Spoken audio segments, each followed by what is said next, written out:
Chapter 498. The next day, the Purple Rose Bar announced its closure, disappointing many pirates and music fans who came after hearing the news.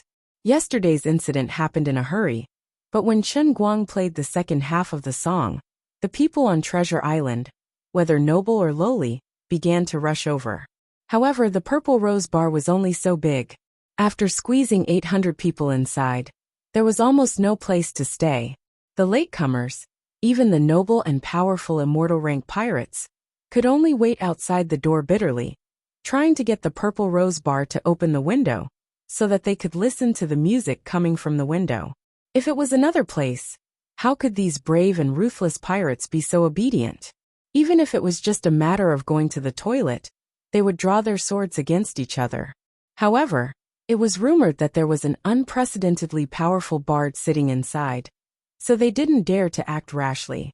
Usually, the strength of a bard was judged by the movement that the bard mastered. After all, except for a small number of strong dual cultivators, such as Brook, the bard's combat strength was not very good, but no one dared to look down on them. Just like yesterday's Buldev the Vicious Wolf. Although it was well known that he increased his haki on the spot while enjoying the movement, it was still very rare. Being able to make others stronger would earn the respect of the world. There were even many powerful pirates who had been helped by the bard, and regarded him as their own soul teacher. The truly terrifying thing about a bard was that behind him stood countless powerful pirates who had been helped by him. If there was no irreconcilable hatred, no one would be willing to offend a bard. After a night of brewing, the news spread throughout Treasure Island. So many people came to the door of the Purple Rose Bar early today. However, the bar was closed. More and more people gathered outside, and everyone was very anxious. They were afraid that it would be like yesterday, that there would be no seats if they went in late. Finally, everyone elected someone to knock on the door. The one elected was the deputy captain of the Treasure Island Guards, Gale. He was close to the previous lady boss of the Purple Rose Bar, Janet's mother. There were even rumors that he was Janet's father. Although he never admitted it, it was indeed Gale who took care of the Purple Rose Bar all these years. Janet's mother was able to maintain such a bar on Treasure Island as a woman. "Janet, I'm your Uncle Gale. Open the door." Gale carefully knocked on the wooden door. After a short while, Janet opened the door and welcomed Gale in. She then bowed to the people waiting outside and said, "Janet apologizes to everyone for making everyone wait outside for so long. Please don't worry, Mr. Wright has already purchased Purple Rose. The store needs a few days of renovation, and will reopen in a few days. Welcome to Wright's Bar." I'm your manager, Janet." The little girl made a mischievous expression, and the crowd outside immediately burst into thunderous cheers. The reason why they rushed here was that they were afraid that Bard Wright would leave after yesterday's performance. After all, everyone knew that Bard Wright was unrestrained, mysterious, and had a high status. She didn't expect him to buy this bar and change it to his own name. What did this mean? This meant that Mr. Wright would be performing here in the future. At this time, Chen Guang also walked out, and the people outside became even more excited. "He's Mr. Wright. Mr. Wright. I'm Abood from West Blue. Please let me listen to your music. I'm willing to pay 10,000 gold berries.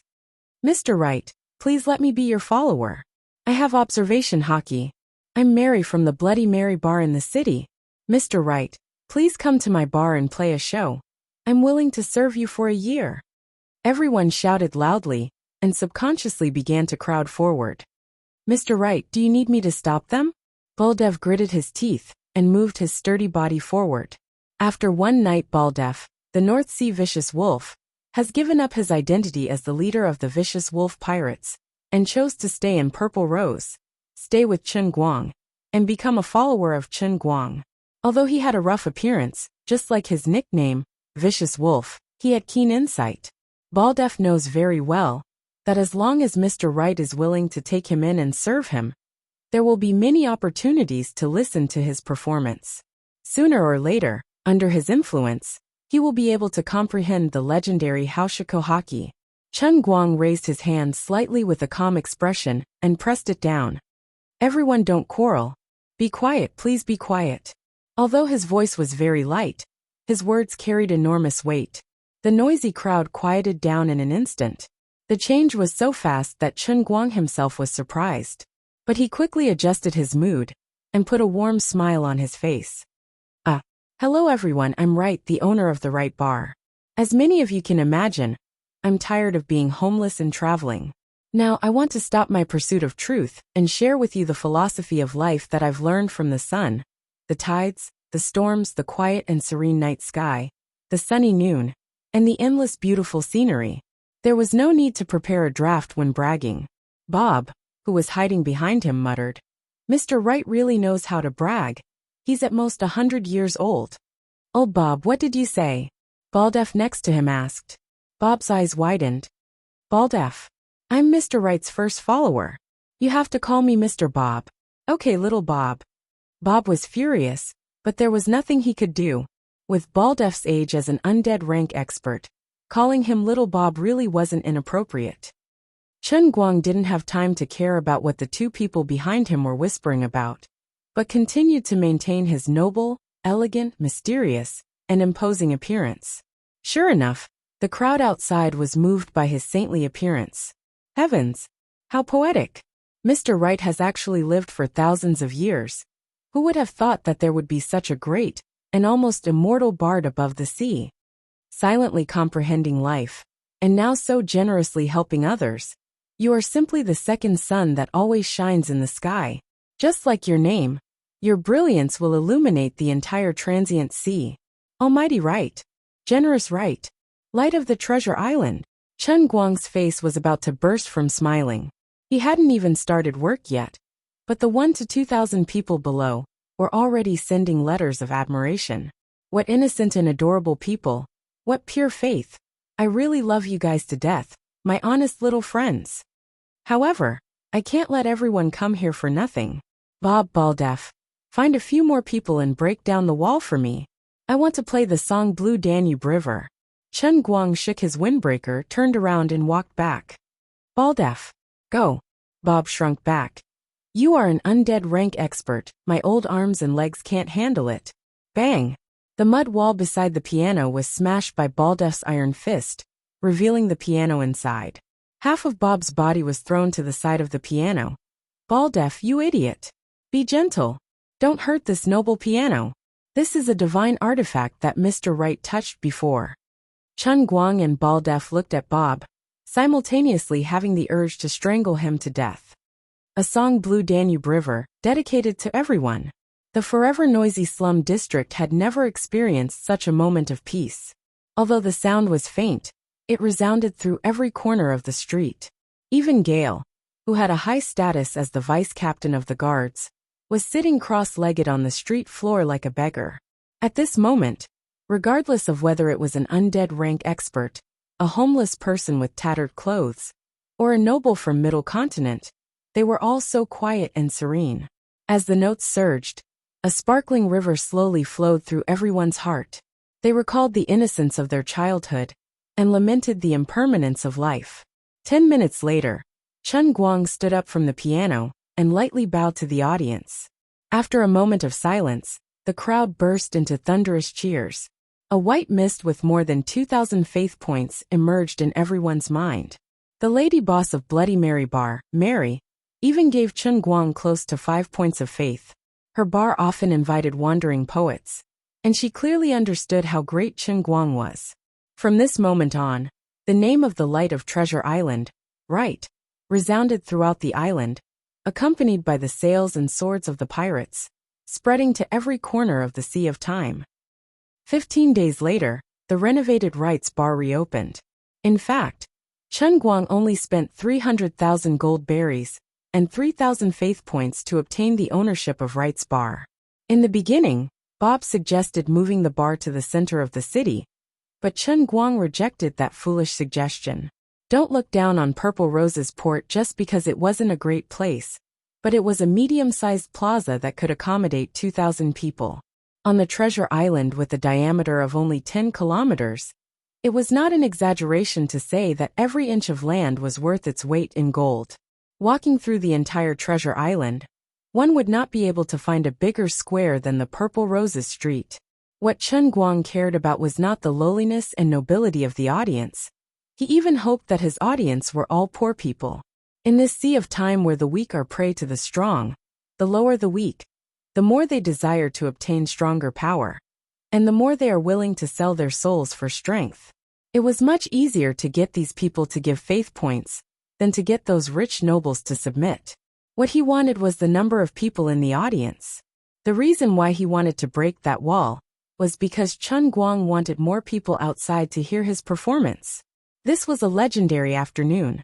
A total of 30 Guqin songs, including City in the Sky, Walk in the Rain, Wild Bee Dance, Mark of the Rain, Pathétique, and other famous songs with different styles, gave thousands of listeners inside and outside Rites Bar a godlike experience. In the long history of the Sea of Moments, there had never been a wandering bard like Chen Guang, playing for 4 hours in one go. Furthermore, every piece was different, and they had never heard of any of them before. But they were all so perfect and pleasant to the ear. Buldev was even more excited and trembling. As an audience of Chen Guang's last 4-hour concert, he can be 100% sure that the song played by Mr. Right this time is completely different from the last time. In this afternoon, 4 undead rank powerhouses sitting in Rites Bar advanced hockey. Among the thousands of listeners outside, 3 or 4 people comprehended observation hockey on the spot. Chen Guang used this public concert to conquer the entire Treasure Island, becoming the veritable light of Treasure Island. Sir, there are a total of 139 girls registered here, eager to get your favor. I have used the aesthetic standards I learned from you to conduct a preliminary selection of them, leaving only 8 real beauties. Do you think I should let them come over? Chen Guang was overjoyed. Old Bob, am I a shoemaker? After a while Chen Guang asked. Old Bob was at a loss. No, you are a bard. But I don't remember teaching you how to choose a shoemaker. Are you blind? Is this my aesthetic standard? Did you learn the aesthetic standard of my feet? Chen Guang sent that fellow flying with a kick. Chapter 499. From the day of its birth, Rites Bar was destined to be extraordinary. This should be the first bar on Treasure Island founded by a bard, or perhaps the first bar in the entire Sea of Time. In the long history of the Sea of Time, few bards were willing to stay in the same place for a long time. For anyone living in the sea symbolizes freedom, symbolizes inexhaustible inspiration and wealth. Every person in this world with a dream is eager to conquer the sea.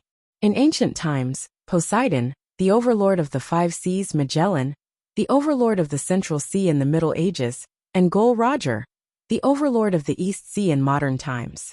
Every legendary hero sprinkled their legends in every inch of the sea. Even if they have disappeared, their stories are still remembered by the world. Even now, 10,000 years have passed. Magellan's statue still stands in the legendary garden in the center of Treasure Island. One after another, young pirates chasing their dreams devoutly pray in front of the statue, and will set foot on the boundless sea with Magellan's guidance. Freedom is glory. Conquer and forge glory. This is the eternal theme of the Sea of Time. More than other professions, bard is even more unrestrained. Staying in the same place for a long time. When everything around you begins to become familiar, it will be difficult for bard to find a source of inspiration in life. Only through endless exploration and adventure can one constantly obtain inspiration from the sea, and only then can one become stronger and stronger. One must become stronger in order to obtain an immortal soul. This was the case for pirates who practiced hockey.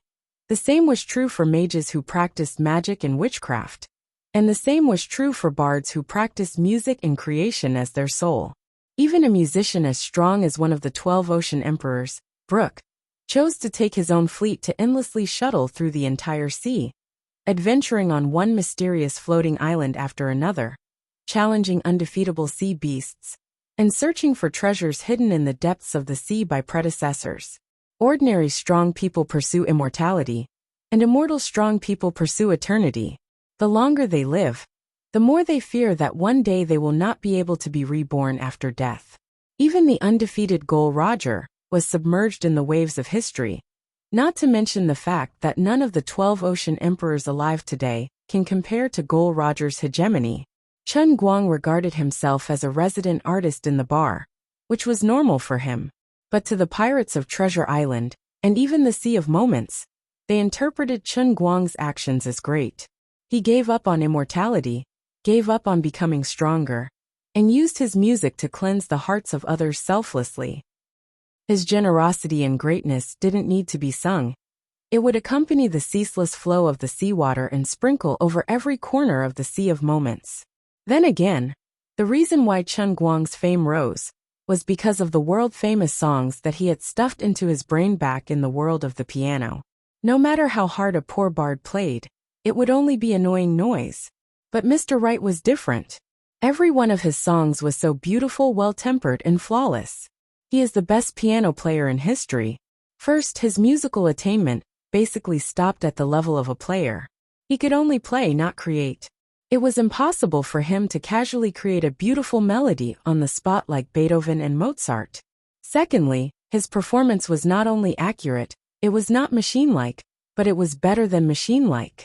In terms of intonation, perhaps only the intonation of the original composer, when he played the whole song for the first time, could be exactly the same as his level of cheating through the world in a cup. Third, as a player with a large capacity that would never crash, his storage was abnormal. As long as it was recorded in human history, there was no song that he didn't know, and there was no song that he didn't know. If you asked him to recite the names of the songs one by one, perhaps he wouldn't be able to remember them. But if you asked him to play it, he would have it at his fingertips. The notes and melody didn't need to be memorized at all.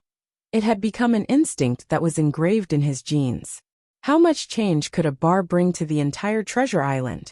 Before Chen Guang appeared, no one would consider this question. However, a year later, when someone suddenly looked back, they realized that the layout of the entire Treasure Island had unknowingly changed. Although Treasure Island was a circulation island famous for trading, most of the pirate forces, or representatives of the aristocratic families of Middle-earth, who were in power on the island lived in the central area of the floating island. Starting from the wealthy area and the aristocratic area in the center, it was the large trading area, the slum area, the flea market area, and even the dock area for unloading and loading goods. Wright's Bar was located at the intersection of the slum area and the flea market area on the west side of the island. In this short period of a year, whether it was the representatives of the aristocrats or the people in charge of the pirate forces, they had unknowingly moved their residences near Wright's Bar. In particular, the two small buildings near Wright's Bar had been inflated to sky-high prices. One of them was bought by a representative of the top 50 strong forces in the Sea of Moments, and the other was bought by the son of a duke in Middle-earth. It was said that the duke had already set off for Treasure Island and would arrive in 2 years. This meant that Wright's Bar had forcibly changed the urban structure of Treasure Island, turning this West City district into a wealthy area. Regarding this change, although Chen Guang was not very willing, it did not affect him too much, so he just let it be. During this year, he did not even take the initiative to recruit anyone. But his Wright's Bar grew rapidly and irresistibly. After the first month, his bar was guarded by 3 undying rank powerhouses, including Buldev, and no one tried to make trouble in his bar. Buldev became his first undying rank follower. A year later, the undying rank powerhouse who had only mastered observation hockey could only work as a waiter in his bar. There was once a pirate leader who boasted of being one of the top 100 pirate groups in the Sea of Moments and tried to kidnap Chen Guang. As a result, before he could get close, he was knocked down to the ground by an undying rank powerhouse, wearing a modern bar security uniform, designed by Chen Guang according to his memory, and sent him to reincarnation. In addition, there were no less than 10 bards who were highly respected in the outside world, who came to his bar to be apprentices. Chen Guang did not have much music theory to teach, so he simply taught this group of people how to use a staff, and then gave each of them a piece of music score. Now, of these 10 bards, 3 were part-time bartenders, 3 were helping to cut vegetables in the kitchen, and the other 4 who learned better were allowed to play on stage when Chen Guang was lazy and spread the glory of their mentor, Mr. Right. About 11 months ago, Chen Guang had found a way to find someone to send out a message. There were 2 letters, one to Annie and the other to Lung Qin. However, the sea of moments was too big, and now that a year had passed, he did not know if the 2 had received it. Old Bob's beauty contest plan had never stopped, but his aesthetic sense seemed to be incurable. Chen Guang also had a crooked idea at first. Since old Bob could not be counted on, he planned to find some sweetness himself. Although there were almost only blonde European girls on Treasure Island, it was not that there was no one who met his aesthetic sense, and the other party seemed to be very interested. Finally, he was about to succeed.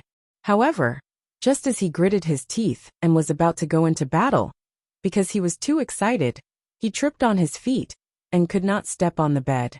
Instead, he slipped and fell to the ground. At that time, it was not easy for him to carefully select and search the entire Treasure Island for girls of the right age. Finally, he found a pure virgin girl, whose appearance met his aesthetic standards. She climbed down from the bed in a panic, and was about to help him onto the bed. But in the end, she saw the shocking hole on the iron floor. The size and thickness of the hole were exactly the same as his mortal weapon. Coupled with the flying sawdust that resembled a disaster scene, Bob, who was eating mashed potatoes downstairs, cursed through the circular hole. "Who's so wicked to make a hole upstairs?" Next to him, Buldev reminded. "Little Bob, above you is Mr. Wright's bedroom." A short and suppressed cry of alarm came from downstairs. And then there was the sound of someone running away in a hurry. The 18-year-old girl first looked at the hole, then looked at Chen Guang, and in an instant understood everything. She then covered her mouth and cried bitterly, "Mr. Wright, please let me go. I don't want to die." Chen Guang sighed and admitted defeat.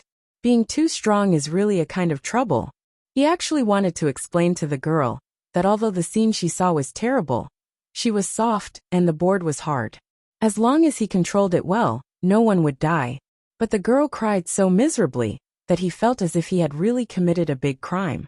So he simply let her go. Little did he know that this was releasing a tiger back to the mountain.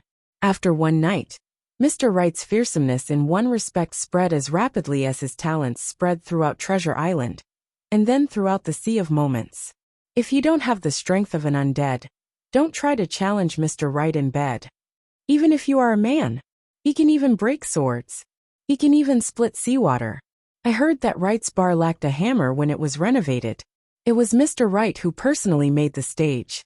Don't ask me how he knocked the nail in. Without armament hockey, it will be easily smashed by him. Except for the strong with Haushika hockey, no one can survive under Mr. Wright's whip. Are you talking about Annie? Don't talk nonsense.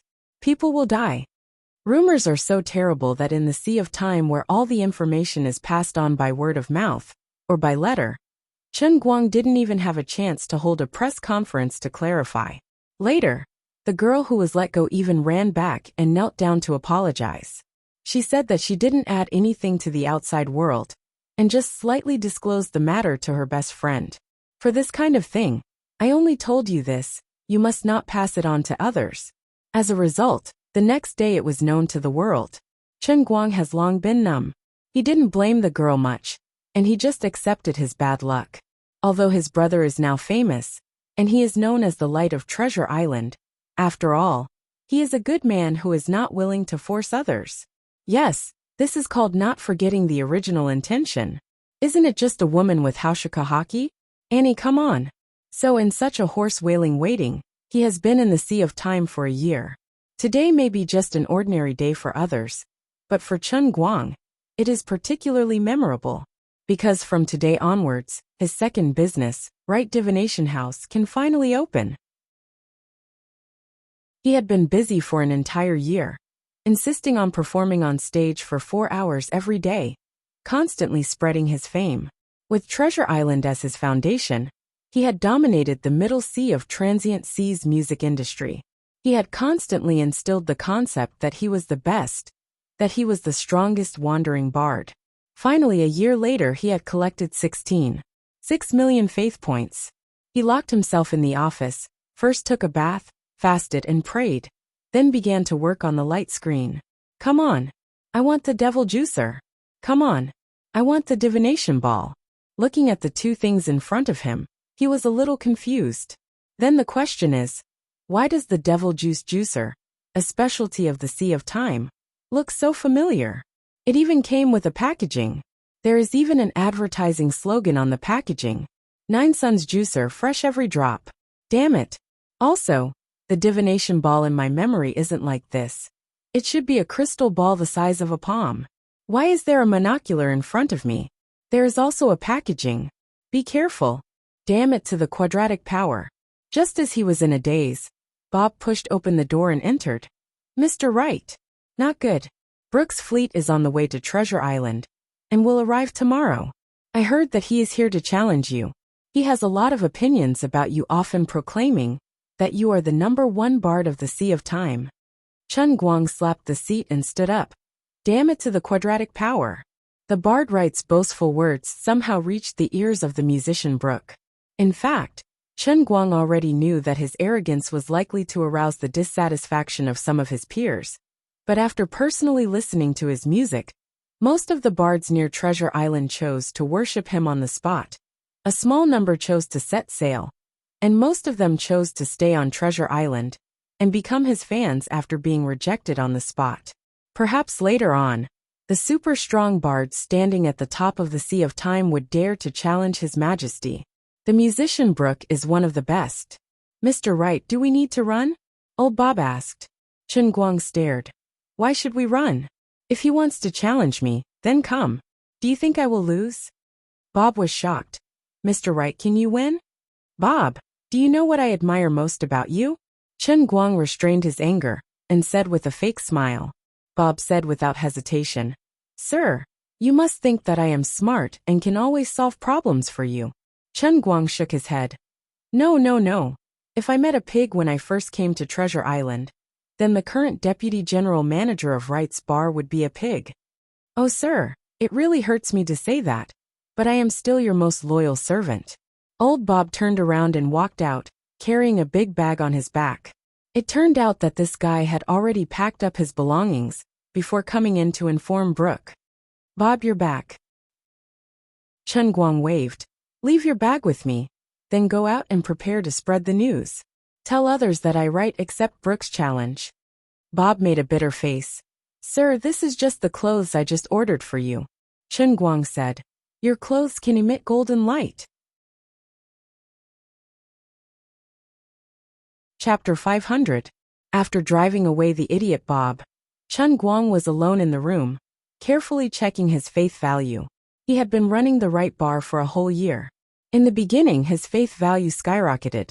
Almost every day after his performance, his faith value would increase by 1,000 to 3,000 points. But now a whole year had passed. Although there were people coming and going on Treasure Island, and there were people arriving and leaving every day, the growth of his faith value had inevitably stagnated. Just by listening to the pirates who had listened to his performance, others would forget it after hearing it. It was difficult to gain unforgettable recognition and generate new faith value. Therefore, he felt that he now lacked an effective way to spread his music. He only hated himself for not being a technological geek. Otherwise, he would have developed a phonograph to make records. Unfortunately, he studied environmental protection and was engaged in water pollution control.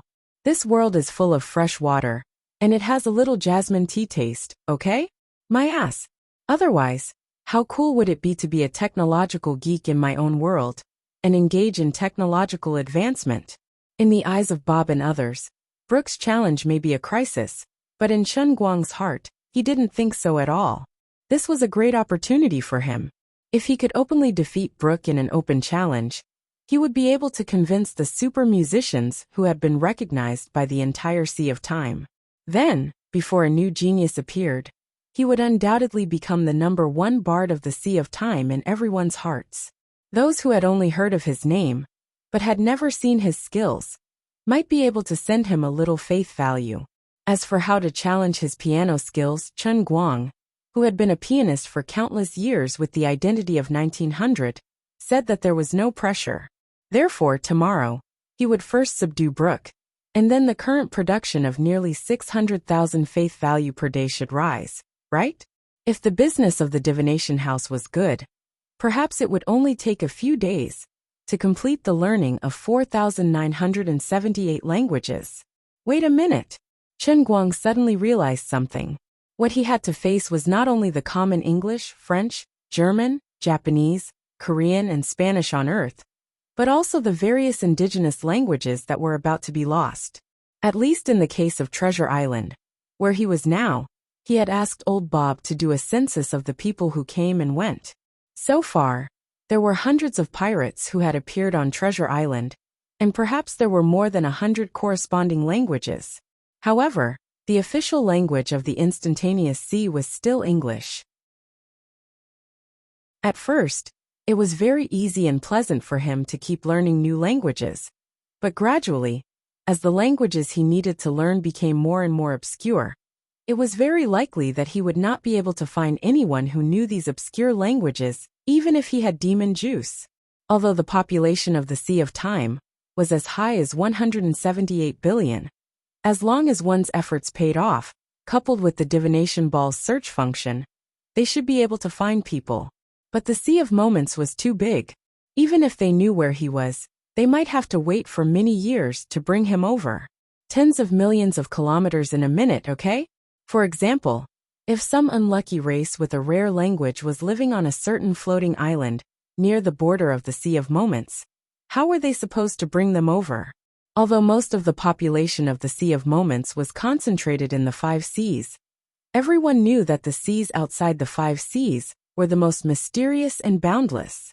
For example, the Wampy Sea of Gorger Roger. It seemed like no one could find it now. Chen Guang expressed that he was starting to panic. He felt that the setting of the Heavenly Holy Grail was very unreasonable. It was simply a scam. "Lori, come out and save me," Chen Guang shouted in his heart. Luli cursed in her heart unhappily.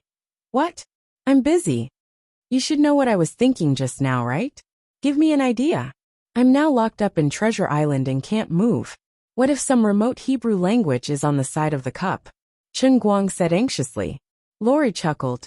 "Don't worry. When your daily production of faith reaches 100 billion a day, you will find some surprises. Let me give you a small tip. You can't leave Treasure Island." "But isn't Treasure Island a floating island?" Chen Guang instantly understood. "You mean, I can pay the faith points to drag Treasure Island away?" Lori nodded. "That's about it." "Why is it 100 billion a day? That's F***king expensive. Our price system is collapsing so badly," Chen Guang protested. "If the Heavenly Holy Grail is a game developer, with the price system collapsing like this, it would become a ghost in 3 days. Lori chuckled. "You can understand it this way. The game developer's concept is very good. But you neglected one thing. The Heavenly Holy Grail is a single-player game. You are the only player. The entire game, the entire world, is to serve you.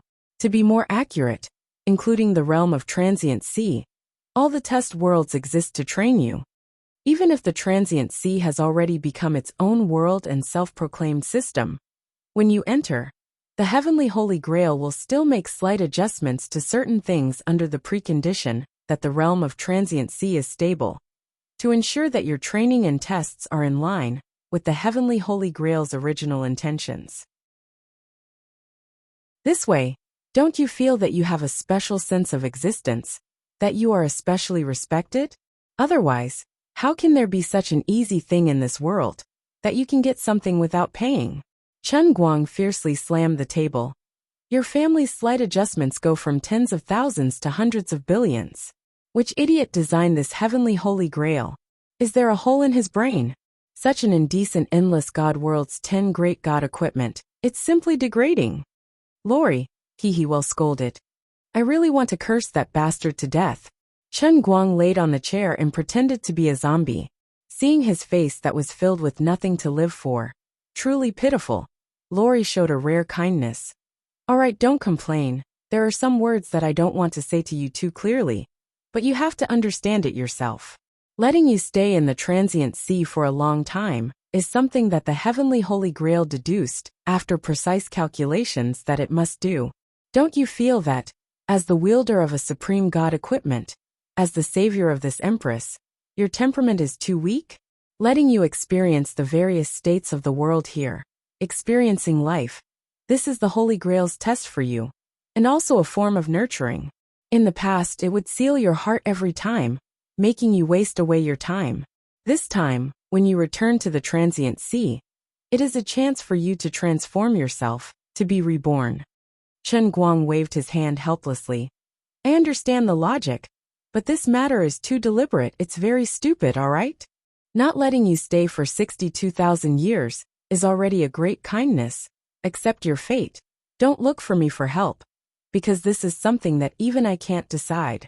Remember, in your long life, how to see through the mysteries without forgetting your original intention. This is especially important for you. You have to understand, the transient sea is only one of the 3,000 worlds. Right now you are only facing the test of the one line of heavens. The days are still long.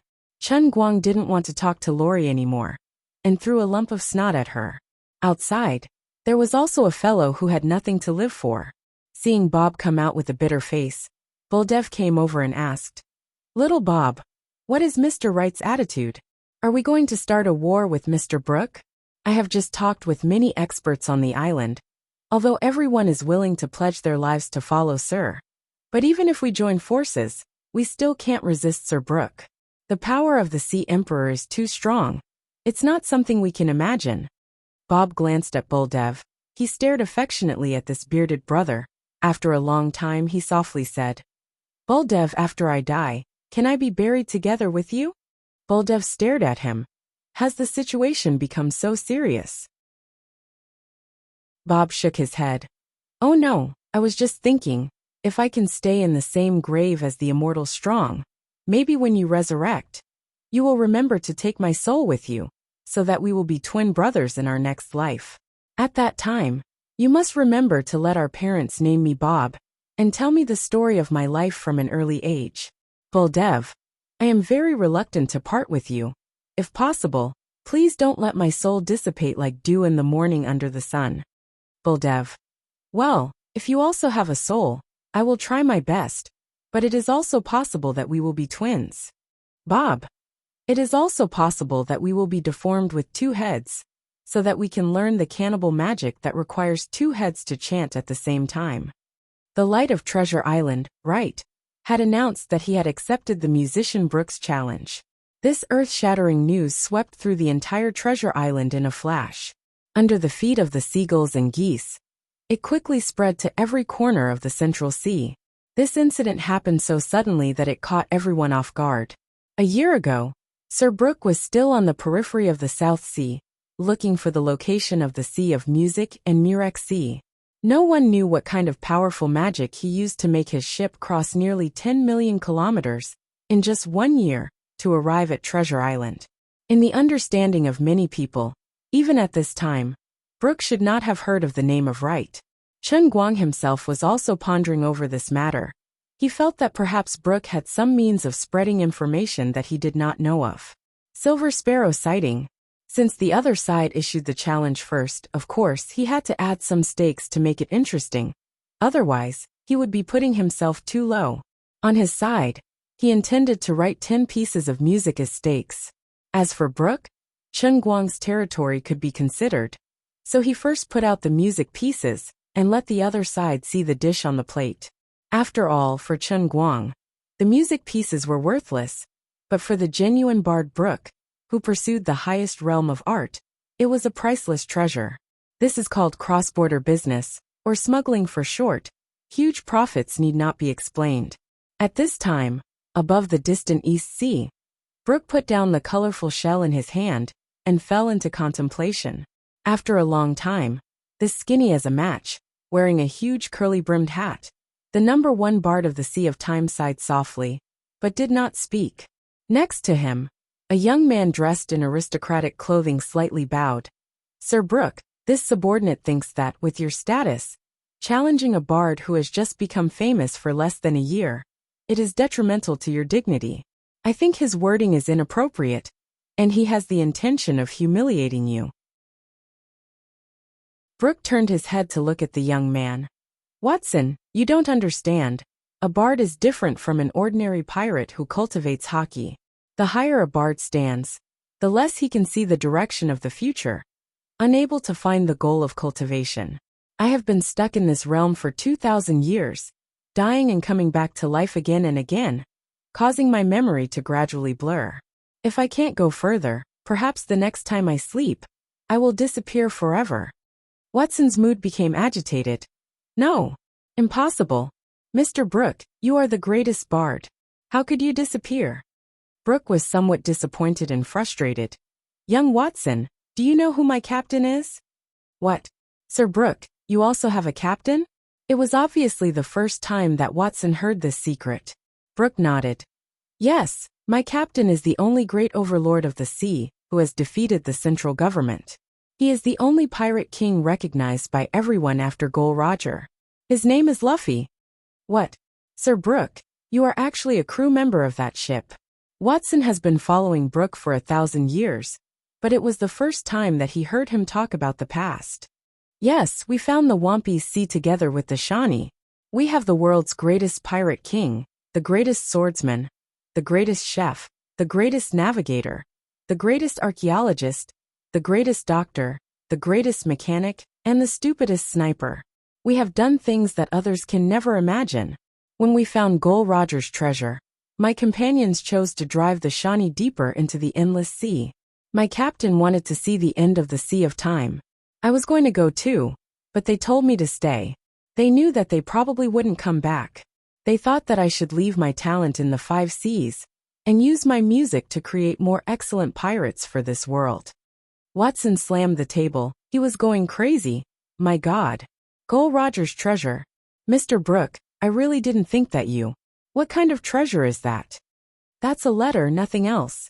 Brooke's tone became deep. What did the letter say? Watson's breathing almost stopped. The atmosphere in the cabin became incomparably heavy in an instant. Brooke raised his head slightly and looked at the window, as if he was afraid that the wall had ears. The letter said that the owner of the Eternal Hand is alive. The legend of the Eternal Hand and the invisible wall at the end of the Sea of Time has been circulating in this world for far too many years. So long that if it wasn't mentioned, it would be almost forgotten. But with just a little bit of information, everyone in the Sea of Time knows about it. This is the most basic common sense. Just like how there are 24 hours in a day. After the day passes, it is night. Brooke's simple words revealed an infinite amount of information. Since the owner of the Eternal Hand is alive, it means that the entire Sea of Time is simply a cage. The entire world isn't even as big as his hand. We are just playthings in other people's hands. Just by imagining this scene in his mind, he could understand how depressed and painful Gol Roger, who had already stood at the top of the world, was when he discovered this secret. This is the biggest secret of the Sea of Time. In order to find this secret, Gol Roger spent 10,000 years of his life. In hundreds of reincarnations, he traveled through the 5 seas, went through countless difficulties and dangers, went deep into the sea, defeated one sea emperor-level monster after another, explored one mysterious ruin after another, tore open the deep sea with his formidable strength, went down to the bottom of the sea, and communicated with the merfolk on those huge seabed continents that made people despair. He walked step by step on the footprints left by the great sages like Poseidon and Magellan, and then used his unparalleled knowledge and wisdom to decipher the mystery and deduce this conclusion that he didn't dare to believe, but had no choice but to believe. Discovering this secret turned the great overlord of the sea into a decadent old man. He didn't even dare to say it. He didn't dare to let his crew know even the slightest bit. He only dared to write it in a letter and bury it in the deep sea. Even if he lost the love and respect of his crew, he didn't care. Because he knew that if he simply said it, it would only make people think that he was a stupid madman. Therefore, before he died, he told a big lie, telling people that his treasure was hidden in the Sea of 10,000 Peaks, making the younger generation crazy, and setting off the great pirate era. Only treasures obtained after risking everything will be cherished. Only this kind of words will be believed. In the end, Gol Roger suddenly lost the right to be immortal, because he had almost seen through the true secrets of the realm of the transient sea. He even wanted to reveal the secrets to the public, so he was punished by the realm of the transient sea, and his immortal soul was taken away. No, impossible. Even if these words came from the mouth of his most respected Mr. Brooke, Watson still felt it was hard to believe. Brooke smiled. See, even if I say it, Watson, you still doubt it. We were also like this. Even if this letter was left by Mr. Gole Roger, it still made us lose our minds for many years. So Captain Luffy and the others chose to continue to the deep sea, even if they knew they couldn't come back, just to see the hand of eternity? It took Watson 15 minutes to calm down a little, and asked again. Brooke nodded. Yes. Therefore I must challenge, right? I have waited for such an opponent for thousands of years, and I can't hold on any longer. The best result is that I can break through the shackles of the present in the fight with him, and become the strongest bard that has never appeared in the entire history of the Sea of Time. The worst result may be nothing.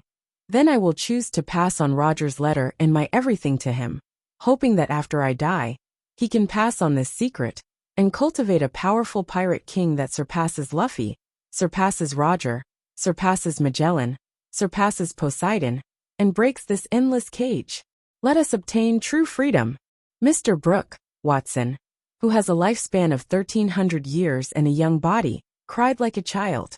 At this time, Brooke and Watson didn't know that the owner of the Hand of Eternity was waiting for him on Treasure Island, and with a face full of expectation, he was shaking the 10 pieces of music he had just written in his hand, wanting to obtain the means to transmit the message, the sound transmission shell that he had just used to communicate with others.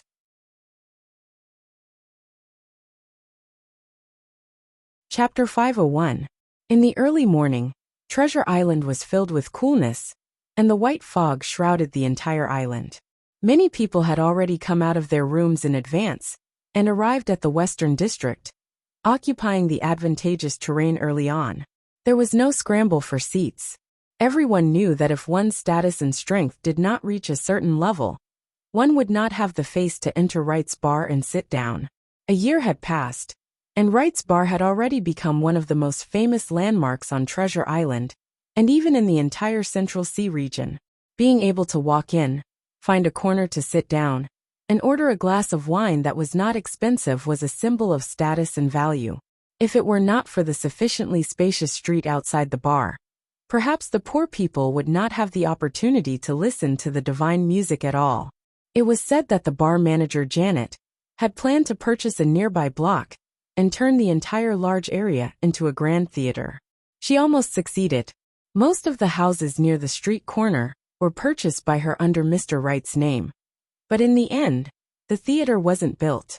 Instead, most of the buildings were flattened and turned into a medium-sized square that could accommodate 10,000 people. It was said that this was Mr. Wright's intention. At that time, his original words were as follows: music and art, regardless of high or low, regardless of high or low, music performed in a cage-like theater has no soul. Only unrestrained music can obtain eternity in the sea breeze. Therefore, on the bustling trading island of Treasure Island, the newly built Wright's Square had become the most unique scenery. Every day from 1 to 5 o'clock in the afternoon, the huge square would become completely silent, and only the ethereal and gorgeous music would resound throughout the square. However, even if such a huge square had been expanded, it would still be full of people when Chen Guang played every day without exception. Usually, it was extremely difficult to find a seat in the square, let alone today. People put on their best clothes and went out early. The sun had only risen halfway, but the huge square was already crowded with people. Not only that, but the streets further away were also crowded with people who had nowhere to go. The street vendors were much more diligent than usual, shouting and selling goods and breakfast that had been rushed through the night last night. Even the 4 trading halls on Treasure Island, that never closed for business, had chosen to close for the day. This was because none of the natives of Treasure Island, who worked in the trading hall, were willing to work at all. All of them had applied for leave to go to Wright Square. A festive atmosphere filled Treasure Island. In just one night, the resident population of Treasure Island, which was about 600,000 to 700,000, doubled.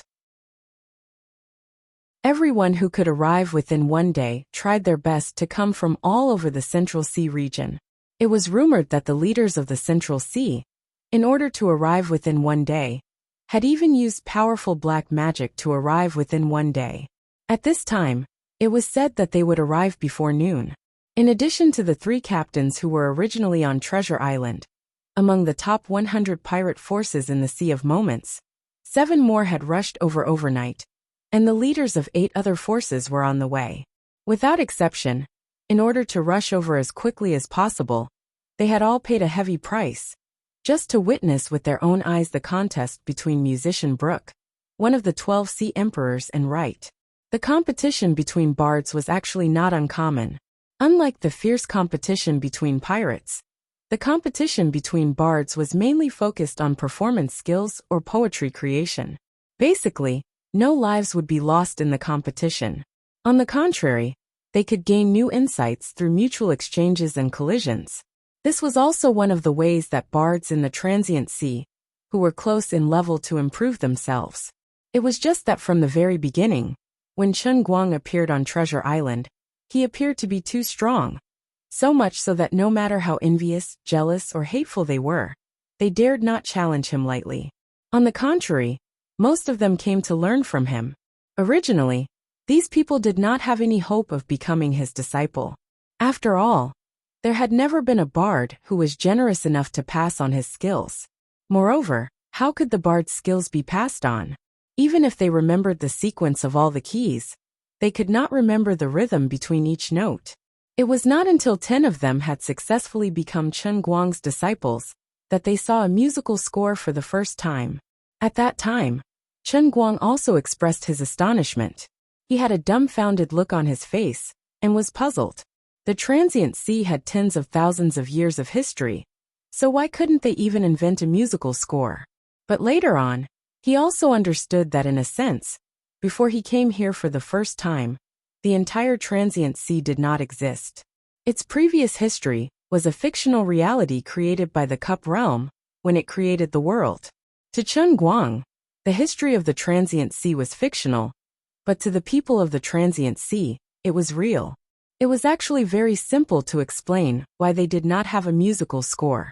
It was because Chen Guang did not understand this thing at all. He did not have this concept in his mind at all. He had forgotten about it when the heavenly Holy Grail was creating the world. Sometimes being carefree was a very happy thing. At this time, no matter how excited the people outside were, Chen Guang himself was sleeping soundly.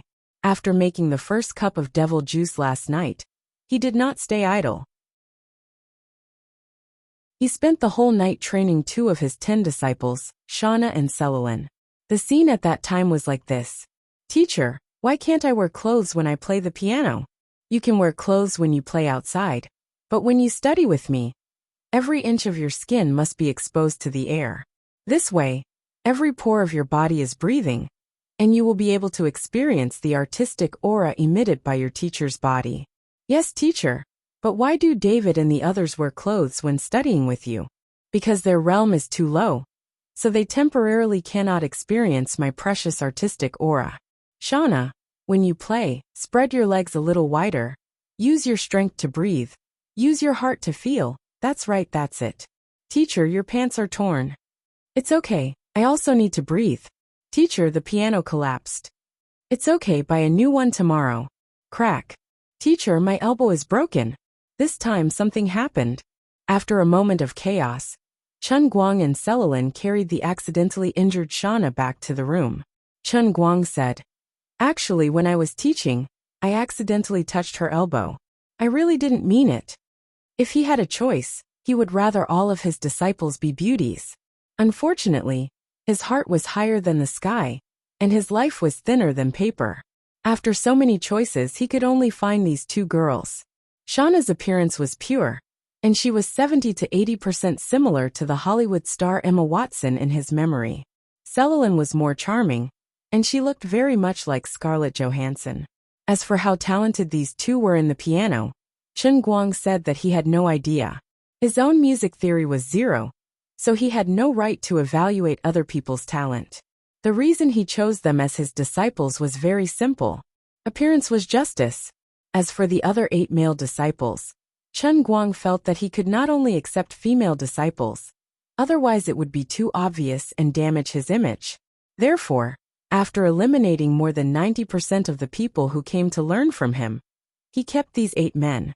There were 2 reasons for choosing them. First, they were to make up the numbers, and second, they were ugly enough. If the world knew that Mr. Wright's standards for accepting disciples were like this, who knew how many of his fans would have their dreams shattered? Of course, as a modern person with a thick skin, Chen Guang definitely could not let people find out that there was something fishy about him. You are the disciples that I have chosen. 1 in 10,000. If you can inherit even a 10,000th of my talent, you will become the legends of the Sea of Moments. Do you remember? This is the staff. This is the greatest treasure I have left for the Sea of Moments. From today onwards, the bards of the Sea of Moments will completely change their current situation of thinking alone. Instead, they will be able to record their own inspiration using the staff and pass it down. When Chen Guang accepted disciples, he said this to the 10 people below the stage, who were looking at him with admiration. I am satisfied with your talent, but you must remember, only those with the most sincere hearts can become the greatest bards. Therefore, I absolutely forbid the love between apprentices. Once discovered, they will be expelled immediately. The 10 people looked at him with even more admiration. If you want to understand the true meaning of art through love, you can only love me. The eyes of the 10 people seemed to have stars. What a great teacher. Don't look at me like that. In my hometown, same-sex love is not accepted. Finally, when the noon bell rang, a huge ship hanging a huge pirate flag suddenly appeared outside the port of Treasure Island. Brooke had arrived. The people who had been waiting here for a long time cheered in unison. The reputation that Brooke had accumulated for many years was not an undeserved reputation. Unlike Chen Guang, who rose rapidly like a comet, Brooke had used his dedication day after day, year after year, to win the respect of every pirate in the Sea of Moments.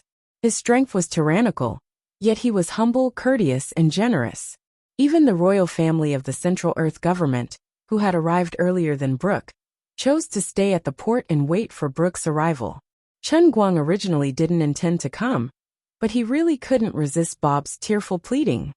Mr. Wright, I'm begging you, go take a look, even if it's to show a little bit of basic respect, so that if we lose...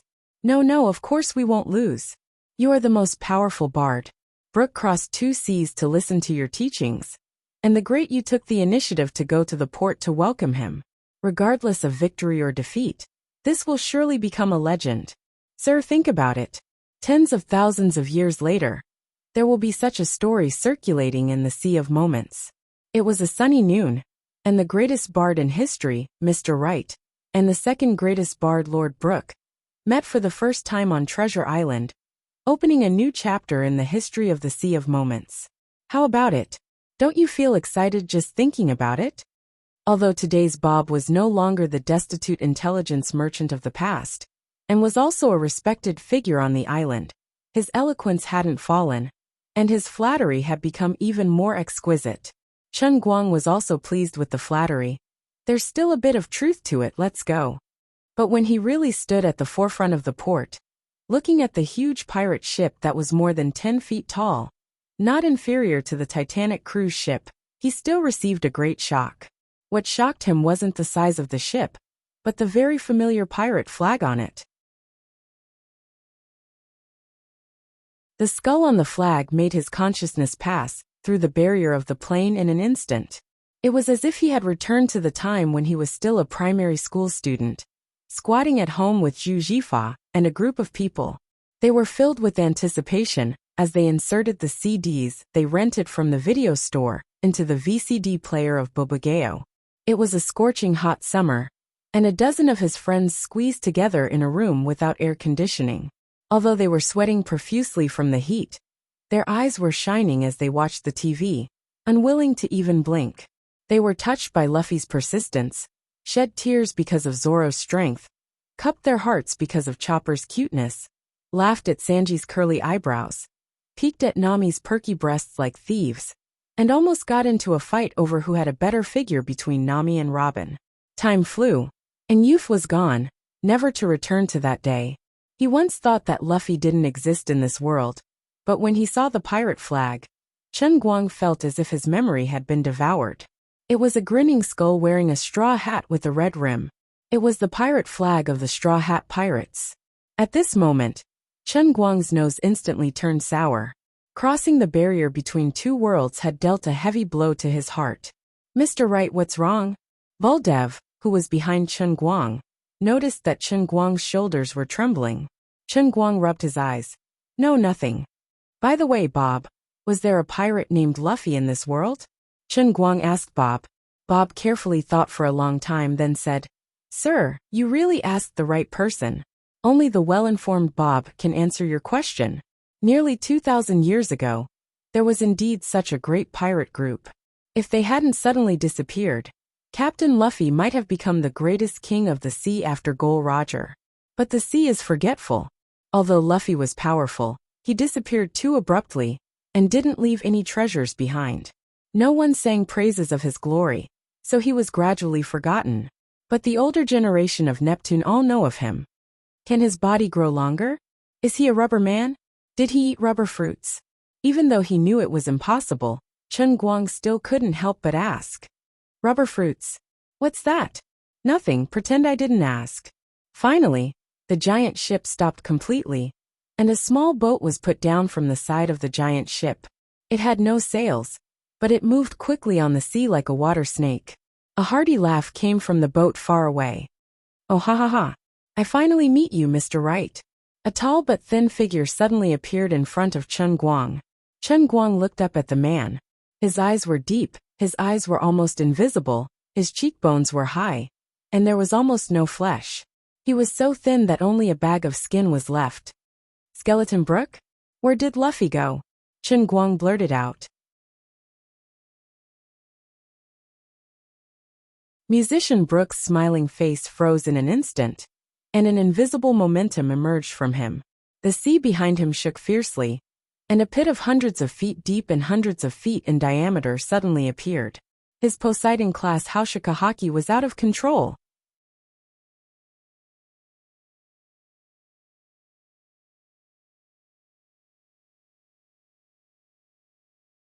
Chapter 502. With Brook's sudden loss of control, it was as if the entire treasure island had been hit and trembled slightly. He has been in the Sea of Time for a whole year. The most powerful pirate that Chen Guang has seen is only a captain in the top 50 with armament haki. This is the first time that he has encountered a Sea Emperor-level powerhouse. The earth under his feet trembled, but it was only a slight leakage of Brook's power. "Mr. Wright, you are really funny." Brook was silent, and Watson, who was next to him, quickly came forward to ease the atmosphere. Chen Guang is 100% sure that his judgment is not wrong, but this skeleton Brook is deliberately concealing his identity. Perhaps he has other considerations, so he pretended that he didn't mention anything and put a smile on his face again. "I write on behalf of Treasure Island. Welcome the arrival of musician Mr. Brook." Mr. Wright is really polite.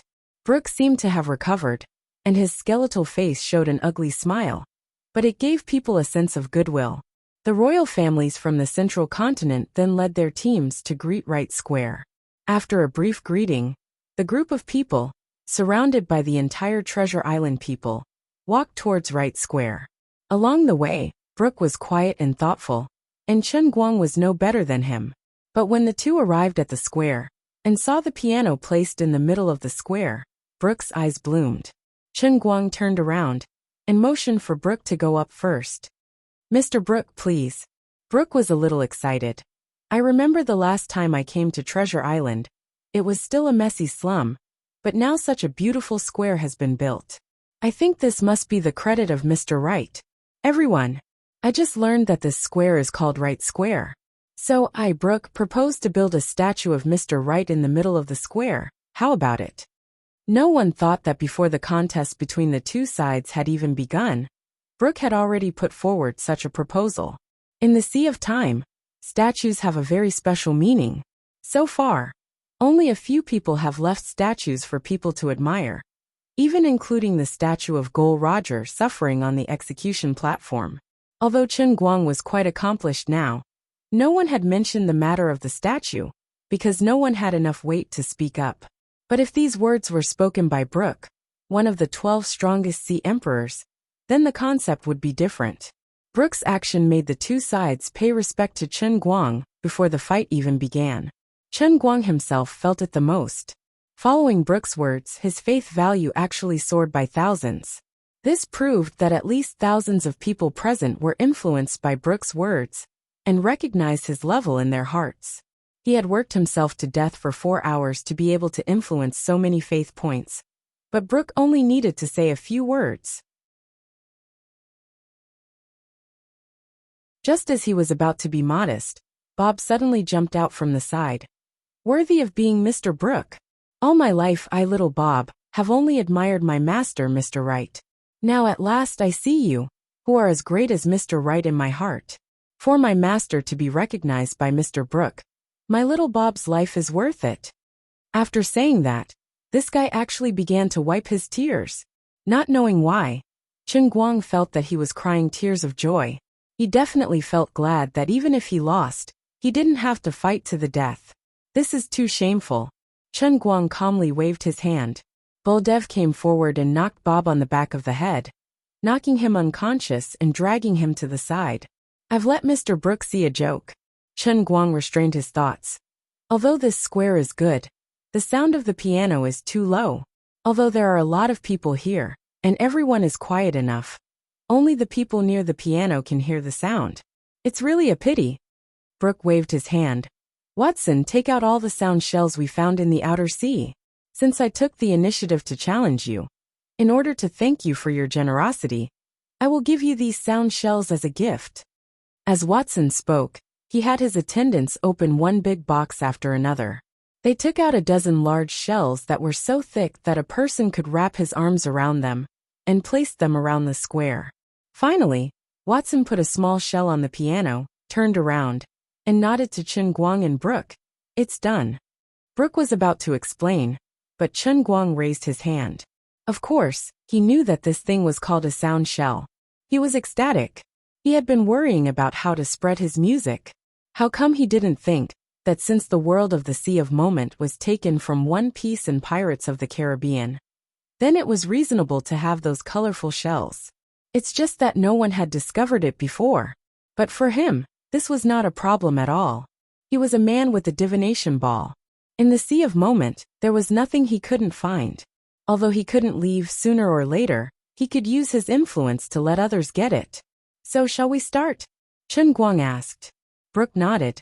Since I am the challenger, then let me go first. Chen Guang declined to comment. So far, the bards he had met in the Sea of Moment, although they may have some talent, but no one could compare with him. As a player with the entire music library of all the piano artists on Earth, he was too much of a bully. Brook's fingers were slender and slender.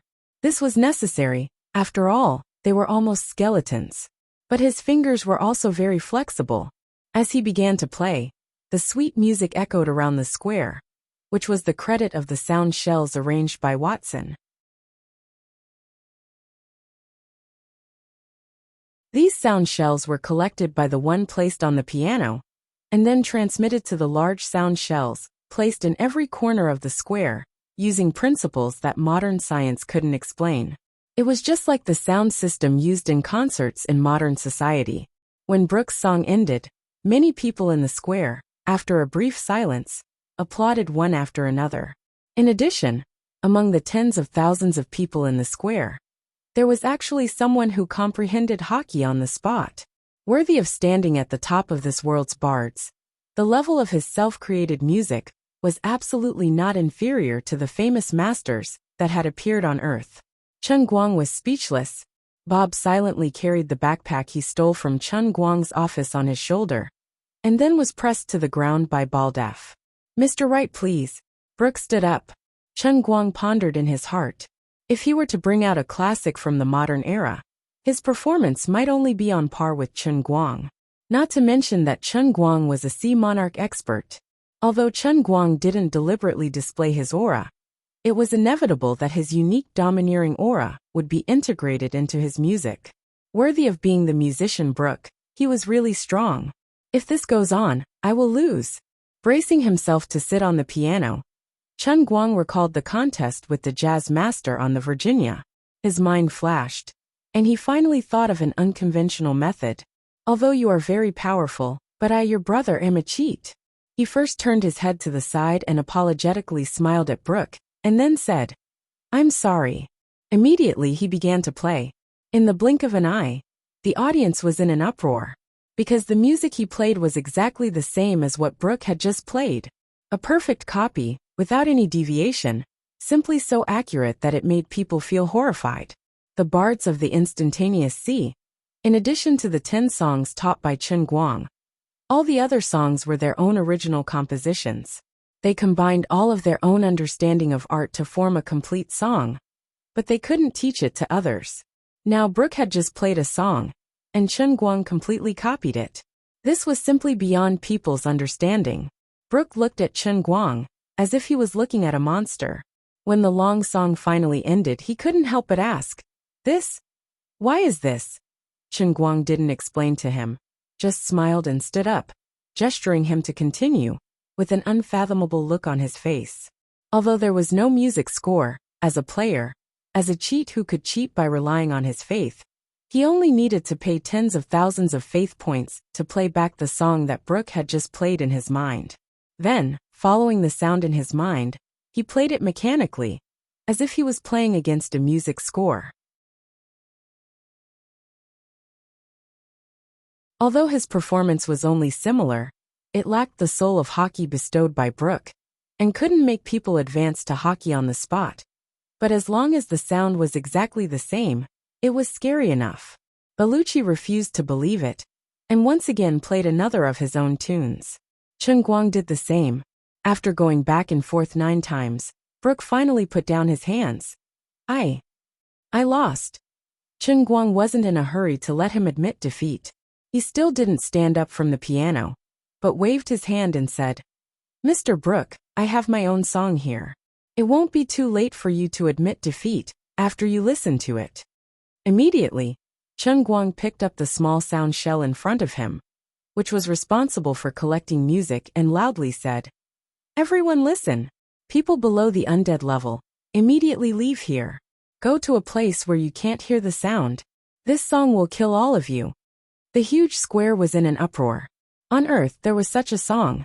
Its name was Black Sunday, also known as Melancholy Sunday. It was composed by a self-taught Hungarian musician, Roland Charles.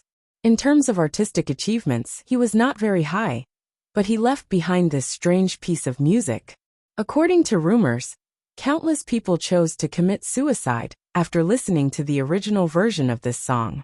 Of course, in modern society, many different versions of Black Sunday could be searched on the internet, but almost no one would do anything irrational after listening to such a song.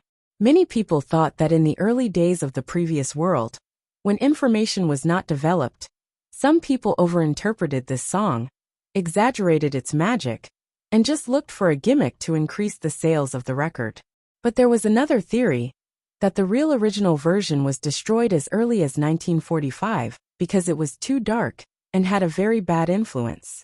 Now that everyone can hear is not the original version, of course, it can't show the true magic of this song. This statement has a certain accuracy. However, in fact, the original vinyl record of this song sold tens of millions of copies around the world. So how could it be completely destroyed? In addition, the so-called music score was in the author's tomb, and in a university in the United States. But this is mostly false and can't be confirmed. However, Chen Guang can tell others with certainty that whether it is the original vinyl record or the so-called music score, they are not the real original song.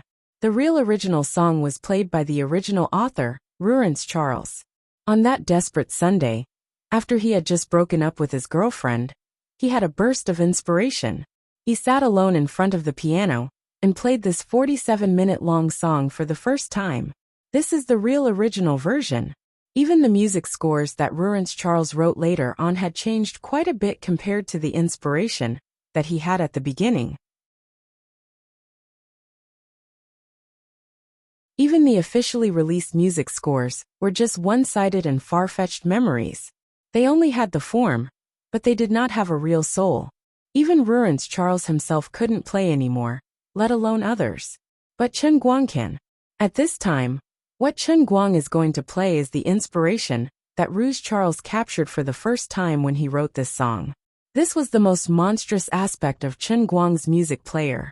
As long as it existed in the past, he could perform it, even if it is a lost song in a sense. In addition, the realm of transient sea is obviously different from the real world. Playing the song here will conform to some unique rules of the transient sea. The wandering poets and their music in the realm of transient sea have a layer of magic that modern science can't explain. It can even help people to improve their understanding of hockey. Therefore, Chen Guang himself is not sure what kind of effect this forbidden song will have on the people in the transient sea. Right now, he doesn't want to become a butcher. He just wants to be famous. Letting the undying rank and above experts stay is also because Chen Guang speculates that only people who have reached this level can withstand the impact of the song. But how can these ordinary people be willing to leave? This is an unprecedented showdown between the two peak wandering poets in history. Everyone is hesitant and unwilling to leave. Brooke looked at Chen Guang's serious expression. Lord Wright, are you serious? Brooke has already admitted defeat in his heart. His speech and expression are also quite respectful. Chen Guang nodded. Of course, this song is beyond your imagination. Immediately, Chen Guang turned to Bob and the others behind him and said, Bob, Janet, Shauna, Celine, you all also leave here. Bob said, Lord, actually I have a good suggestion. Say it. Chen Guang's expression became more and more dignified. In any case, aren't there at most 100 or 200 undying rank experts here? Why don't you let everyone move into the bar, close the door, put away the open-air piano platform, and find some people to guard outside? Let me help you put away the sound shell. Chen Guang. What you said makes a lot of sense. Pfft. Brooke laughed out loud. Chen Guang covered his face. His prestige has been swept to the ground. Buldev gave Bob a kick. Little Bob, you should quietly say this kind of thing.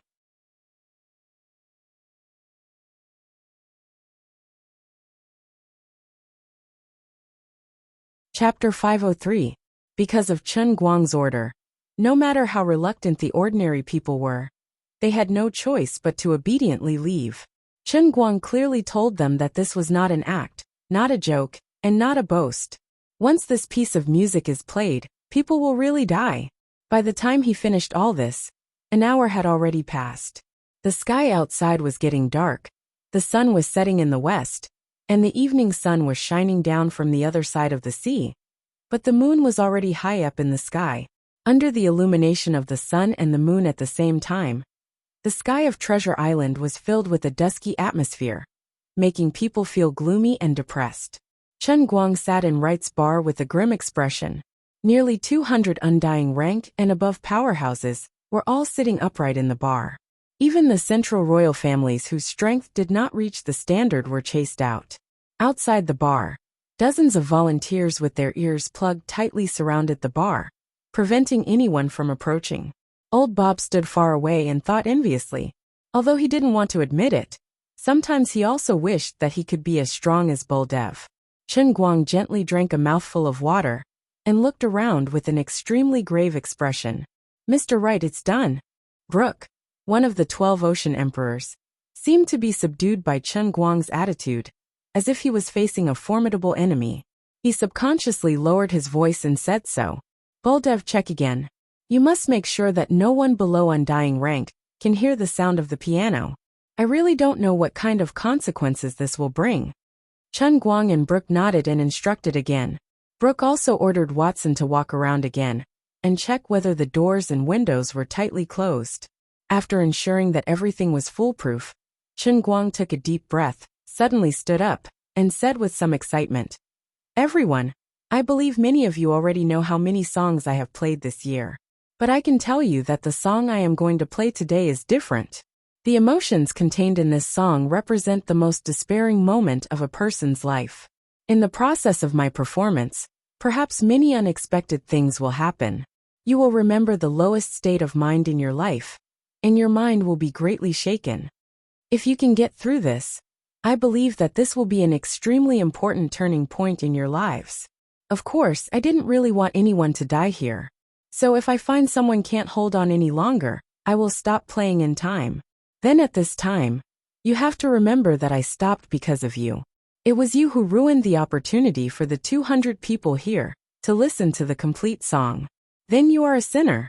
The more Chen Guang spoke, the more intense his tone became. There was an extremely fanatical look on his face. With his current status in the Treasure Island, and even the Momentary Sea, no one dared to look down on his solemn attitude. Although Buldev's reputation is not obvious, his strength is close to the Sea Emperor level of armament hockey, and even he is infected by him to the point that he almost stops breathing. Brook, who was sincerely convinced by him, heavily patted his skeletal chest and said, "Lord, right with me, Brook here. I will not let this happen. If anything goes wrong, I will throw the person out at the first moment. Everyone, don't blame me for being ruthless. This is also to protect everyone." "Good. Then I'll start."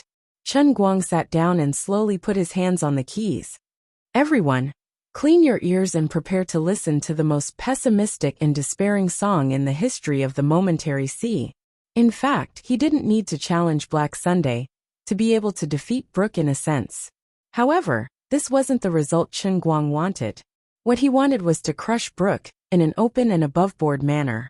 He wanted to make Brook admit his defeat wholeheartedly and take out a song that could make his name resound throughout the entire Momentary Sea from then on.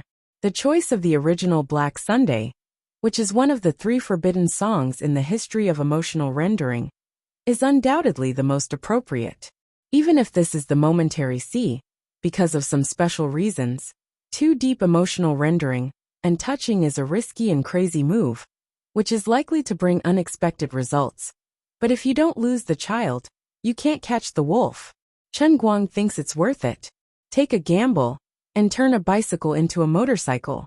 As long as he can do it, he can make Brook completely convinced and let everyone think that he is the most powerful bard in the Momentary Sea. From then on, he won't have to continue to waste time on playing. He just needs to wait for his reputation and sound to spread, and then he can lie down and collect faith value. Then he can devote all his energy to the new business, right? Divination House.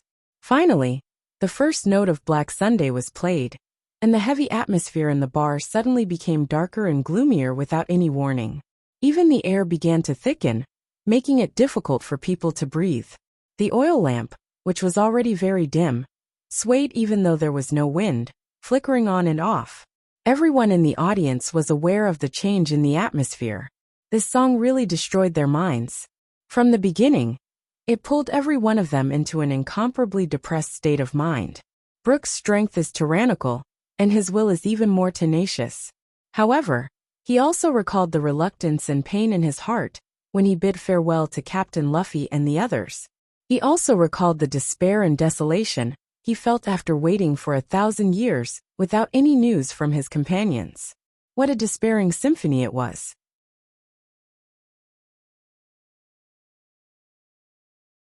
It was like a merciless monster, irresistibly and greedily devouring every inch of hope in the depths of one's heart. It could even make the most optimistic person lose all hope in an instant. Fortunately, everyone present is an undying rank expert and above. They have all experienced the trials and tortures between life and death. They all possess a constant and strong soul. Even in the face of such terrible setbacks and torture, they can still barely maintain their original hearts. Their souls were gradually brought into a storm by the music. They either dreamed of parting with their companions, or dreamed of their loved ones being torn apart in front of them, or recalled their most respected captain being torn to pieces in defeat. Or like Brook, they became more and more desperate after thousands of years of bitter waiting. But they all persevered. No one would have thought that at this time. The one in the most awkward situation is not others, but the performer Chen Guang himself. F***CKU. I miscalculated. The audience is all undying rank. I'm not one. The old man is just a cute college student. When I learned this song in the piano world, my mind was sealed. I didn't feel anything at that time. But now I'm in a very bad situation. I've been pretending to be pretentious for a long time. And now the pretentious level is about to break through the sky. I was the first to be scared. And all my previous efforts have been wasted. I'm really *ket up. Playing the piano in the sea of moments is poisonous. Originally, this song made a lot of people commit suicide after listening to it. Now the emotional rendering seems to have been amplified by 100 times. The old man can't hold on any longer. As the saying goes, no matter how one calculates, one can't predict that the weakest one here is Chen Guang himself. But he has already forced himself into a corner, and there is no way out. After playing for less than 10 minutes, Chen Guang's face was pale, and his head was covered in cold sweat. He anxiously looked around, hoping that someone would give up first. You're in so much pain and look so ferocious. Quickly take out your knife and commit suicide. I beg you. Baldeaf, you idiot. You can't hold on any longer. Help. Chen Guang winked at Baldeaf. Baldeaf's mood became more and more excited. Mr. Wright actually values me so much, I, Baldeaf, must not let him down. I must hold on. My hockey is ready to burst out. Today, I will use Mr. Wright's great music to break through Wuxia hockey. I will use my whole life strength to defend Mr. Wright's majesty. Looking at the increasingly bright and fanatical light in Baldeaf's eyes, Chen Guang burst into tears. What should I do? Who the hell can save me? You little bastards, why are you so hot? At this time, Chen Guang finally deeply understood what Ruri had said, that his mind was not strong enough, and his mind could not reach the true standard of a redeemer.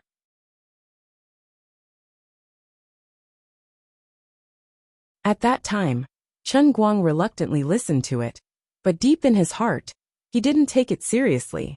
Today, he finally understood that he had messed up the piece he was playing. Perhaps he was the first person in history who would never be able to surpass him. As time passed, even if his mind was in a state of chaos, the music that was engraved into his instincts still made his fingers dance on the keys subconsciously. The air was thick and heavy, and even the light near the piano was absorbed by an inexplicable force. In Brooke's eyes, the place where Chen Guang and the piano were located gradually became a black hole, and looking at it, it only felt dark and misty. Nearly 200 undead rank powerhouses.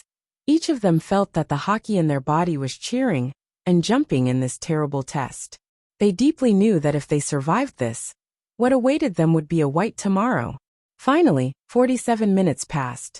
When the last note came to an end, Chen Guang also stopped. The imposing manner of nearly 200 hockey advanced at the same time suddenly erupted in the bar, forming a resonance. The bar's roof was instantly broken, and the earth shook. The originally pitch-black night sky suddenly shone a bright ray of light from the sky, shining on the bar. 200 undead rank powerhouses stood up at the same time and looked at the place where Chen Guang and the piano were with a face full of worship. Everyone's face and body were shining with a great brilliance that transcended life and death. But Chen Guang and his piano were still in darkness. No matter how bright the light was, it couldn't illuminate his side, which was shrouded in black fog, and couldn't even see his fingers. A terrible person like me is still alive in this world. I really let everyone down. These low murmurs and murmurs suddenly came from the black fog. Brooke and Baldeaf were startled. Sir Wright. Baldeaf was the first to rush forward.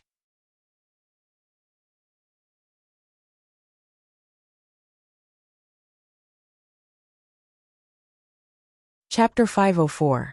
Bang! With another loud noise, Baldeaf used his hockey, which had just broken through the Wuxia, to cut open the black fog with one palm.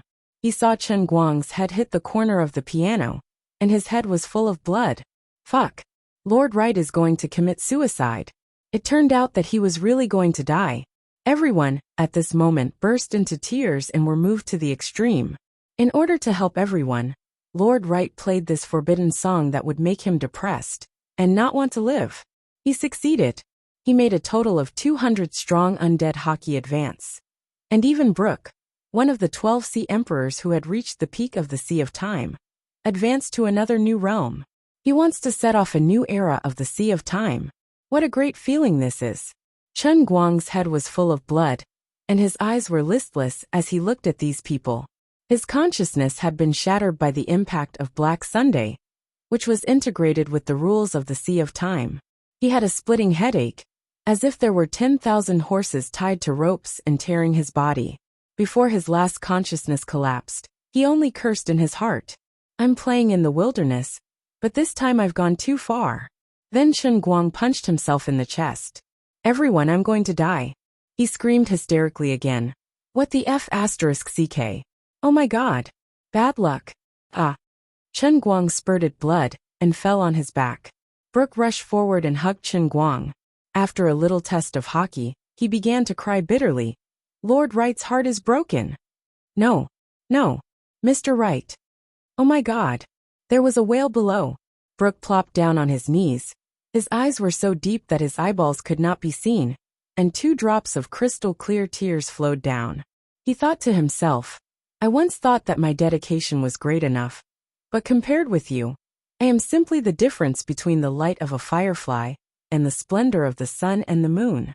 The news that Lord Wright was killed by his own forbidden song, in order to let 200 undying rankers advance into the tyrant Aura realm, swept through Treasure Island like thunder. As soon as Brooke knelt down, it was as if the first domino had been pressed.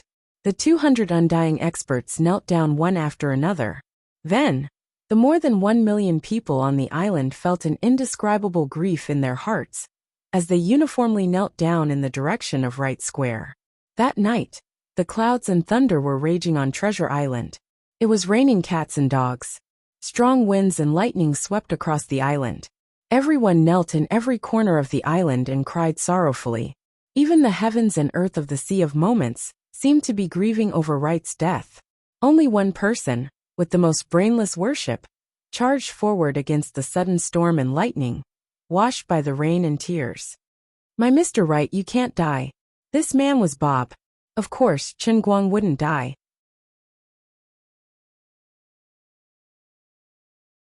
He had 99 chances to resurrect. In fact, the moment he died, he resurrected immediately. But there was a slight accident. The unlucky Black Sunday was too fierce, and the aftereffects were too strong. Just as he was about to resurrect, his soul was scattered again. Thus his whole person was stuck in a very mysterious state, on the verge of death but not dead, on the verge of life but not alive. His soul and body couldn't be unified, and he was only in a muddle-headed state of emptiness. Sooner or later, Chen Guang would be able to defeat Black Sunday, but it would take time. Under Bob's insistence, in the end, Chen Guang wasn't erected a tombstone. Within 3 days, Wright Square was transformed. 200 undying experts personally took charge of the hard work. In the center of the square, a huge statue of the handsome Mr. Wright was built. Behind the statue, there was a hall made of white jade, named the Sage Temple. Chen Guang's body was placed in a crystal coffin, hidden in a ventilated and cool basement, guarded by Buldev and Brooke, who had decided to settle down here. Brooke was appointed as the first head of the Sage Temple's fan club by Bob, who claimed to know Wright best. Buldev was the deputy head of the Sage Temple's fan club, and the other 200 undying experts were the backbone members of the fan club. More than 50 of them had armament hockey. Of course, they were born after the collective advancement. At that time, many people didn't understand why Bob didn't name it Knights Templar or Guardians of the Temple, but named such a lofty organization after food. Bob angrily rebuked everyone. When Mr. Wright first came to Treasure Island, he praised me. He said that I was his first fan in the transient sea. What Mr. Wright loved the most were fans. Mr. Wright comes from a mysterious area that you can't even imagine. This is the culture of his hometown. Since it's the culture of Mr. Wright's hometown, there must be a great philosophy in it. Brooke was the first to express his support. Moreover, I, Bob, can be 100% sure that although Mr. Wright doesn't have the strength of an undying expert, he will definitely be resurrected in this body. Bob's words shocked everyone to death. His judgment was based on the information he had secretly investigated. According to the information, 100 years ago, Mr. Wright, the second officer of the Annie, was around 20 years old. The current Mr. Wright was also a little over 20 years old. Mr. Wright doesn't have an undying soul, which can only mean that he has an undying body and soul. Unlike other people's undying, he doesn't age at all. This was the reasoning of a professional intelligence merchant. Bob firmly believed that this was the secret he was most proud of. Even Buldev didn't know about it. Buldev comforted him. "Little Bob, I understand your feelings, but..." Bob jumped up and angrily hit Buldev. "Buldev, you idiot! As long as 1 year, you will believe me."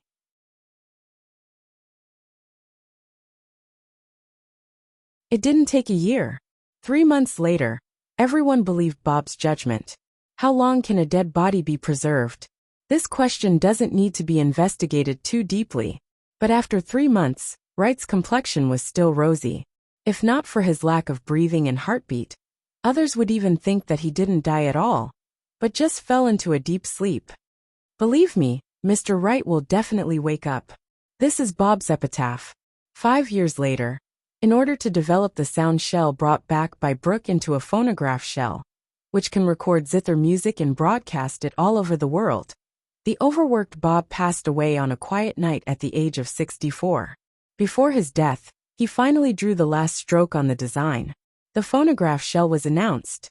The zither music that Chen Guang left for his 10 disciples, as well as the 10 pieces he left for Brooke, were poured into countless phonographs, accompanied by merchant ships or pirate ships, and brought to all parts of the Sea of Transient. Not only that, but Brooke also systematized the musical notation taught by Chen Guang. Henceforth, the bards of the entire Sea of Transient will no longer have to practice alone. They will use the musical notation to record their every trace of inspiration, and at the same time, they can also learn new music from other people's musical notation. More powerful bards will be born in the Sea of Transient, and at the same time, more powerful pirates will be born. Chen Guang first used the Black Sunday to raise the realm of 200 people on the spot, and then left behind the musical notation to change the profession of bards. In the foreseeable future, the strength of the pirates of the entire Sea of Transient will be greatly improved. Poseidon created the history of pirates. Gol Roger used his death to open the great era of pirates, and Mr. Wright used his selfless dedication to open a new era of the strong. Another 5 years passed, and the 4-year-old Bob followed a huge fleet back from the outer seas. This pirate group was called the Royal Pirate Group. Chen Guang fulfilled his promise, bestowing Bob with an undying soul, and after Bob was resurrected, he became a member of the Royal's crew. Although there were countless coincidences involved, the young but mature Bob believed that it was all Mr. Wright's arrangement. The most mysterious new power in the Sea of Transient in the last 100 years, and Bullen, arrived with her sovereign king-like powerful fleet, causing Brooke to be extremely nervous. He and Buldev, who was guarding Treasure Island, brought dozens of undying rank experts to the port and waited. Buldev, although today I already possess the power of an overlord, and Bullen's mysteriousness is known to all. On the Royal, there are at least 300 undying rank experts. Nobody knows what frightening methods they have.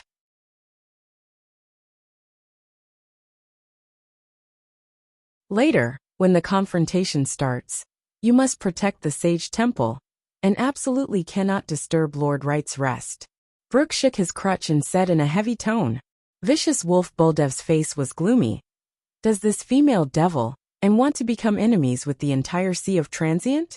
She actually dares to attack Treasure Island. This is simply unforgivable. Perhaps she is jealous of our status, and also wants to become Lord Wright's follower. Another undying rank expert speculated. Seeing the fleet gradually approaching the shore, and the skull flag inlaid with roses becoming more and more distinct, Brooke waved his hand. Everyone be quiet. Prepare for battle. However, the confrontation between the two sides did not last for more than a second. The 20-year-old Anne, carrying the 4-year-old Bob in one hand, came treading on the waves, followed by Watney, Bartu, and other super experts. The 4-year-old Bob shouted in a childish voice, "Captain, don't shoot. We're on the same side." Buldev, do you still remember little Bob by the Daming Lake? Buldev and Bob, who had followed Chen Guang for a whole year, had heard Chen Guang muttering these 2 words when no one was around.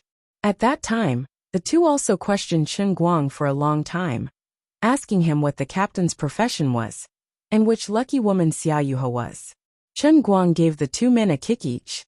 But about a month before his death, Bob felt that his condition was not right, and that he would not live long.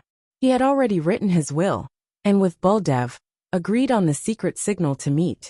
At that time, Buldev ridiculed Bob for not working hard to train, saying that he had no hockey, and that it was impossible for him to obtain the qualification of immortality.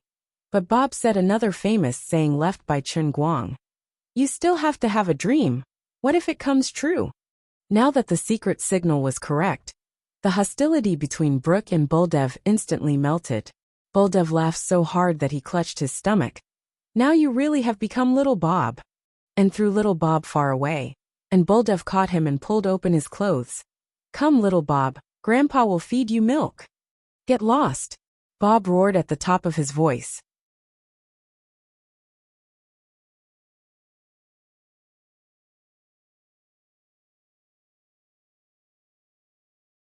Chapter 505. Since then Annie directly lived in the Sage Temple. Although Brooke strongly opposed it, it was of no use. Annie knew right 100 years earlier than him. I have been waiting for him for 100 years. I don't want to waste another second. Brooke, although you may be a bit stronger than me now, if you must taste this old woman's fist, this old woman doesn't mind dismantling your skeleton. A crazy woman who waited for a man for 100 years. Even Brooke didn't dare to look straight at her. Of course, what made him choose to concede was Bob's mediation, confirming that Chen Guang had indeed said that he was once the second officer on the Inn Royal. When Chen Guang opened his eyes again, he saw a blonde girl with two big sapphire blue eyes bending down to wipe his body. Who is this? Is this figure going to break through the horizon? Your career line is a bit explosive. Your posture of bending down is a bit undignified. Is there a heaven in the sea of time? Did I accidentally open a new world? Wait, this girl looks a bit familiar? Perhaps because he had slept for too long. Just waking up, his brain was still a bit slow. After a long time, a name gradually emerged in his heart. He finally remembered who she was. Captain Annie. Chen Guang's mouth was somewhat unclear. He hadn't spoken for a long time. He almost forgot how to use his vocal cords to pronounce. The 18-year-old Annie's body suddenly shook, and the silk handkerchief in her hand suddenly fell to the ground. She slowly raised her head, and a pair of beautiful eyes stared at him. After a short moment of silence, tears poured down like a tide. She frantically shook Chen Guang's shoulder, roaring at the top of her voice. Right. You bastard. I waited for you for 100 years. You finally came back. But you slept here for 100 years. You are a complete bastard. How much do you want to torture me before you give up? Why don't you let me die quietly? Why let me die again and come back to life? Why let me bear this endless pain of longing? Why did you leave without saying goodbye? Why didn't you confess to me one more time? I stared at the boundless night on the sea. I watched the flowers wither in the changing of the 4 seasons. I looked for you on the boundless sea while growing old and white-haired. Do you know how desperate I was? I wanted to die peacefully, but because of this damned undying soul, I had no choice but to wake up in my infancy. But from the moment I opened my eyes, even when I was still a baby, your name was always in my head. I finally heard from you. I crossed the ocean from 40 million kilometers away, tore apart 3 sea emperor monsters, defeated the black storm that no one could defeat, and shattered the lightning that fell from the sky. When I finally saw you, you were lying in this coffin like a corpse. I have to look at you year after year again. I have to look at your youthful face while I grow old day by day.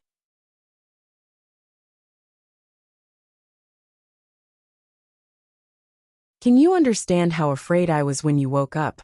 I was an ugly old woman, but I couldn't help but want to stay here and guard you. Chen Guang blankly looked at the crying Annie. Memories flooded in like a tide. He remembered that starry night, when he was hung on the mast of Annie. After a long time he slowly said, I thought you didn't like me. You are a fool. If I didn't like you, I would have chopped you to death the first time you boarded the ship. Annie Polly, this female devil whose name shook the entire transient sea, the most powerful and mysterious sea emperor in the last 100 years. Even Brooke, who had been promoted to an overlord, didn't dare to look down on her. This fully deserving of being the most powerful woman in the transient sea.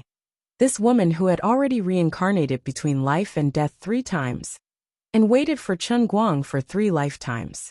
At this moment, she gently stroked her long hair, looking like an innocent young girl. Frankly speaking, Chen Guang really didn't expect that after staying on in Royal for half a year, Annie would care so much about him. In his heart, he was more willing to regard Annie as a friend. He didn't dare to hope that this beautiful and powerful captain would truly like him. At that time, he plucked up the courage to write her a love letter. But that was the result of losing a bet with old Jack and Bartu.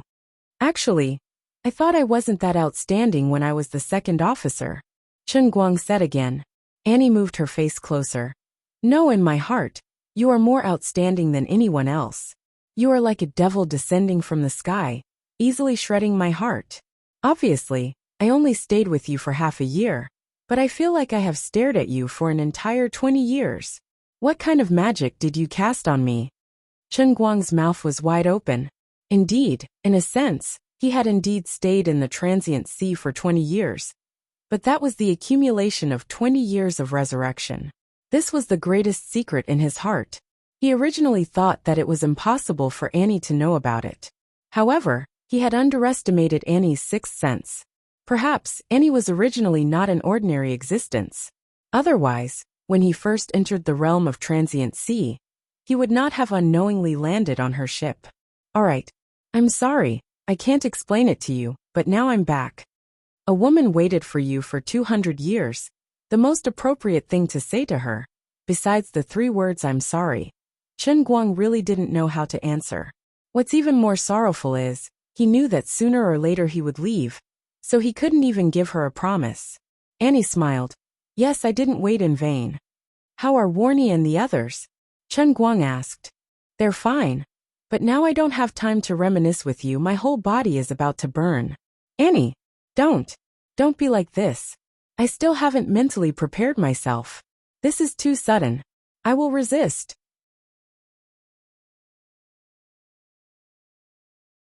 If you can resist Annie, who has the strongest haki, and is now the head of the transient sea's 5 hegemons, using the words you once taught me, I will give you 32 likes.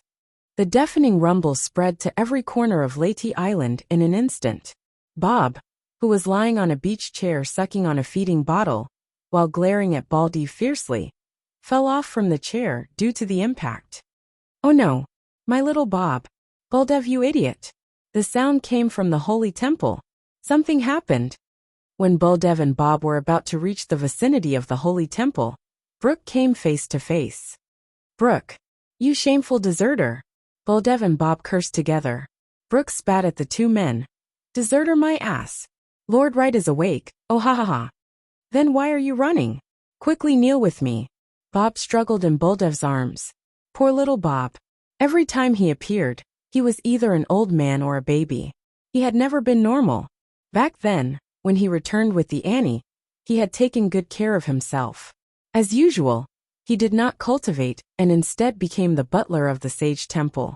Based on Chen Guang's memory, he set up a right cultural communication company, sold phonographs to every corner of the transient sea, and built statues of Right on at least 100,000 floating islands.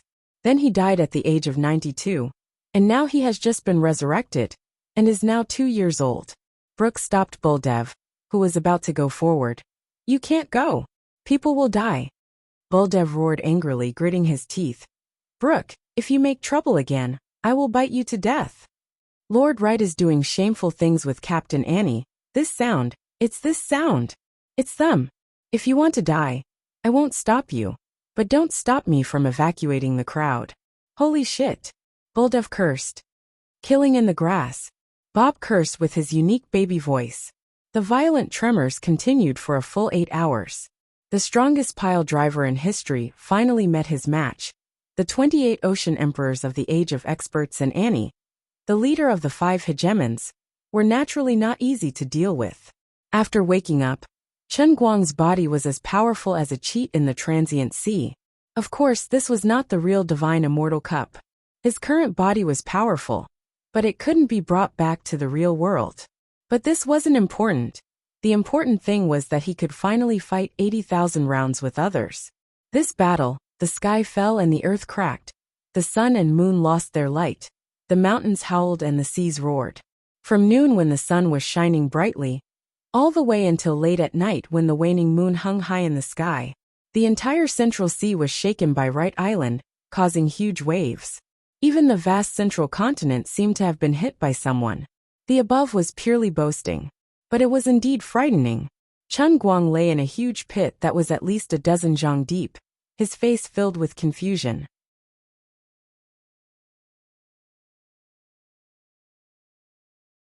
The magnificent sage temple had long been razed to the ground.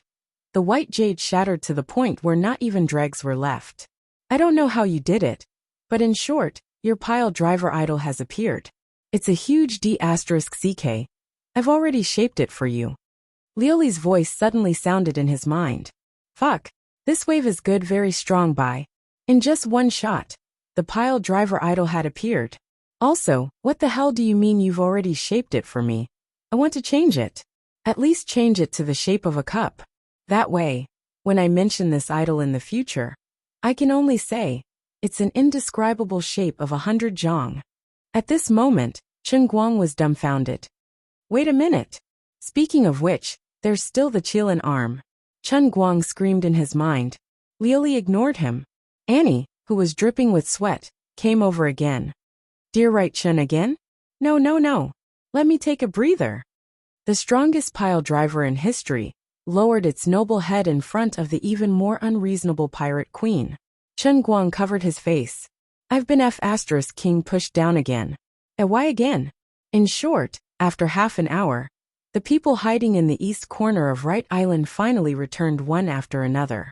The total population of Right Island today was much less than when it was called Treasure Island. In the past 100 years, because the Sage of the Sea rested here, the original trading function of Treasure Island was gradually stripped away and abandoned. This place turned into an existence similar to the Church's Holy Land and was eventually renamed Right Island. Those who could settle down here were either representatives of major forces, outstanding bards, or descendants of those who worked in Wright's bar. Other than that, there were also core members of Wright's Cultural Communication Company, where Bob was the general manager. Chen Guang first spent an hour to comfort everyone, especially old Warnie, who used to be a little follower and an old bastard. Now little Bob couldn't stop crying. Annie, on the other hand, went to sleep with satisfaction. According to her words, my man is back. I'm going back to be a noble lady.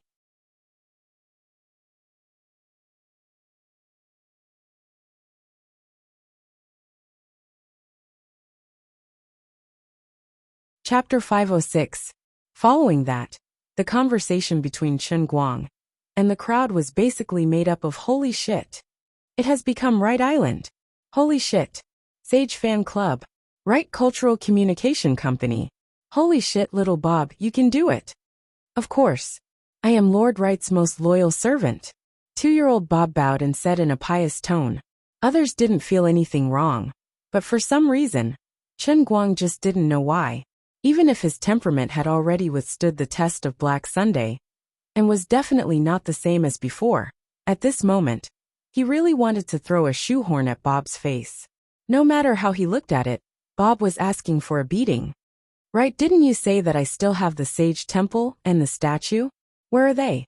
Chen Guang looked left and right, up and down, but couldn't find them. Lord, before noon today your temple is here, and the statue is there. Brooke pointed to 2 different places behind Chen Guang. Chen Guang pushed his hands, acting like he couldn't bear to recall the past. Forget it, it's gone. Don't mind those details. Then he grabbed Bob and raised him in front of him. I really have to praise you, Bob. You've done a really good job, you've worked hard. Chen Guang looked at this child's face. He didn't expect this guy to remember what he had accidentally mentioned. In order to develop the phonograph shell, he had worked himself to death. Fortunately, he could be resurrected. What was even more amazing was that he had used 100 years to spread his name and phonograph shell to almost every place in the Sea of Time. Just now, Chen Guang sensed that his current production of faith value was as high as 130 billion a day. This meant that Bob's demonic claws had spread to almost 73% of the population of the Sea of Time. Right now, in Chen Guang's warehouse, there was an outrageous amount of faith value. He couldn't be bothered to count the exact number. After all, according to what Ruri had said, the small surprise that would appear after the daily production reached the level of 100 billion was already there. Just as he had expected, Leyte Island could be moved by paying faith points. Then, the next step would be to first try to understand the relatively easier languages. Then, he would control the 10-kilometer-wide Leyte Island and start an unprecedented tour of the Sea of Moments. Thinking about it, it was quite exciting. What is your ship? The old man's ship is an island. Accumulating faith should have been something that Chen Guang had to put in a lot of effort and work himself to death to achieve. In the end, after sleeping for 100 years, Bob had done it for him. Of course, he had to praise him heavily. Bob burst into tears again. Lord Right, in order to spread your glory, I, old Bob, can bear it no matter how hard and tired I am. It was you, Lord, who changed my life. Lord, you said that you would give me immortality.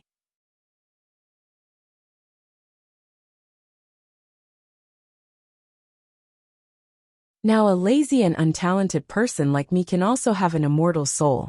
It is all thanks to you, Lord. This guy kept shoving his tears and snot into Chen Guang's face. He was even scarier than Greasy Bob. Chen Guang hurriedly threw him away. Collect. Bob landed on the ground and stood up with his hands on his hips. Yes, Lord. Then, he immediately turned to Buldev and raised his eyebrows.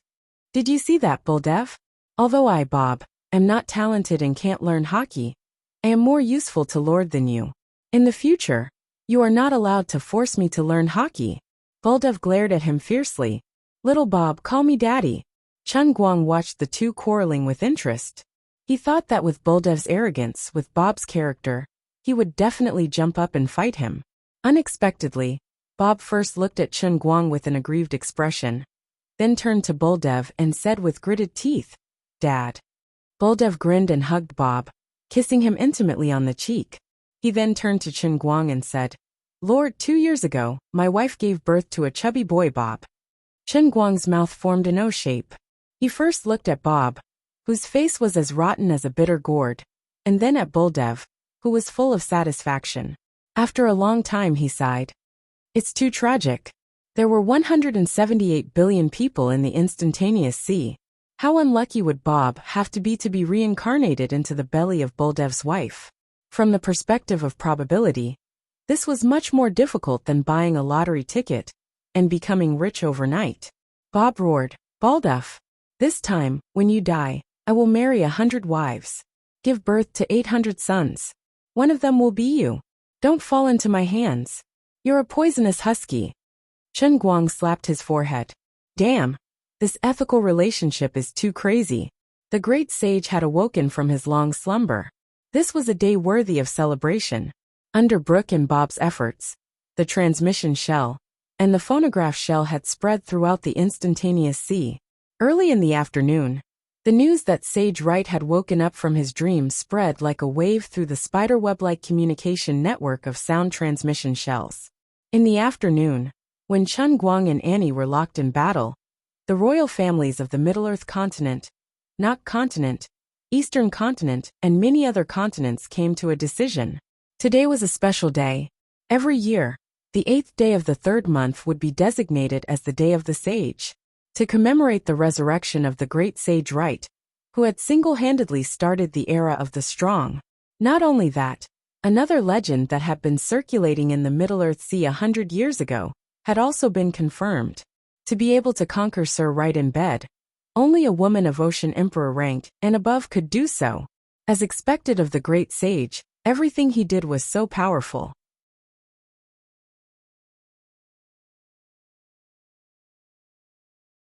To be able to fight with the terrifying Annie for 8 hours, he was fully deserving of being the overlord of the instantaneous sea. The instantaneous sea was a world of the strong, where the weak were prey to the strong. This kind of thing that was very difficult to talk about in the outside world had instead added another layer of glory to Chen Guang in this world. He didn't sleep for the whole night. On one hand, it was to seek refuge. On the other hand, Chen Guang had been guarding the demon juicer the whole night. Looking at the room full of demon juicers, his mouth was about to crack from laughing. Halfway through his laughter, Chen Guang's expression changed, and he reminded himself, I can't be so happy. I'm a respected great sage now. I've also experienced life and death for 100 years. I can't be so frivolous, I have to be steady. No, by the time I thought about it, I had already broken the spell. Damn, I feel like I'm hopeless. Pushing the door open, the loyal Bob was already waiting at the door with a bottle of milk. Who knew where he ordered a set of exclusive aristocratic clothing for babies? It looked quite out of place. My most respected Lord Wright, you're awake? Your most loyal servant, Bob, is here to greet you.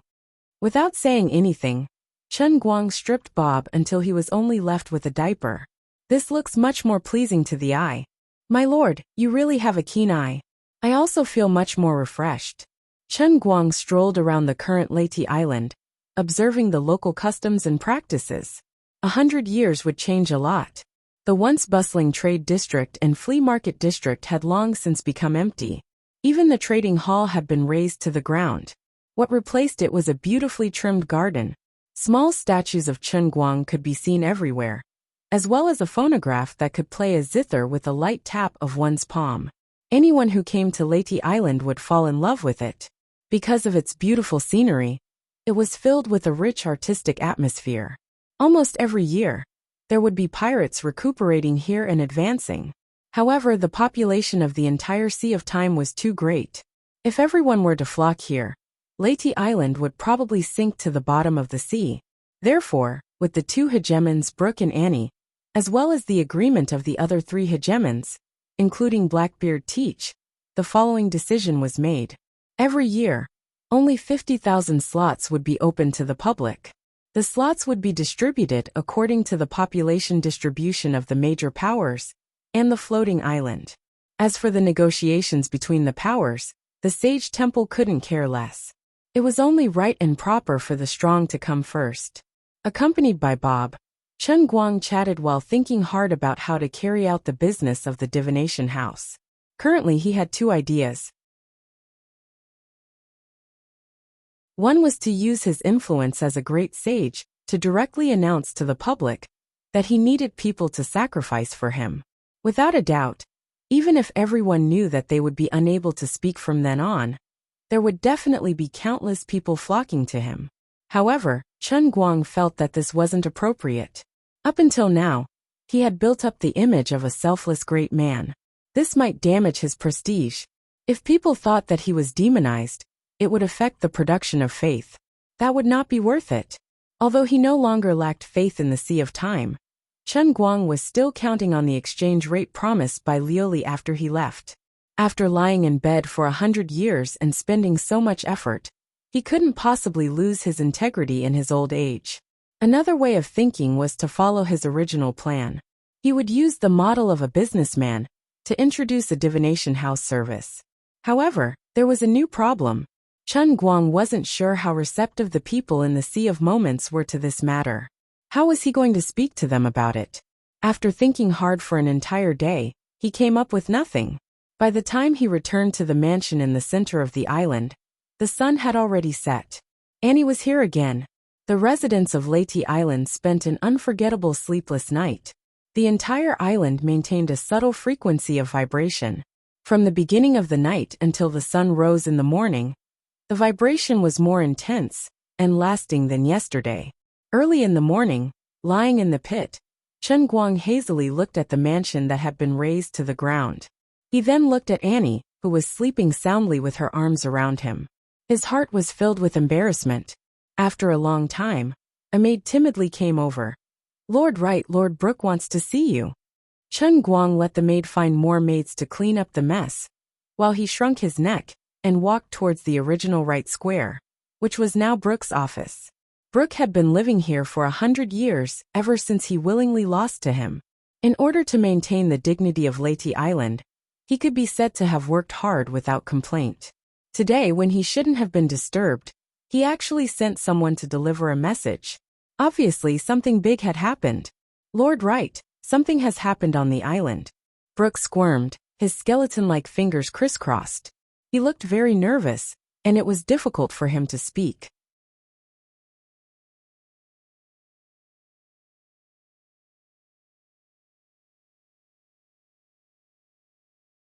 Chapter 507. What happened? Is it very serious? In the past, Leyte Island was round like the sun, but now we have forever lost a piece of land in the east. Now Leyte Island looks like a pizza that has been bitten off by Buldev, missing a corner. Chen Guang was furious. What? There's actually such a thing. Did someone attack us? Brook shook his head. No, in the entire Sea of Time, no one would try to harm us, and no one would have the guts to do so. This is a very natural collapse. Fortunately, at that time there was no one in that area. It happened this morning. The more Brook said, the lower his head drooped. Chen Guang's face turned red. Oh my God, how could I do this? Was there such a big movement? I didn't realize it at all, as I was closely involved in the situation. Don't mind those details. Losing a little piece of land is no big deal. In any case, it didn't sink, right?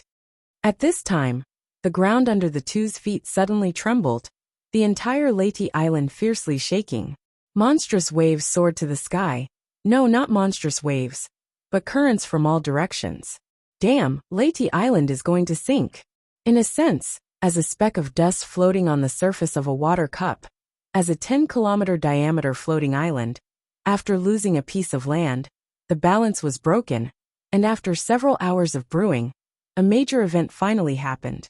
In Chen Guang's heart, 10,000 alpacas whizzed past. I really sank the island. The price of my life as husband and wife is a bit too high.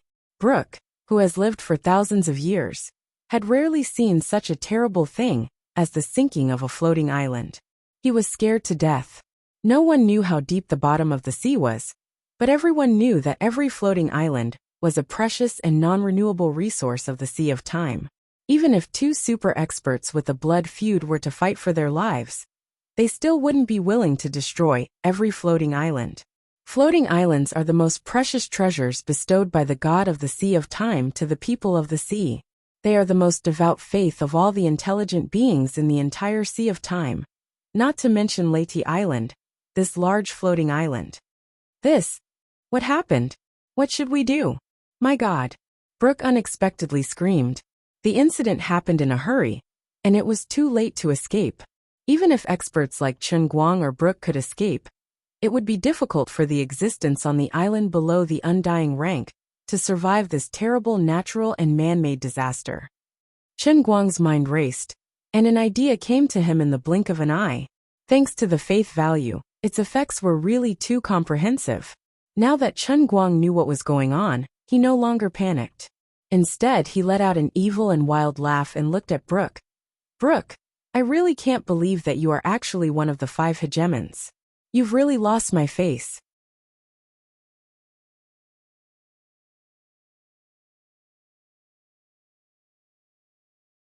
In Chen Guang's memory, the skeleton Brook in the One Piece manga was also famous for being timid. As a skeleton, he was as timid as a mouse. He could even scare himself when he looked in the mirror. Brook, the musician in the Sea of Fleeting Time, was no better. Lord Right. It's not that I'm a coward, it's just that this is too scary.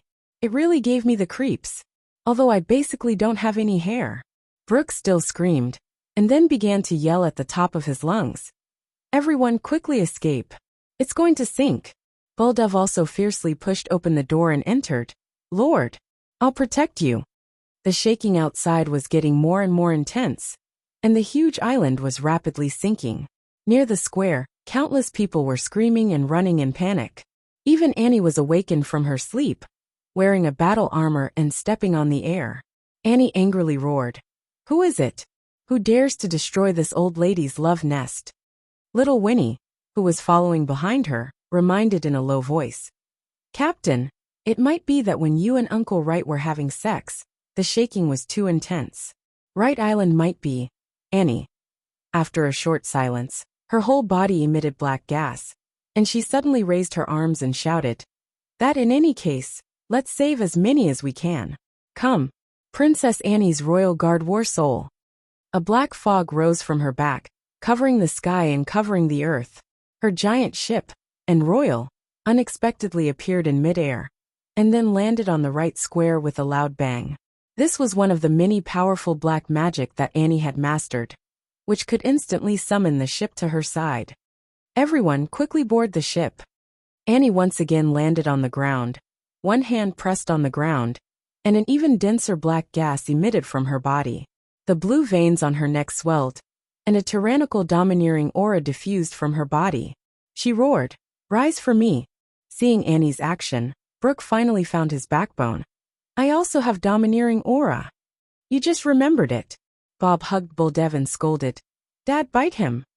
Brooke and the other strong undead used their domineering aura together, finally slowing down the sinking speed of Right Island.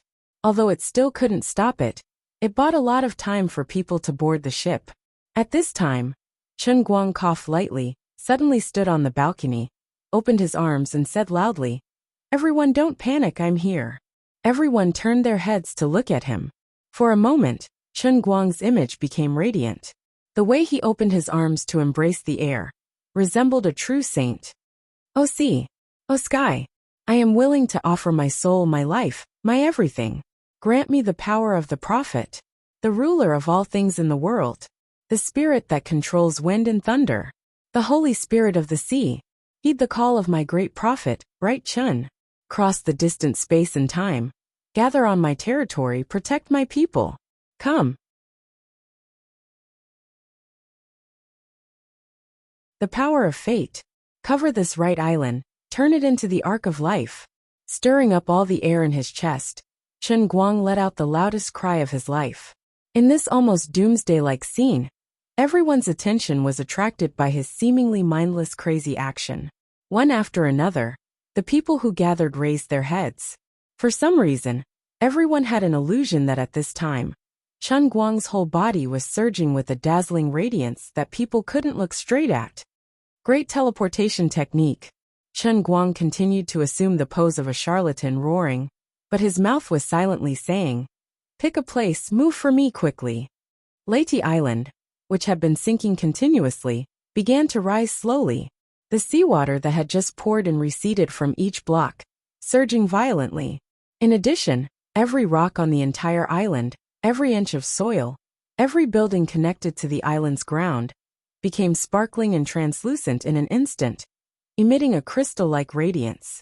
The entire island continued to rise, and an unknown buzzing sound resounded throughout the world. Although no one knew what was happening, at this time, this phenomenon was clearly beyond everyone's understanding. "A miracle, an inconceivable miracle," Brooke exclaimed while covering his mouth. Annie also withdrew her domineering aura, her eyes filled with excitement and worship. "I knew you could do it. Worthy of being my Annie's man." Bob raised his arms and shouted, "My great master! Bob is your eternal believer." Brooke's eyes were filled with tears, thinking, "Luffy, did you see? Finally, such an inconceivable strong person appeared on the sea of time. He will certainly lead us to find true freedom." Chen Guang smiled at everyone, trying hard to maintain his unfathomable appearance, thinking, to be honest, if not for this matter, I really didn't know that moving Right Island would cause such a big commotion. Now it's good, letting everyone experience it in advance, so that next time they can be mentally prepared. It's a blessing in disguise. Just don't know where it will be moved to. The radiance on the island gradually became more and more intense, including Chen Guang. Everyone couldn't see anything clearly, only a stretch of white. Even the people next to them couldn't see clearly. Finally, when everything became quiet, all the radiance suddenly disappeared. All around, it was pitch black. One couldn't even see one's fingers in front of one's hand.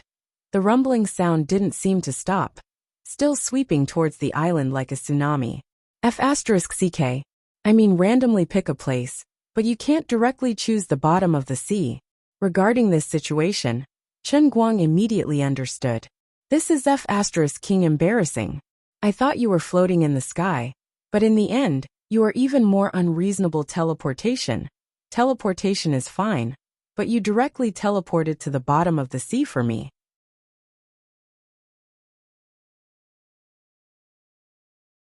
Hey 110, come and save me.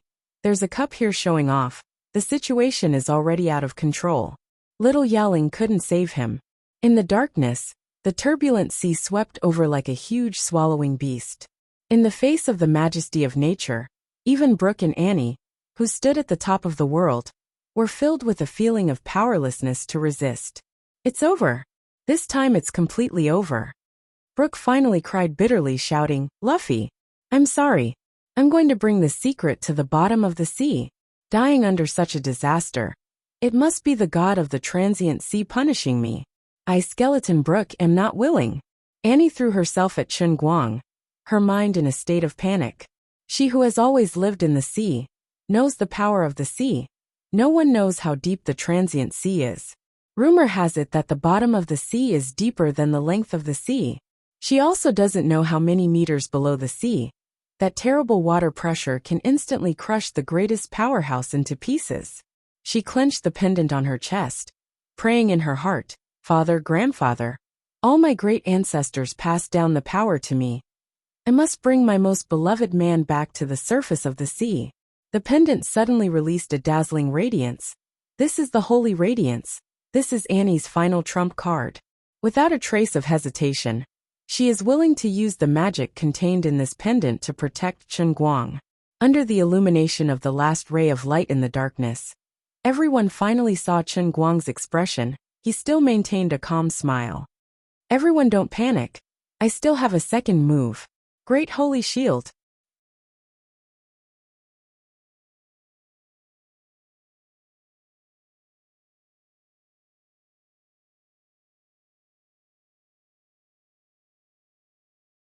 Chapter 508. Hurry up and use some holy light shield. This time I'm really going to go overboard. I'll give money and faith value, okay? Chen Guang roared madly in his heart, his eyes quickly sweeping across the light curtain that only he could see, almost going blind. "Big brother, stop messing around. This time I'm really going to go overboard. If you have any dissatisfaction with me, please come at me, okay? Don't hurt my fans. If worst comes to worst, I'll just die again. Stop messing around." Perhaps the overly strong obsession finally made the heavenly Holy Grail choose to compromise. A line of words suddenly appeared on the light curtain. Light curtain technique. Paying faith value can protect the stability of the Redeemer's Cup. The amount of payment fluctuates according to the intensity of the impact the light curtain receives. Finally giving me a life-saving trump card. Chen Guang was extremely moved. For the first time, he felt that the Holy Grail was so reasonable. After a moment, under everyone's gaze, a light curtain slowly rose from the periphery of Leyte Island with a diameter of 10 kilometers. The gorgeous golden white light curtain gathered in the middle at a speed visible to the naked eye, finally forming a perfect dome in midair, exuding a soft light. Before the turbulent seawater could reach the ground of Leyte Island, it was sucked back by this layer of light curtain like a sponge, and finally blocked outside, unable to advance an inch. The position of the light curtain was exactly the invisible wall that was intercepted by Chen Guang when he first arrived at Treasure Island, intending to take the horseshoe to smuggle him in, completely overlapping. Chen Guang let out a long sigh of relief. "This place is my base. If I really go overboard, then wouldn't I have to lie in the water and pretend to be a god? What is this situation? This is the deep sea." Brooke looked up at the shining dome above his head, completely incoherent. Beside him, Watson took out an instrument and said with a trembling voice, "Sir Brooke, this is 100 million kilometers under the sea. Impossible. This is absolutely impossible." Brooke screamed. Watson shouted in a louder voice, "But it is indeed like this. 100 million kilometers." Hearing Watson's resolute statement, Bob lay on the ground. "Oh my God, before this, the deepest record to the bottom of the sea was left by Magellan with his godlike Magellan. But after a short period of silence, everyone turned their heads to look at Chen Guang, who was standing on the balcony, and the look in their eyes was strange. This was definitely not the gaze they had when facing a human. They were treating Chen Guang as a god. This was not a miracle that was shouted out, but the work of a true god. Brooke slowly approached, his hollow eyes projecting a burning light. Lord Wright is a man who is cared for by the sea of time. Everyone was on the verge of kneeling again.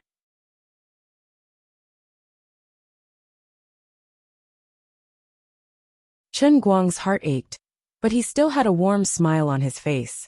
He raised his hand slightly and said, "Everyone, don't be like this. It's just a small matter, not worth mentioning. I only brought you here on a whim. The greatness of the instantaneous sea cannot be understood without experiencing it for yourself. 200 million kilometers under the sea. How majestic, how beautiful. This is simply the most generous gift from the Creator. I will let you see the magnificent scenery of the sea." Right said, "Let there be light." Light. He continued to pay the faith value and turned on the searchlight function.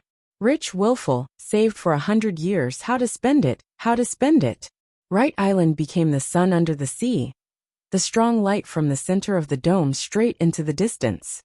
This beam of light shone on the bottom of the sea, revealing a pitch-black giant that was so huge that it almost made one's mind stop at first glance. It was boundless. Chen Guang thought.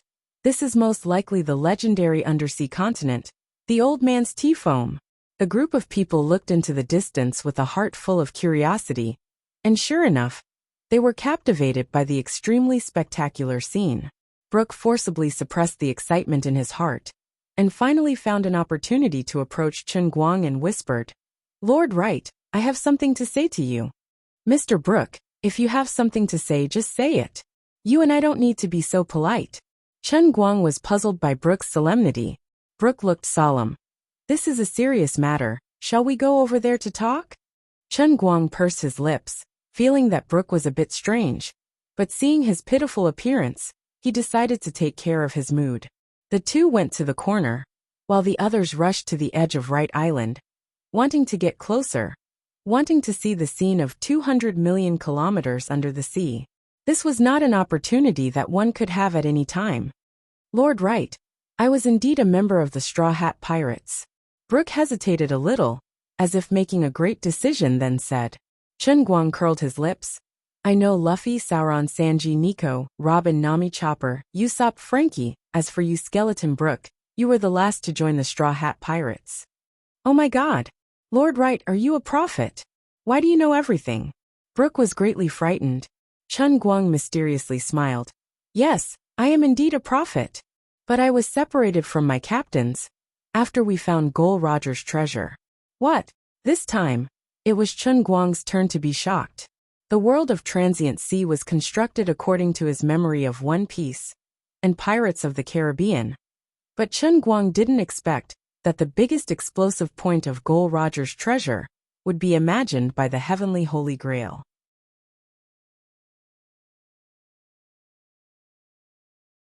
Seeing that Chen Guang finally revealed a surprised expression, Brooke regained some confidence. "Lord, do you want to know what Gol Roger's treasure is?" "What?" "A letter. In the letter, he said that the master of the Eternal Hand is alive." "How inconceivable. We live in someone else's cup. We are pets raised in captivity." The more Brooke spoke, the more excited he became. Abruptly, he pulled open his own dress. Chen Guang turned his head to look, and his pupils shrank. Brooke's chest, indeed, had no flesh and blood, only bones. "Lord, I am afraid that after death, I will never be able to wake up again. Therefore, many years ago, I stopped being reborn.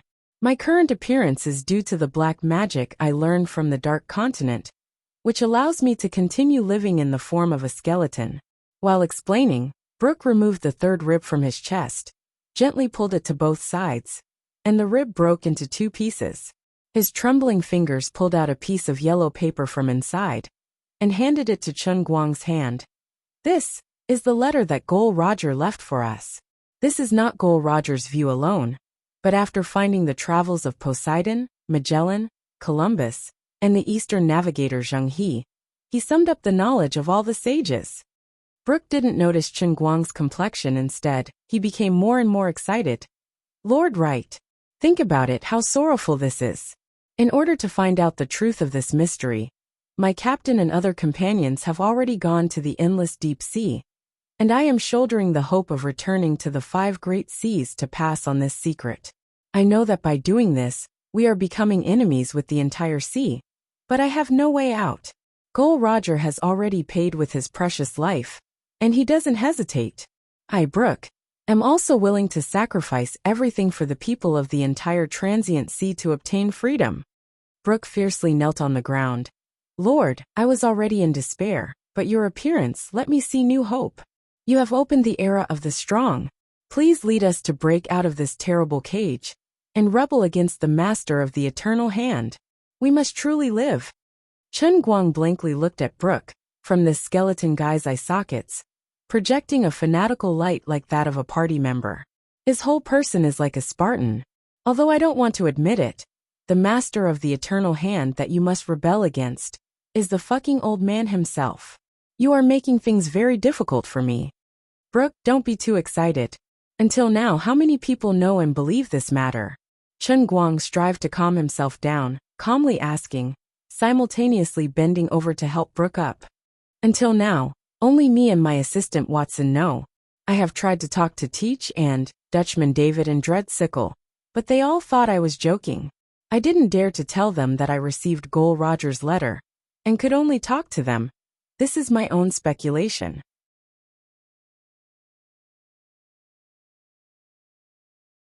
I already have no next resurrection. They are all our last hope. I can't let the curse of the transient sea spread from me to them. Because you are the son of God favored by the sea, I dare to talk to you. Brooke's tone became more and more devout. Chen Guang very much wants to tell him that the old man isn't the son of God. The old man is your God. Regarding your experience, I am very sympathetic, but I am also helpless. Although I can use faith to stir up the wind and rain in the transient sea, I can't make this plane advance a step from the lower plane of the transcendent Holy Grail. But if this matter were to spread out, it would be too sad. At this time, Chen Guang's mind recalled a movie he watched a long time ago, The Wonderful Night at the Museum. In that movie, the toys were endowed with life, turning into one living person or animal after another. But no matter how real they look in the movie, they are in the end toys living on the screen. They are infinitely far away from the real world. When the movie ends, their lives are declared to have come to an end. At this time, the people in the transient sea, relative to Chen Guang and the real world he lives in, are a bit like the characters in The Wonderful Night at the Museum. Real, yet illusory. Now in this illusory world, someone suddenly tells him, I have discovered this world's secret. I beg you to lead us to rebel against this cruel fate, to overthrow the ruler of the eternal hand. A strong sense of incongruity and powerlessness makes Chen Guang at a loss. He is a little moved by Brooke's faith and spirit. In addition, standing in front of him is not only Brooke, but also the countless fearless warriors who have fallen in the pursuit of truth and freedom in the transient sea.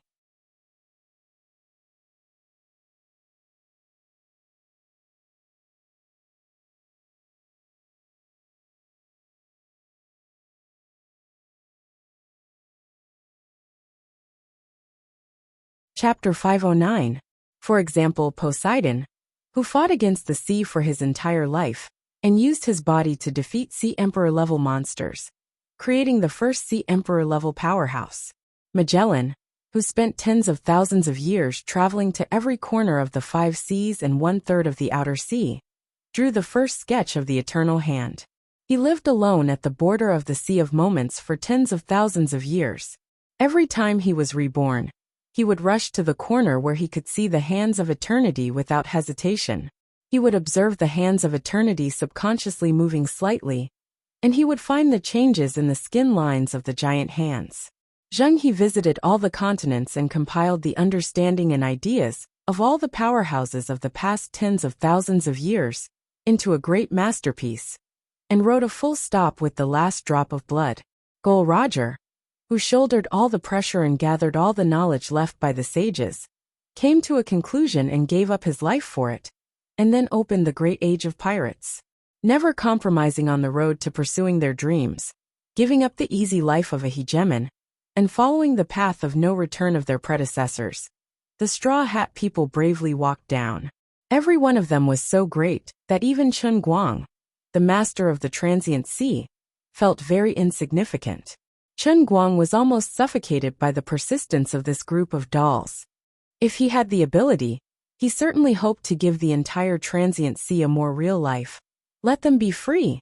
and let the transient sea become the same as the universe where the earth is, become a real plane or universe.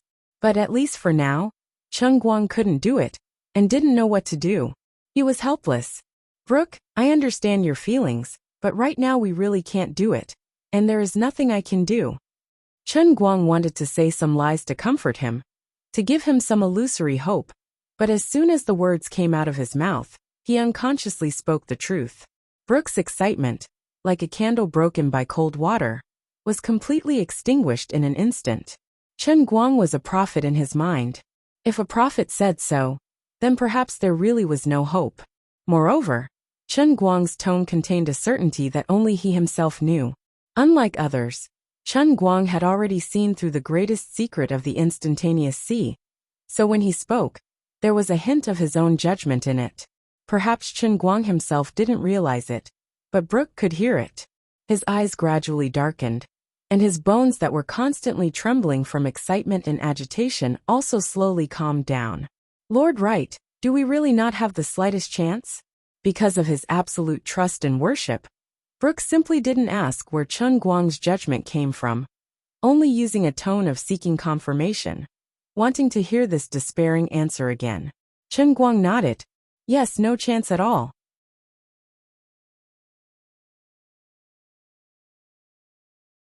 Even if you have already created such a great art, with your help, the pirates of the Shuzhou Ocean are becoming stronger every day, and we even have 5 hegemons, and even a powerful prophet like you.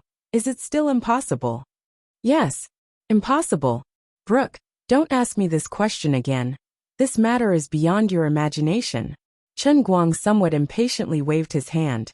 The more Brooke asked him, the more helpless Chen Guang was. Sorry, I didn't mean to make you unhappy. Brooke turned his face away, remaining silent.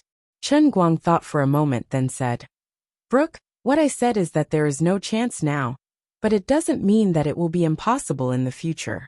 I don't want to easily make any promises. There are a lot of things that I can't say to you too clearly, but what you want to do, what you want to obtain, is equally recognized by me. In the future, sooner or later, there will be a day when I will bring freedom to the people of the instantaneous sea. Therefore, you might as well try to live longer, so that you may have the opportunity to see that day. Chen Guang's mood was very complicated, and also very strange. He didn't understand why he wanted to bring this group of people to rebel against his rule. It was simply stupid. Perhaps what Liuli said was really right. After all, he didn't have the potential to become a god.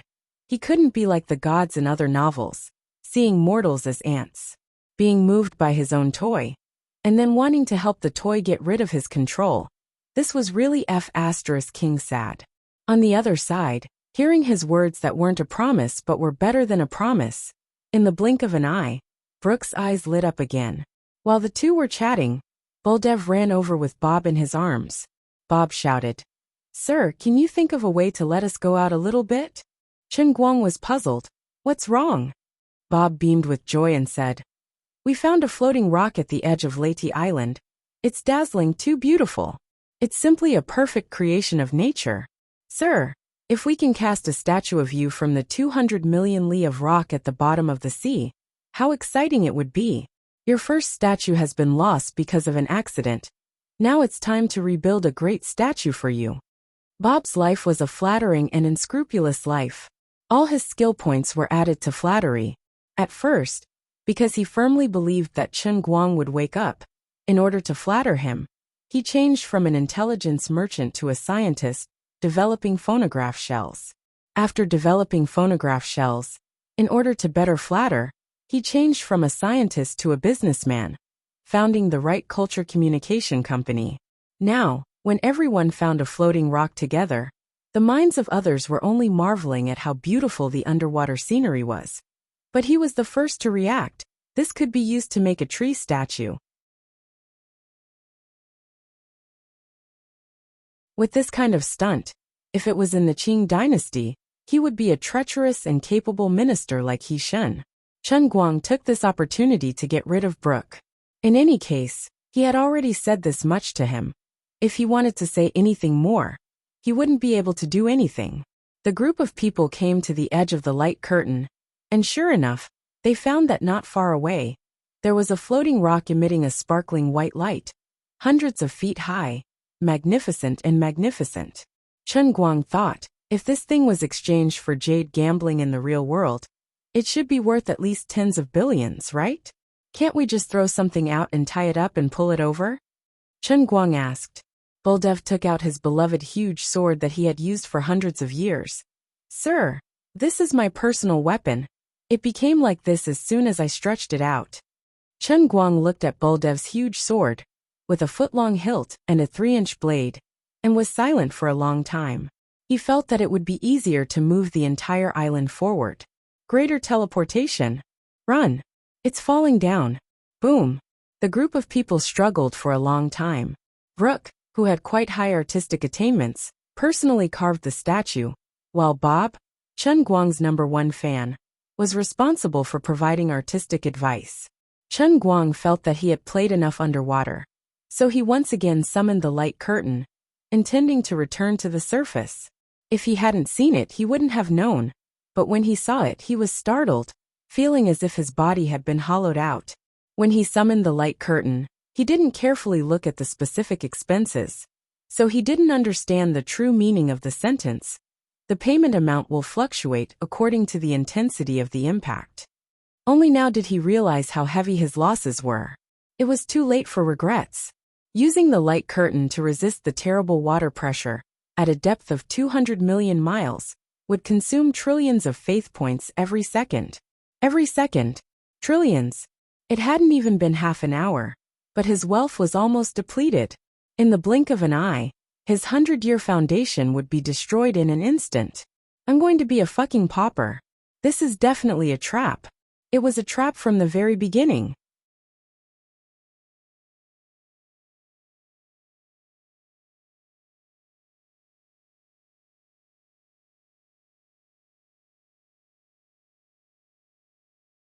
Chapter 510. Chen Guang clenched his teeth thinking, it must be the heavenly holy grail purposely made me move to Leyte Island, purposely tricked me into this water, purposely created such a high cost, just to make me return to before liberation in a second. Don't spout nonsense, it was not the heavenly holy grail. At this moment, Azure's voice rang in his mind. Who is so shameless, despicable, perverted, vulgar and inhumane? I am going against his 18 generations of ancestors. Azure was silent for a very long time. It was me. Oh my God. Just now I was controlled by a soul from beyond the heavens. Stop pretending. When you come out I will give you a big surprise.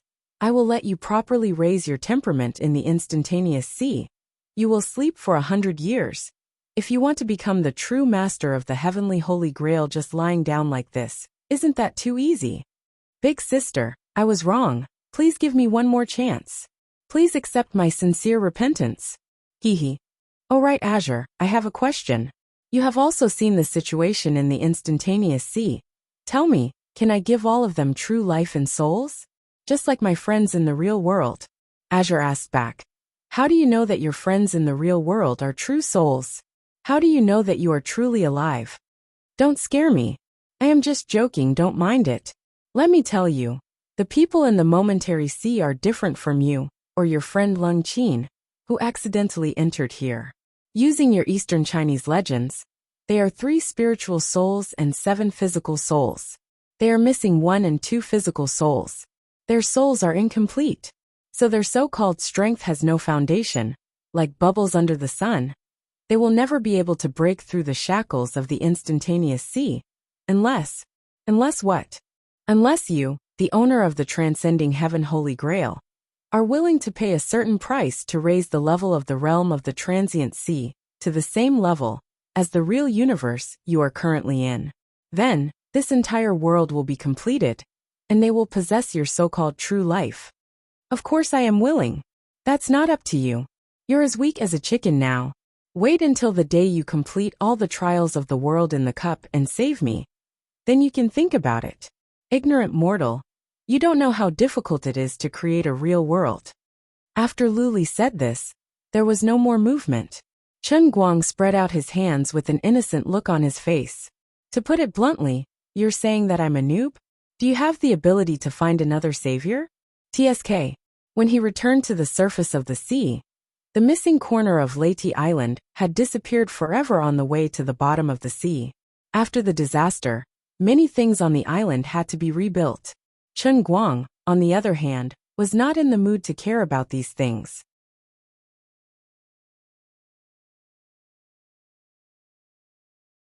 After hesitating for a long time, he finally decided to let Bob announce the second business of Right Culture Communication Company. The Divination Holy Temple had officially opened for business. That's right, his current status was different from the past. Of course, he couldn't use the lowly name of a divination house anymore. Naming it the Holy Sanctum immediately made it seem lofty, since he had already boasted that he was a prophet. Other than the Greater Teleportation Spell and the Great Sacred Shield Spell that he had bragged about previously, it was only right to add the so-called Great Divination Spell. Lord Wright, I have a good suggestion. Why don't we wait for the real Holy Temple to be built before we hang this plaque? The strange rocks from the deep sea that were knocked off the new statue can be used to build the Holy Temple. The effects will be very good. This place is too awkward now. Bob pointed at the Divination Holy Temple that occupied an area of less than 3 square meters. There was only a canopy propped up by a stick, and the 4 words of calligraphy written by Chen Guang were hanging on the wall. After holding it in for a long time, he finally said this. Crossing his legs on the stool, Chen Guang patted the dining table that he had moved out of his mansion and calmly took a sip of his saliva. Bob, don't look down on this place. There's only a canopy, a dining table and a stool. Actually, these are not important. The place where I, the prophet and sage Wright, are at is the Holy Temple. Wherever I am, the Holy Temple will be. Bob's eyes lit up. He cupped his hands over his heart and said in a childish voice, My Lord is wise. Chen Guang smiled in satisfaction. Bob pointed to the side and asked, Then, my lord, should I get someone to build a toilet Holy Temple at the side? Chen Guang gave him a thumbs up. This fellow's perceptivity was really high. And the dining Holy Temple, the Holy Temple where you and Lady Annie had sex. If not for the fact that you are still a child, I would have definitely beaten you up. Chen Guang glared at Bob fiercely. Then, he took out the purple devil's fruit juice and poured a cup on the table. The bright sunlight that fell from the sky shone on the fruit juice, revealing a crystal-clear glow. It looked extremely enchanting and beautiful. A faint fragrance wafted out from the cup. Although it wasn't strong, it made one feel relaxed and happy after smelling it. Chen Guang looked down at Bob and smiled sinisterly. Bob, go. Go tell everyone that from today onwards, I, Wright, will be staying in the Divination Holy Temple. I will use the magic of the prophet that I possess to help everyone fulfill their wishes. Come, drink this cup of Ganges River. Oh no, drink this cup of holy water of faith. Then, I will help you find anyone or anything you want to find. No matter where it is hidden, I will be able to find it in any corner of the Sea of Time. Bob was alarmed. That's amazing.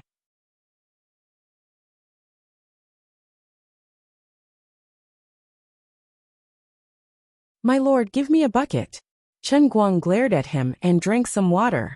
Then he said heavily, Of course this magic is powerful, but the price is not cheap. After drinking it, you will lose the ability to speak forever. My lord, you took the wrong cup. Awala guli pala kacha kacha ka ka ka. Half an hour later, after wasting 100 billion points of faith, Chen Guang finally managed to save his tongue. With his head covered in cold sweat, he smiled at Bob. See that? I'm not joking. I'm telling you, Bob, that this holy water of faith is really terrifying. Thank the heavens, the production of faith had increased in the past few days. Otherwise, he would not have been able to sustain the expenditure of 100 billion points. As for where the growth was, Tintin indicated that the Buddha said, I can't say. Chen Guang did not expect that his first guest would be Annie. My dear bed leader. Oh no, Captain, we can discuss this in private, but I really cannot give you this water. Who are you looking for? Must I? If not, I can get Dolly to drink it on my behalf. Chen Guang rejected decisively. The Dolly that Chen Guang was referring to was a famous chatterbox on Annie, the kind that irritated people. Annie shook her head. No, this is my own matter. Don't torture Dolly. I want to find that traitor Jack and tear him to pieces. I still don't know what happened between you and him back then. Chen Guang was very surprised. He did not expect Annie to hate Jack Sparrow so much. He took away all the souvenirs you left me back then, Annie said angrily. Chen Guang was at a loss. Souvenirs? Annie nodded and moved closer to Chen Guang's ear. She gritted her teeth and whispered, "Yes, Jack Sparrow is as cunning as a fox. He knows that the biggest secret that allowed us to not die on in Royal is related to you. So he took away all the clothes you have ever worn, your saber, everything you have, including your underwear. When he escaped, he jumped into the sea wearing all your clothes. I seriously suspect that all 7 of your underwear were worn by him." Chen Guang was furious. This is indeed unforgivable.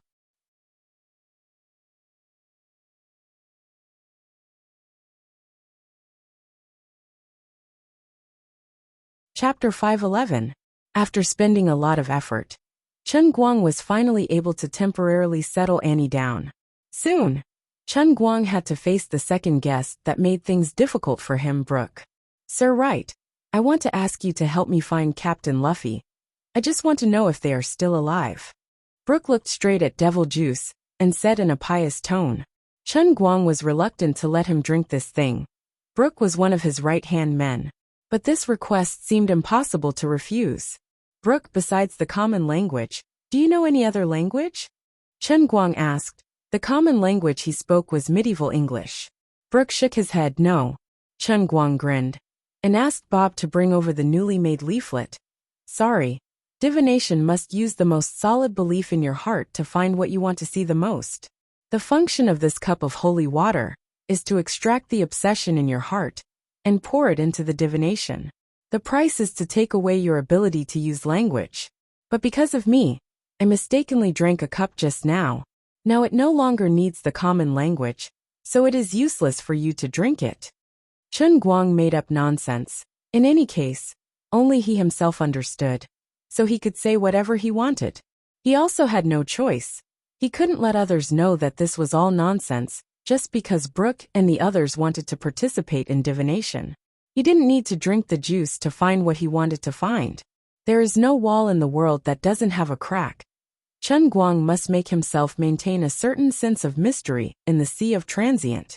So far, his performance was different enough. If he exposed more things, in case Brooke or Annie discovered his true secret, there would be a huge risk of losing the faith of everyone in the sea of transient. Although the secret that the Eternal Hand was still alive was temporarily hidden in the heart of Brooke and Watson, but it was clear that in the long history of the sea of transient, there has never been a lack of strong people who used their lives and faith to explore the truth. This was like the wheel of history, unstoppable. With an extremely long history and a population of 178 billion people, there would always be a continuous emergence of amazing experts. They had experienced a life full of opportunities and risks, step by step reaching the peak, and finally embarked on the path of seeking the truth. The era 2 to 3,000 years ago belonged to Luffy and the Straw Hat Pirates. In the current era, there was Brooke, Annie, Polly, Blackbeard, Teach, and the rapidly rising Jack Sparrow. Who knew how many strong people would appear in the next era? Of course, Chen Guang, their imaginary enemy, was not afraid of these people's efforts and struggles. He even cheered for them in his heart and personally participated in it, contributing his strength.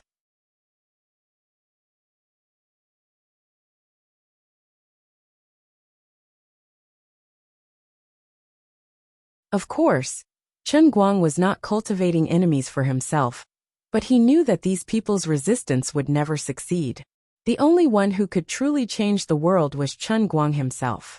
However, it was precisely because Chen Guang could see their despair that he admired their persistence.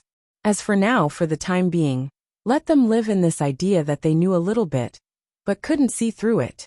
Brooke was very disappointed, but Watson suddenly stood up from the side. "Sir, I can speak a total of 7 languages. Let me drink the holy water of faith, and let me fulfill Lord Brooke's wish." Brooke waved his hand. "No." Watson turned his head and stubbornly looked at Brooke. "Lord Brooke, I have followed you for hundreds of years, I know your heart's desire. For me, not being able to speak is nothing. As long as I can continue to follow Lord Brooke, my life has meaning. Fulfilling Lord Brooke's wish is my Watson's obsession. Without waiting for Brooke to speak again, Watson fiercely picked up the cup on the table and ferociously gulped it down. Watson. Brooke couldn't say anything else. Chun Guang slightly nodded, put a box on the table, and then said, Watson, in your heart, desperately think of what you want to see the most, and then look inside. Divination ball, no, perhaps it should be called a telescope, was embedded in this wooden box by Chun Guang, and the eyepiece was embedded in the hole, resembling a kaleidoscope. As for the obsession in Watson's heart, it was pure nonsense. The only one who could really influence the scene in the telescope was Chun Guang himself. What he wanted others to see, others could see. After a long time, Watson turned around with a flushed face. It was obvious that his mood was extremely agitated. Woo-loo-loo-loo-loo. He couldn't speak. But it didn't matter, he could still write. Brooke pulled Watson far away.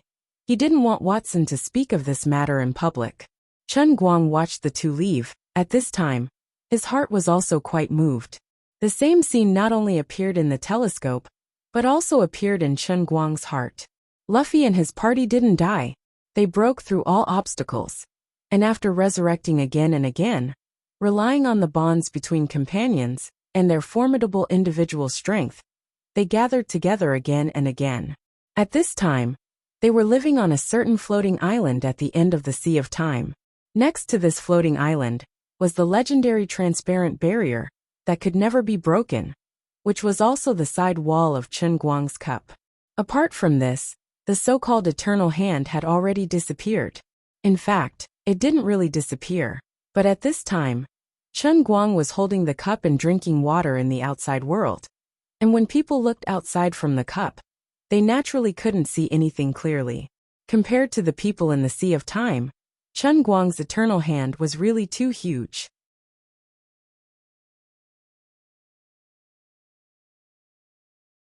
Vaster than the sea, vaster than the sky, the naked eye of mortals simply couldn't distinguish this hand from the heaven and earth. If it was still like before, with enough distance between the hand and the cup, it could still be barely distinguished. But now, there was nothing that could be done. In addition, Watson had mastered a total of 7 languages including Spanish, Portuguese, German, and so on.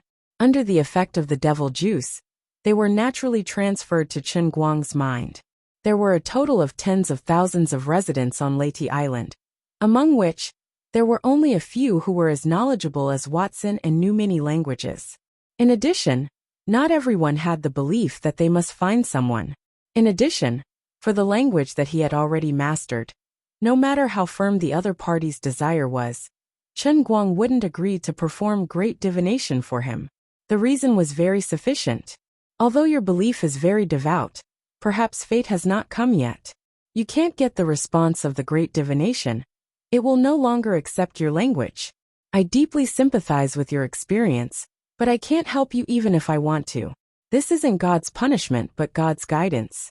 God is telling you that you should forget about the burden of the past and face the future with a more optimistic attitude. After a busy day, at least thousands of people came to try because of their obsession. The situation was better than expected. Chun Guang performed great divination on about 400 people and very easily completed the learning of 676 languages. Of course, the biggest reason for this was that there were many people on Leyte Island who were experts selected from all over the Sea of Time to cultivate. They came from the 5 big seas and the more remote outer seas, so it was reasonable that they had a wide variety of languages. However, Chun Guang wasn't too excited. The smooth start was completely within his expectations. The truly difficult part was still the various super small languages that followed. At night, when he returned to the mansion, Annie was already sitting on the table in her armor, waiting for him. "My dear, please help me find that shameful traitor Jack Sparrow." Annie smiled, but she couldn't stop the black gas from spreading out from her body. It was very obvious that she was furious when she thought of old Jack. Helpless, Chun Guang poured out a glass of fruit juice and was about to drink it himself. Annie hurriedly stopped him. However, Chen Guang waved his hand and said, "It's fine, I'm a prophet. I can deal with the aftereffects of the great divination." He didn't want to admit it, but the truth was that even though the price of drinking the devil's fruit juice was very high, the taste of this thing was not to be underestimated. There was a touch of coolness when it entered the mouth, and when it went down the stomach, it could be iced down the throat all the way to the stomach.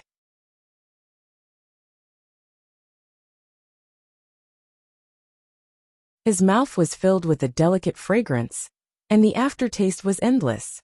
The cool sweetness mixed with the pure sourness was simply the most delicious drink in the world.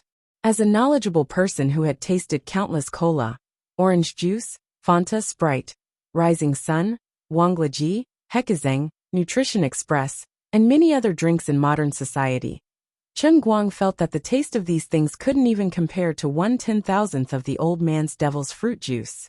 The devil's fruit juice had a devil-like allure, and one would immediately become addicted after drinking it by mistake. "I can't take it anymore, I'm addicted. Let me take another sip." Unlike others who couldn't speak after drinking it, Chen Guang felt that he could constantly save himself. After drinking it, he pretended to pounce in front of the divination telescope and stared into it.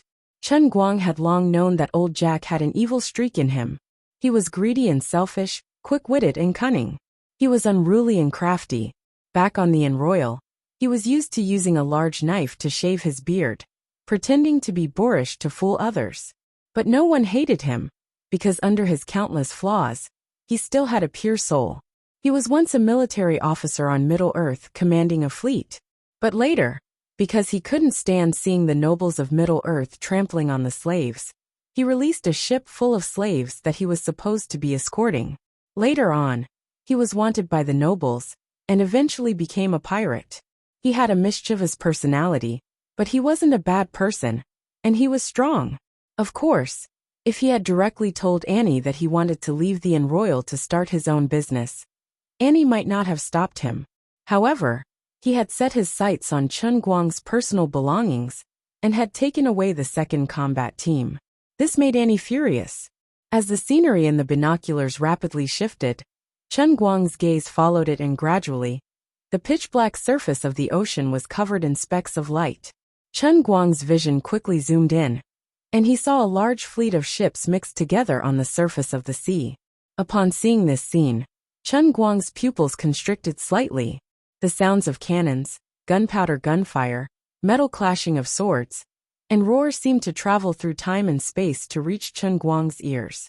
The scene continued zooming in, and on the deck of every ship, he could see a frenzied battle.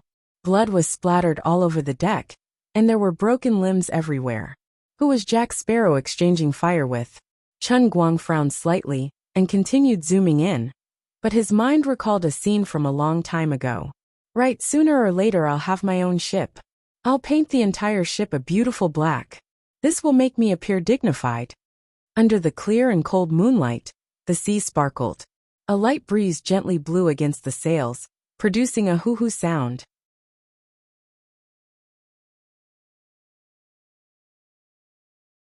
Old Jack sat on the railing of the Royal Inn, ferociously gulping down a mouthful of wine.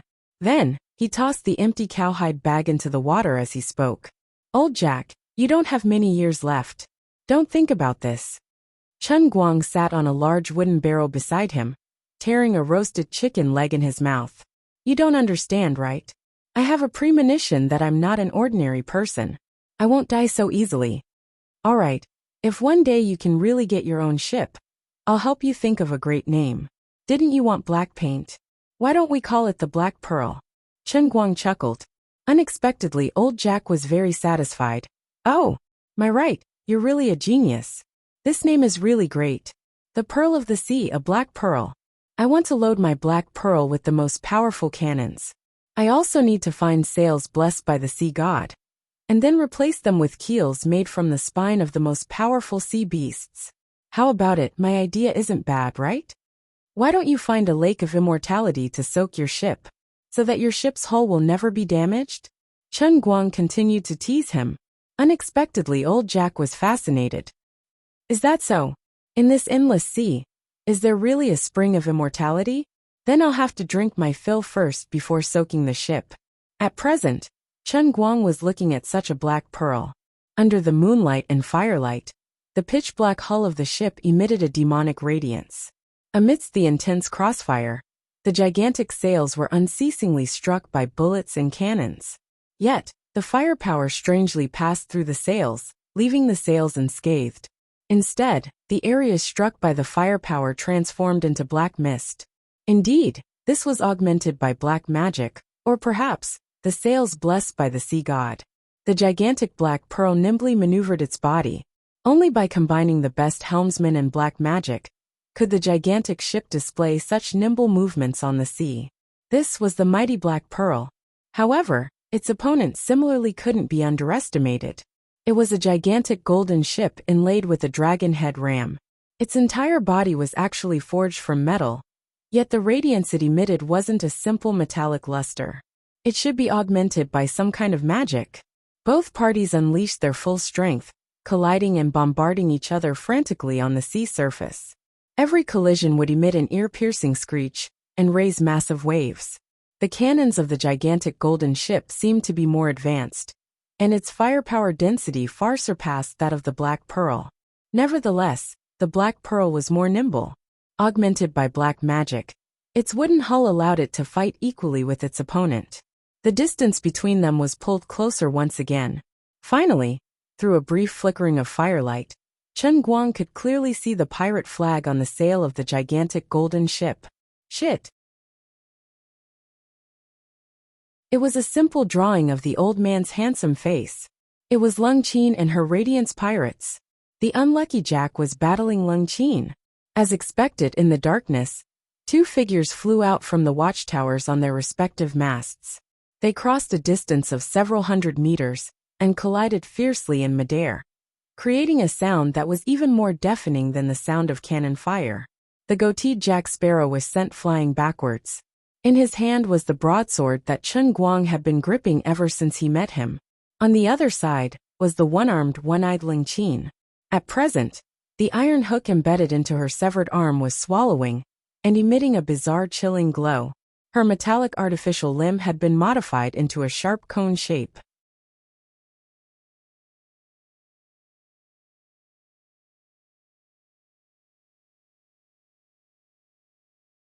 Chapter 512. Seeing Lung Qin's appearance, Chen Guang was puzzled. It had been 100 years since he entered the Sea of Moments. Logically speaking, Lung Qin should have been reborn at least once. When she first appeared here, she was crippled. At that time, Chen Guang did not think much about it. Later on, when he thought about it, he felt that it was strange. After all, Lung Qin could not have entered with her body, but with her soul. Since that was the case, why was she still crippled? Now she should have been reborn once, but her body was still incomplete. This didn't make sense. Could it be that she was the same as me, and had an immortal body in the Sea of Moments? The more Chen Guang thought about it, the more he felt that it was highly possible. Using Lori's words, the people in the Sea of Moments, under the special rules, had their souls incomplete. But Lung Qin was the same as him, having a complete soul compared to others. Thus, it was not hard to explain why Lung Qin did not age in the Sea of Moments. Forget it. Let's not care about this for now, and quickly go catch her. Annie, I found Jack. Chen Guang turned and said to Annie. Annie stood up. Where? I'll set off now. Darling, wait for me for a few years, I'll catch that old bastard. Chen Guang smiled. It's not that troublesome. Give me a minute. The war between the Radiance pirates and the Black Pearl pirates was still ongoing. Both sides suffered losses, but overall, Lung Qin held the advantage. Whether it was the strength of the pirates under her banner or individual strength, Lung Qin and her Radiance pirates were slightly stronger than Jack Sparrow. Madam Cord, why is this? I've never seen you before, nor provoked you. Why did you suddenly declare war on me? Has your arrogance reached such a level? Even if I lose today, I will make a comeback. You will pay the price for your arrogance. Old Jack stood on the mast of his Black Pearl, roaring fiercely. He had a perplexed look on his face. In the Sea of Moments, although it was common for big fish to eat small fish, but I'm not a small fish. I'm one of the 28 ocean emperors like you. You're bullying me too much. Lung Qin looked at him from afar, her expression cold. Jack Sparrow, do you think I don't know that you snuck up to my ship in the evening? Although I don't know what you're coveting, your provocation is enough to make me wary. I cawed, am used to striking first. Old Jack wanted to cry, but no tears came out. Although the two of them were both ranked as one of the 28 ocean emperors, the transient sea was simply too vast. The chances of them meeting each other by chance were extremely small. Previously, the two factions had never interacted with each other. In the afternoon, the two fleets finally met on the surface of the sea and brushed past each other. At that time, he only glanced at the sail of the radiant pirate group from afar. He did not look too closely, but afterward, he felt that the pirate flag on the sail was very familiar. Later, he couldn't hold back his curiosity, so he stealthily turned the fleet around and dived into the sea to take a closer look. He didn't expect to be discovered. Miss Cord, please believe me. I mean no harm. Old Jack knew that no one would believe his explanation. Even he himself felt that it was absurd. Back then, he had seen Leet turn into nothingness in midair with his own eyes. How could he see that kid's portrait on the flag of another rising pirate force? There's no point in saying more. Jack Sparrow, go and be reborn with a heart full of regret.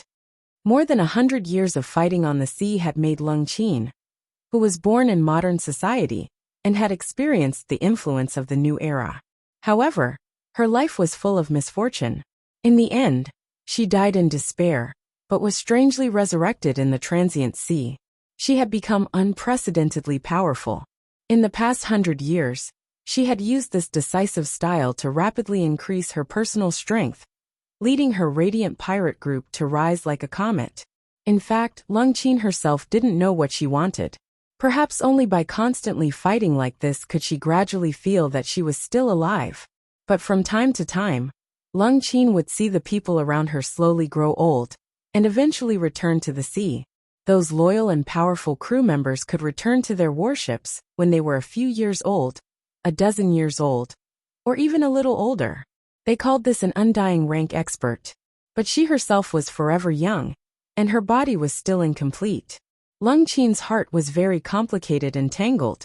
She would often think that there was no meaning in living like this, other than continuously becoming stronger and leading this group of loyal subordinates on expeditions. As a modern woman, her life seemed to be quite boring. Just as the battle between the two sides was about to enter a white-hot stage, a deafening sound suddenly rang out from the side of the sea. Everyone in the battlefield was deafened by this loud sound. The intense tremors caused Jack Sparrow, who was holding onto his blade and advancing forward, to stagger and almost fall down. Lung Qin held onto the mast tightly. She didn't know what was happening, but the power behind this terrifying tremor made her feel terrified. One of the 5 overlords had come to mediate? There was no reason for that. Even an overlord wouldn't be this powerful. This was the might of the world. In the blink of an eye, a huge wave came gushing over, stirring up the seawater. The warships of the two pirate groups were like leaves struggling in the middle of a raging storm. Both sides couldn't be bothered to continue fighting. Rays of black magic light lit up one after another, and they finally managed to resist the impact of this sudden huge wave.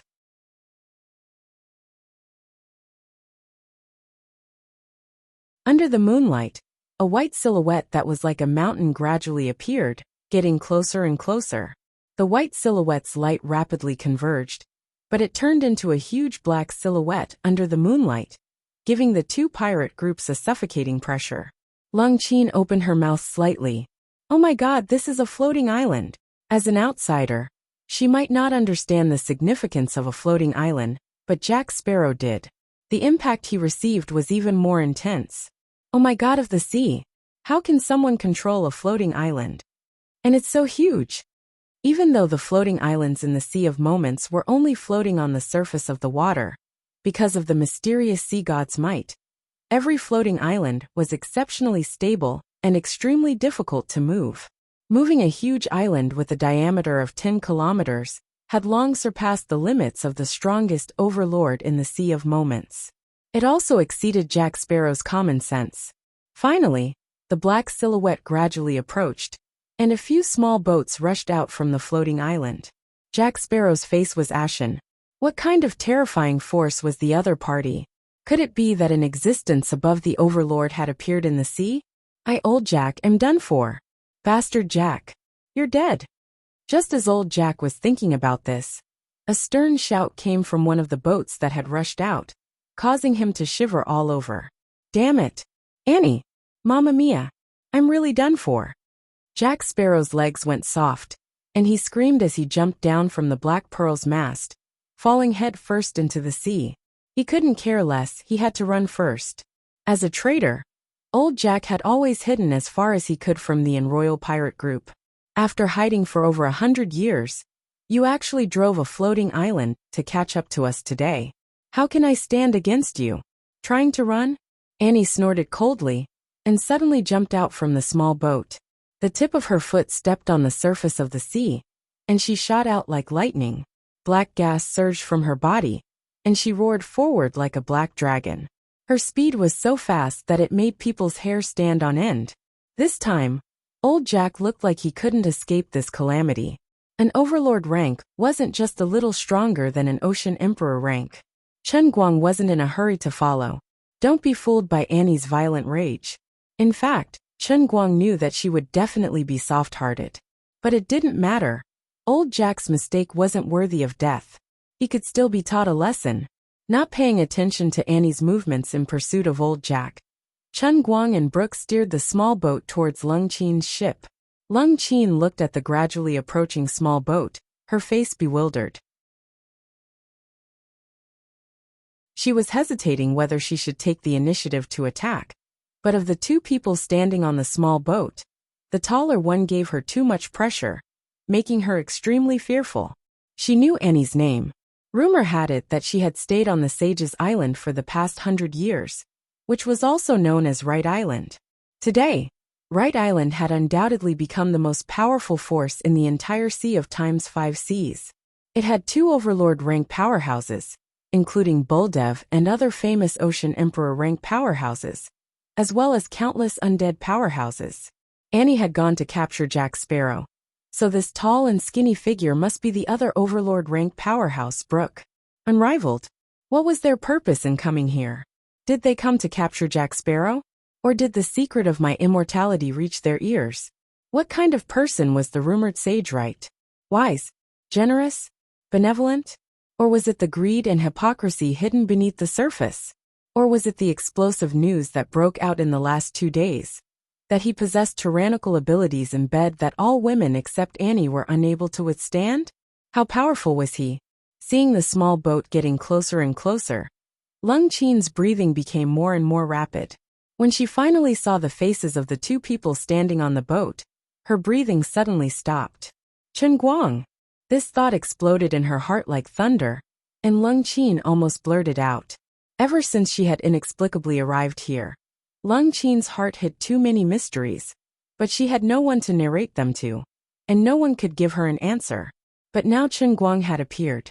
Meeting an old friend in a foreign land could make one's eyes brim with tears, but meeting an old friend in a different world could simply make one hysterical.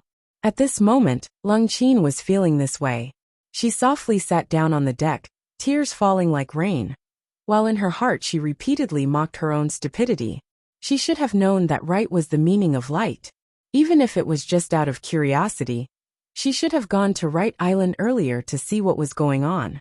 But it was precisely because she was a foreigner that she hid too many cowardly thoughts in her heart, and was unwilling to have too many interactions with other pirate forces, which led to today's brushing shoulders for 100 years.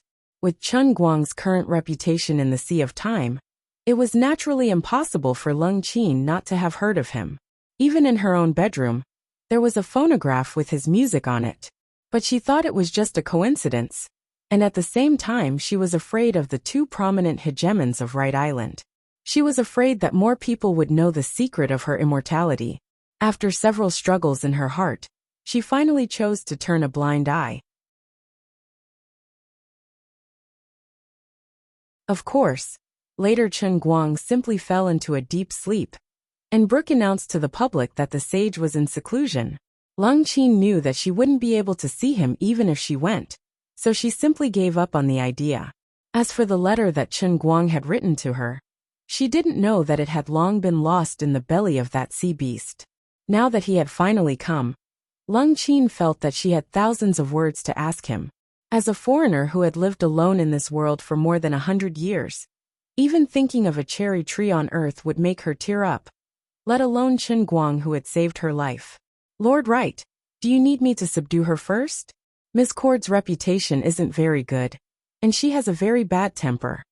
Brooke slightly bowed to Chen Guang and said, since Chen Guang showed Watson the scene where Luffy and others were still alive, Brooke's respect for Chen Guang increased.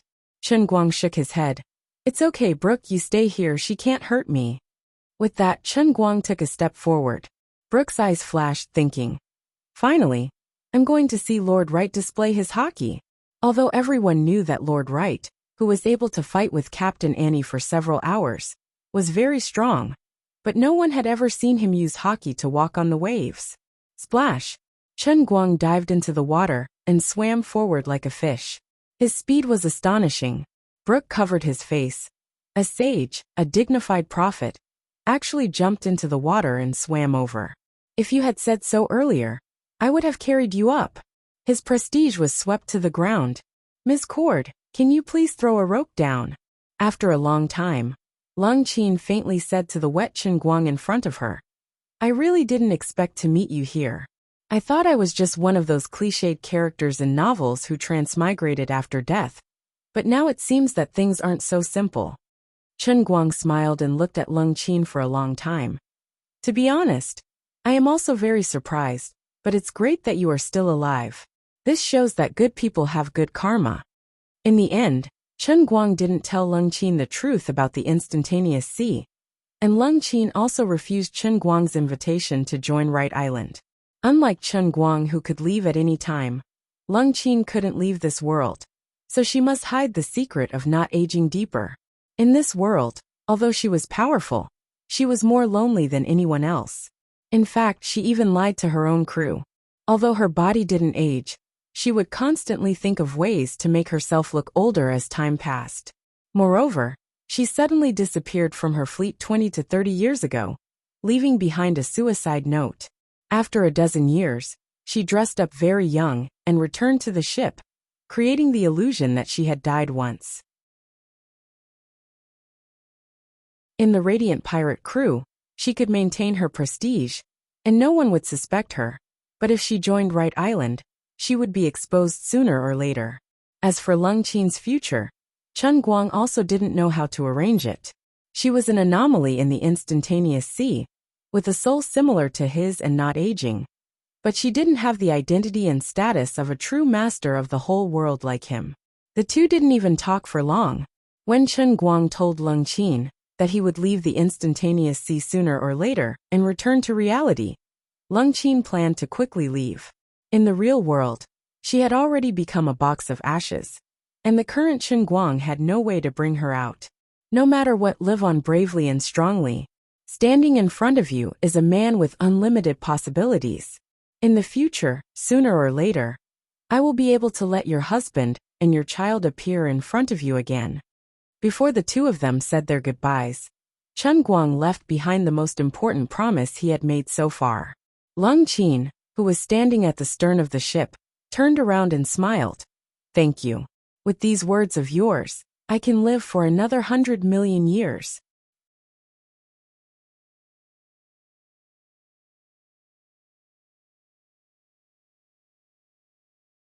Chapter 513. Oh, old Jack, your current appearance reminds me of a roasted pig. Watching Jack Sparrow being beaten into a ball of lightning by Annie, Chen Guang felt sympathy for him.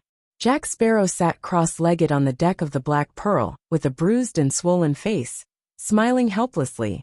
Both sides didn't have any formal confrontation, and the Black Pearl pirates quickly surrendered under Annie's might. On one hand, Annie's overlord-class strength made them powerless to resist. On the other hand, the majority of the Black Pearl pirates' backbone came from the second battle squad that defected with him. Seeing the old captain, Annie's legs turned to jelly, not to mention brandishing their swords.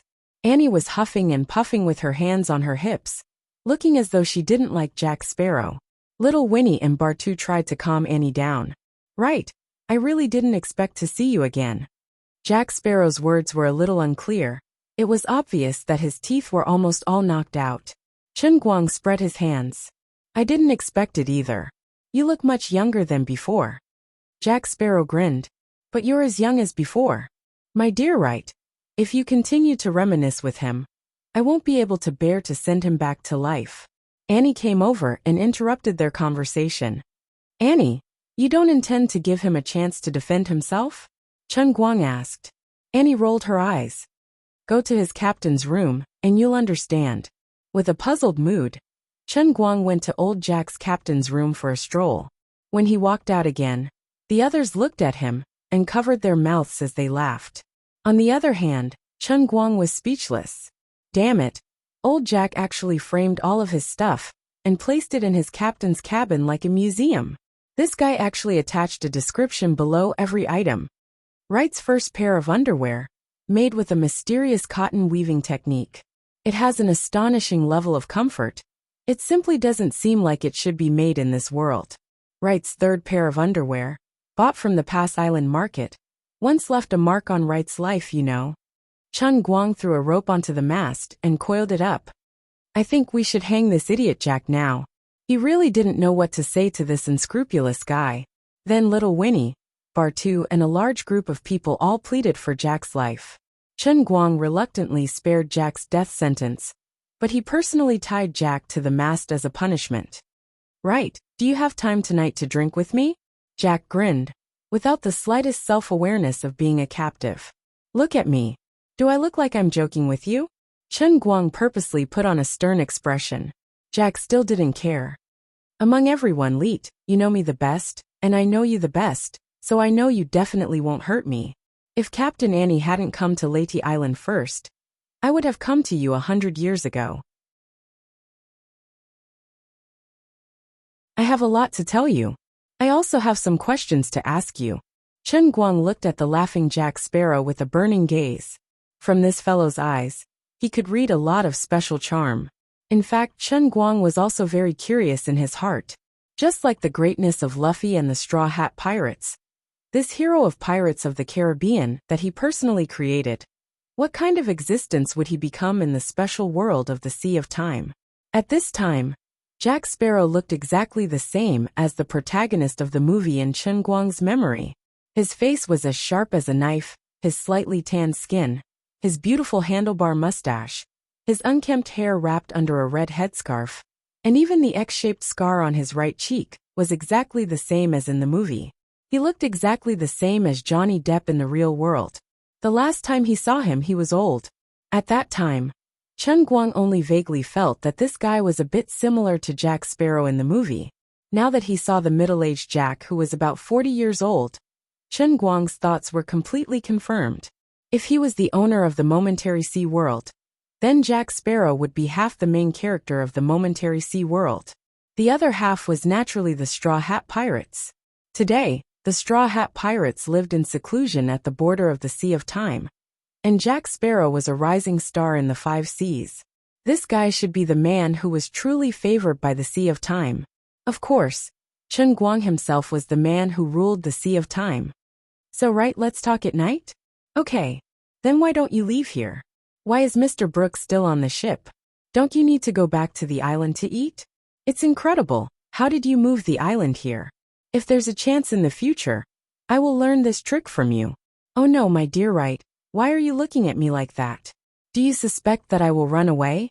I, Jack Sparrow, am a responsible man. Believe me, even if you ask me to jump into the water now, I will only help you catch fish. Chen Guang only replied with 2 words. Hee hee. In the end, Annie did not tear Jack into pieces as she said. She was just angry that all of Chen Guang's souvenirs were taken away. After beating this guy half to death, the anger in her heart was appeased. When Jack left without saying goodbye, although it was heartbreaking, he did not become an enemy of the Royal. On the contrary, from time to time, he used his own channels to quietly send information to Winnie Jr. and Bartu, helping Annie through many difficulties. It was just that the two sides could not put down their pride, so they did not reach a reconciliation. Just like now, Annie had actually forgiven him, but on the surface, she still looked like she did not want to see him. In fact, she had already returned to the island, letting Jack Sparrow do whatever he wanted. Her meaning was very clear. If you still want to leave, then you really can leave at any time. Regarding Annie's decision, Chen Guang was non-committal. This guy Jack was destined to be the protagonist. His legend had just begun. It was impossible for him to die in Annie's hands.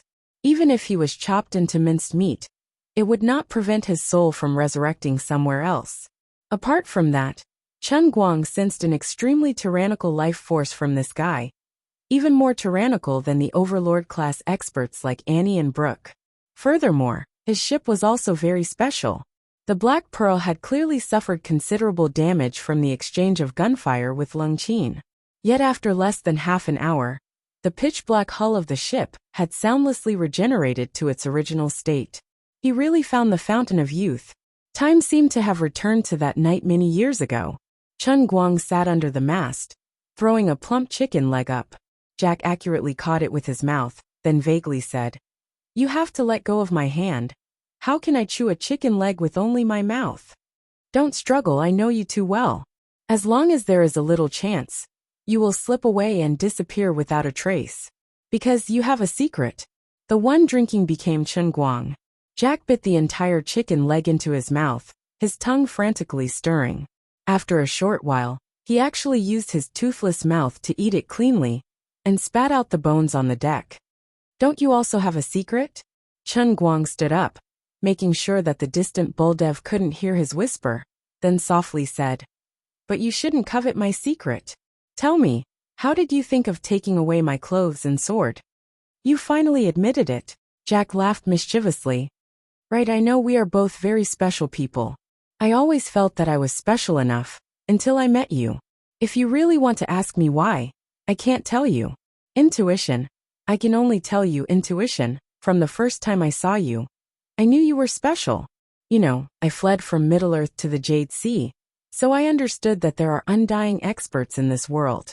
I am very clear about how powerful an undying expert is, and how difficult it is to comprehend hockey.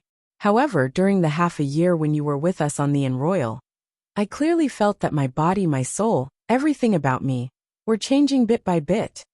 Under the circumstances where we didn't comprehend hockey, we actually obtained an undying soul. This is simply illogical. This isn't just one or two people, but everyone on the Enroyal. Then you suddenly left, catching all of us off guard. Now you're back, and you've opened the era of the strong. Do you know I was originally stuck below the Sea Emperor rank for a whole 10 years, but just by hearing your name again, I inexplicably became a Sea Emperor rank expert. Right, what kind of magic do you have?" Under the moonlight, Jack Sparrow, who was suspended in midair, looked at Chen Guang with a scrutinizing gaze. Chen Guang was slightly surprised. He raised his head to look at this guy, thinking to himself, as expected of the main character's life, this cunning and sharp guy. While the others were completely unaware, he was able to detect the changes.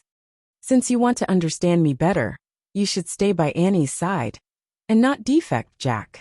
After a brief silence, Chen Guang grinned. Jack shook his head. "No, if I continue to stay on the Enroyal, I may have become as strong as Annie, but I can't have eternal life. You can't be eternal now, even though you obtained the Fountain of Youth.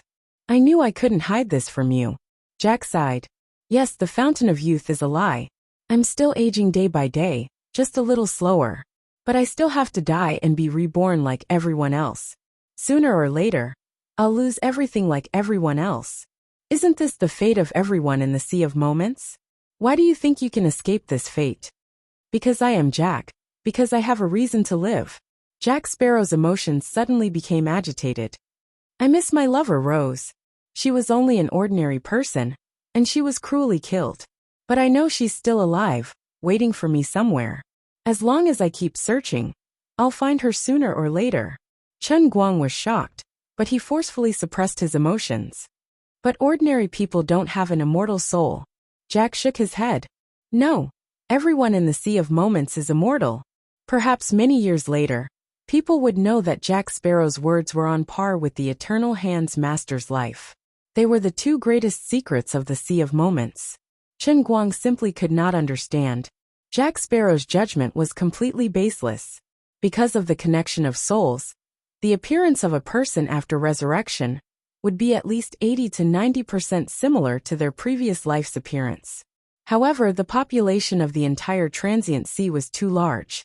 Finding two people who looked exactly the same out of 178 billion people wasn't difficult at all. Even if an undying rank expert met a dead person, they would not be able to find any past memories from their conversation. When a person's soul was cleared and they grew up again, they would experience a completely different life from their previous life. There was no reason to say that they were still the same person.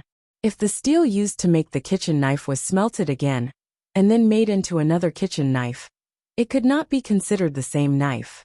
Only Chen Guang himself, the master of the Sea of Moments, could clearly see the changes from a bystander's point of view. He could not understand how Jack Sparrow could see through this matter. Right, looking at your expression, I know that I guessed correctly, Jack Sparrow said with a smile. He was very proud of himself. Chen Guang could not help but curse. Needless to say, Jack Sparrow, who had only been revived once, could not possibly have the knowledge of Gol Roger or Magellan. Unlike others who had used generations of hard work to discover the mysteries of the Eternal Hand, this guy was able to see through the mysteries of the heavens with a single sentence. He relied on his unlucky intuition, which he had shown off more than once. King want to defy the heavens? Chen Guang gritted his teeth. I won't give you an answer. It doesn't matter. This only strengthens my confidence to travel the entire ocean and find Rose. She is just an ordinary person. There is no need for you to do this. No, right? You don't understand love. I am willing to die for her. I am even more willing to live for her. Chen Guang felt very unhappy. As a hidden boss, he had actually shocked a doll time and time again. Now he was even mocked by him. This was intolerable. He rolled his eyes and shouted into the distance, Buldev, get Bob to bring me the Divination Temple's leaflet. Jack, you might not know about the new business that Wright Island recently launched. I think you will be very interested in it. Chen Guang smiled evilly. Aren't you capable? Aren't your intuition defying the heavens? Aren't you going to use your entire life to find your lover? You want to live forever to find your woman. I can understand that. After all, to find a woman in the vast Shuzhou Sea amongst the 170 billion people, the difficulty was simply unimaginable. However, the old man had a telescope. I will help you find her. I will do it now. You have no goal in life. Let's see how you can still be so noble. Let's see how you can pursue eternal life. In front of a true big boss like the old man, your main character life is still not tough enough. Chen Guang's mischievous soul was burning. A moment later, Jack Sparrow listened to Chen Guang personally read the Divination Temple's leaflet. His expression changed. How is it? Are you interested? You just can't speak. As long as you have my help, your rose will be at your fingertips. If I remember correctly, you know a very obscure Hebrew dialect. Otherwise, you wouldn't even be qualified to enjoy this incredible divination. Chen Guang used a devilish tone to tempt him. He shook the devil juice that Bob had brought over. Beside him was his divination box. Unexpectedly, a moment later, Jack Sparrow suddenly shook his head. No, I refuse. Chen Guang's smile gradually faded. Reason? Intuition. You think I would lie to you? Would I purposely find a woman who was not Rose, but someone who looked like her to fool you? After all, without an immortal soul, no one can retain their memory. So, are you afraid that you can't see through my scam? No, you are my friend. I believe you, but my intuition tells me that I have to do it myself. I will always believe in my intuition and never go against it. My intuition also tells me that you want my Hebrew. So, I can drink your holy water of faith. This will be my punishment for stealing Annie's things. But I refuse your help. The atmosphere instantly became particularly solemn. From this guy, Chen Guang really saw infinite possibilities. Putting away the thought of teasing him, Chen Guang's expression became unprecedentedly solemn. He loosened the rope that bound Jack Sparrow and said, "Thank you, Jack. You taught me a lesson. I allow you to leave, but I suggest you talk to Brooke before you go. Although I can tell you with certainty that no matter how hard you work, you will not get the freedom you want. I hope you will never give up. So will we have a chance to meet again?" Jack Sparrow realized something. Chen Guang thought for a moment. "We will definitely meet again."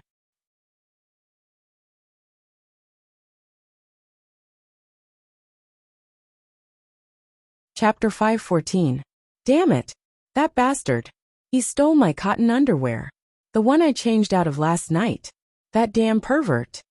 The next morning, Jack Sparrow left without saying goodbye once again. This time, Annie had experience, and hid the loot from the captain's room under the bed, making sure that nothing would go wrong. But Chen Guang made a mistake. He only let Celine wash the clothes he changed out of yesterday, and hang them outside the window. The next morning, everything else was still there, but the fresh underwear was gone. Annie laughed. "It's fine, you're still here anyway. It's just a pair of underwear, don't be sad." Chen Guang waved his hand. "No, Annie, you're a pure girl, you don't understand. Everyone has their own life, maybe exciting, maybe plain, maybe short, maybe long. With a population of 178 billion, there are 178 billion stories. In this huge world, everyone has their own life." Although Chen Guang claimed to be the master of the instantaneous sea, but in reality, he could not control everyone's life and death. He could not make someone disappear with just a thought, nor could he create a person out of thin air. Perhaps it was more appropriate to see him as the manager of the museum. He held the key in his hand, opening and closing the museum every day, but he could not decide the specific opening time, nor could he give the entire museum to someone or some organization, and even more could not decide which items to display today. He was only the manager, not the curator, and not the director of the Cultural Bureau. Of course, maybe one day in the future, he could be promoted to become the real curator, and even become the director of the Cultural Bureau, who could make laws, say what is art, and what is art. But it was not now. The current Chen Guang had an illustrious status in the instantaneous sea. He was seen as a sage, and even more so as a prophet, and the two overlords under him represented the highest military power in the entire instantaneous sea. However, he himself had no intention of truly getting involved with the royal authority, or the so-called divine authority of this world. He only brought his people and the island, under the guise of comprehending life and improving his cultivation. He traveled around the Sea of Moments. Together with his Leyte Island, he visited one continent after another, visited one hidden race after another. Even if the other party was hidden in the deepest part of the 10,000 mountains, or on a floating island in the stormy sea that no one could pass through, Chen Guang could control his Leyte Island, appear near them out of thin air, and then take out his piano music, offer his divination temple, spread the glory of the sage prophet Leyte, and fulfill their wishes. In the long journey, he once saw a giant beast in the sea that was tens of kilometers long, and even Brooke and Annie had to join hands to defeat it. He also once encountered a terrifying storm that raised 100,000 feet tall wave, to the extent that he had no choice but to use the Great Divine Shield to protect the integrity of Leyte Island. He even met a hidden expert outside of the five overlords, and sat down and discussed with the other party. In the end, he peeped into the secrets in the depths of his heart, and at the price of helping him find the secret books that he had lost 10,000 years ago, he tricked him into taking away the 13 super small languages that he had mastered. Chen Guang went to the frost continent in the north, and under the great snowy mountain that had been frozen for 10,000 years, he sat around the fire and chatted with the lights, who had been hunting for generations. The adult lights were less than 1 meter tall, but their muscles hid astonishing strength. Their skin and hair were snow white, and they had wide palms and feet, allowing them to run like the wind on the surface of the snow. They were stubborn and self-enclosed, and they never came into contact with the outside world. Chen Guang spent 3 days, and finally dug out the deepest and truest wish of the Light's chief, and helped him find the artifact armor that the first chief of the Lights had left on the battlefield. He also obtained the dozens of Inuit dialects that he had mastered. However, the Lights were just a drop in the ocean in Chen Guang's long journey. Chen Guang also left an illustrious name on the Azure Dragon continent in the east, and with a famous work that flew 3,000 feet straight down, he was conferred the title of Poetry Immortal on the continent where the Wuxia people lived in the Sea of Moments. He came to the sky blue continent, which was full of black people, and on a whim, he pulled Brooke and the other top experts to build a magnificent sphinx. He also left an enlarged version of Saint Christ on the Cape of the Ruba continent. He also left thousands of human-faced giant elephants on the floating island for the Fife people, who worshipped human faces, in the outer sea. Just as he promised everyone, he brought the people of Leyte Island and left their footprints all over the Sea of Moments. Rather than learning more languages, it would be better to say that he was constantly talking to others, listening to their stories, and understanding the vast and messy history of the Sea of Moments. At the same time, he also left behind some of his own history. Of course, there were people who succeeded in their studies on Leyte Island and returned home in glory. At the same time, there were also new geniuses who had the honor of entering this holy land from the shores of other continents and floating islands. A person's greatness was demonstrated through his contributions to the world. Poseidon changed the people of the Sea of Moments. Magellan opened the eyes of the people of this world for the first time. Columbus used his life to stare at the shackles in the sky. Gol Roger summarized history into a letter. The Straw Hat Pirates passed down the seeds of history, and now settled at the end of the world. Chen Guang believed that with the amazing historian Nico Robin, when Luffy and the others returned, they would definitely bring back more of the truth of the world. Today, Chen Guang used the name right to open a new era of experts, and he brought the 100 million years of bardic culture to great success. He even personally guided Bob to promote the effects of the functional shells. But his greatest contribution was not just this. It was to use a few decades to let everyone on Leyte Island walk the sea with him. He had broadened the horizons of these people and broadened their hearts. The wider a person's horizon was, the higher their heart was. The height of their heart determined the heights they would eventually reach. Even legendary pirates like Blackbeard Teach and Dutchman Davy could not resist the temptation of Leyte Island. They came to Leyte Island as apprentices, starting from the most basic gardener and becoming a normal resident of Leyte Island. In the end, Annie Polly was the first to step out of the realm of hegemons, pushing her strength to new heights. That day, Annie stood on the sea, her eyes closed and her arms outstretched. The waves beneath her feet turned into giant whales that were 10,000 meters long, bouncing with her emotions. The waves moved because of her. The storms rose because of her. The sky howled because of her. The sea beasts bowed to her.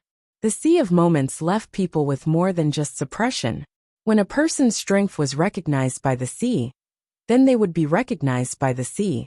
This was a realm that Poseidon had never reached, a level of strength never seen before. Chen Guang had personally named this realm the Ruler Realm. That was because the current Annie Bowley could rule an entire ocean.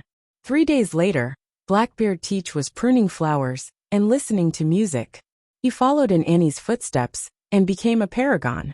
7 days later, Jack Sparrow, hundreds of millions of kilometers away, spouted a monstrous lie to the sea. Sea of Moments, I am your most devout believer. No one can shake my faith in you. Why won't you let me control your power? Jack Sparrow, the shameless bastard, swindled a third paragon out of power. Since then, the 5 hegemons and the 28 Poseidons had become history. Chen Guang had used his own strength, and in less than 200 years, he had raised the power of the Sea of Moments by 2 levels. Even Chen Guang's most devout follower, the future ancestor of countless bootlickers, Bob, was speechless at Wright's greatness.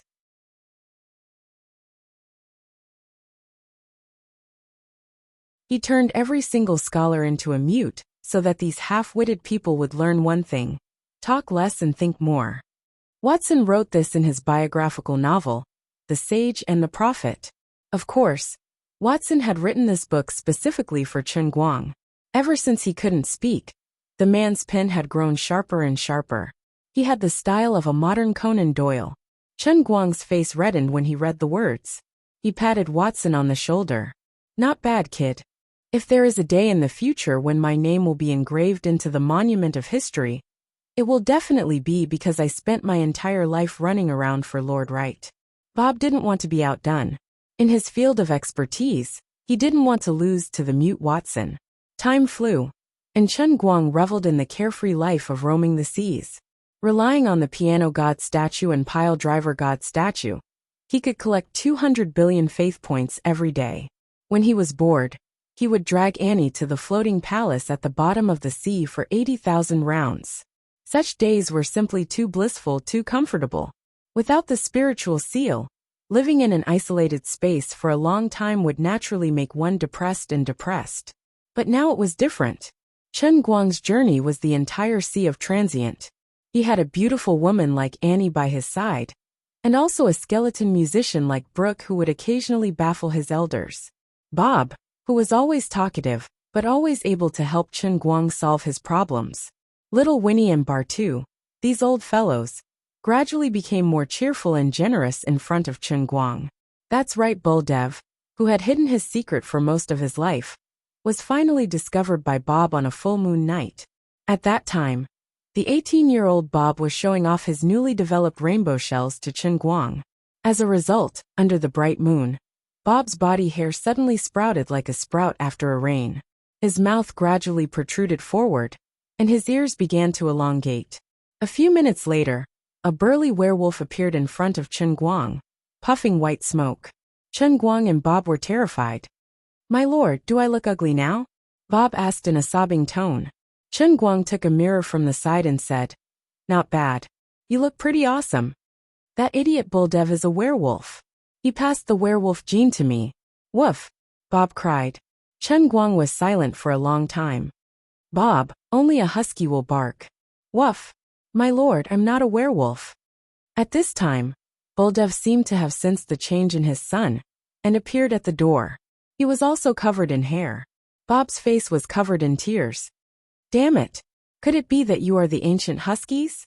You've been calling me a wolf all your life, and now you're telling me you're a husky? If I didn't become your son, I would never know that you're hiding such a deep secret."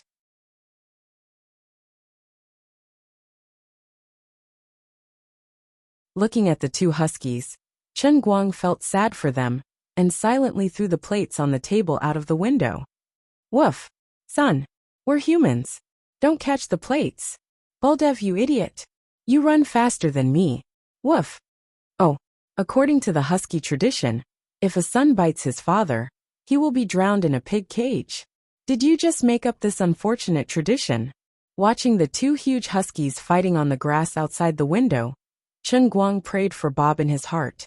He hoped that he would not be reincarnated into Buldev's wife's belly in his next life. If it weren't for the 4,978 languages, Chen Guang would have thought his life was an eternity of bliss. Of course, life couldn't be all about happiness and contentment. The joys and sorrows had to be tasted together. Even as the master of the Sea of Moments, he couldn't stop time from leaving its mark on Annie's body. Even if Chen Guang found the fountain of youth for Annie, he couldn't stop the passage of time. Finally, when Annie, the first paragon of the Sea of Moments, was 90 years old, she couldn't stand her old self any longer. She appeared by Chen Guang's side, left a letter, and left on the enroyal. She forbade Chen Guang from looking for her.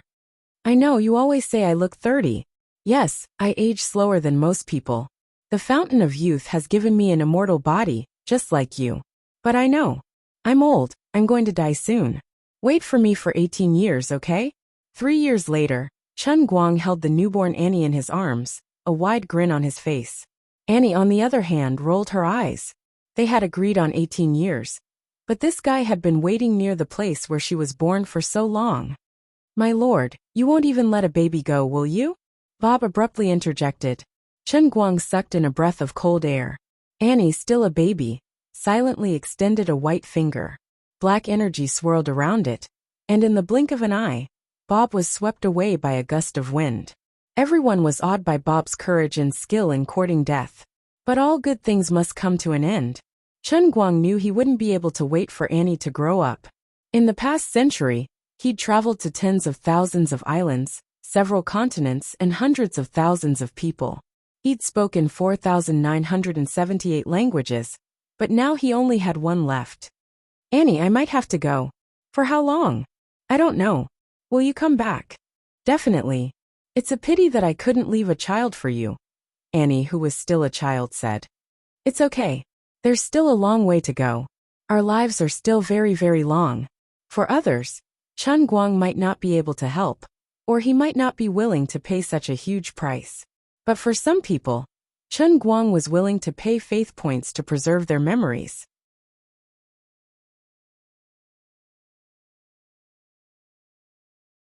This meant that even if their memories were to be erased in the long years, Chen Guang could still use faith points to help them restore their memories. This might be considered immortality to a certain extent.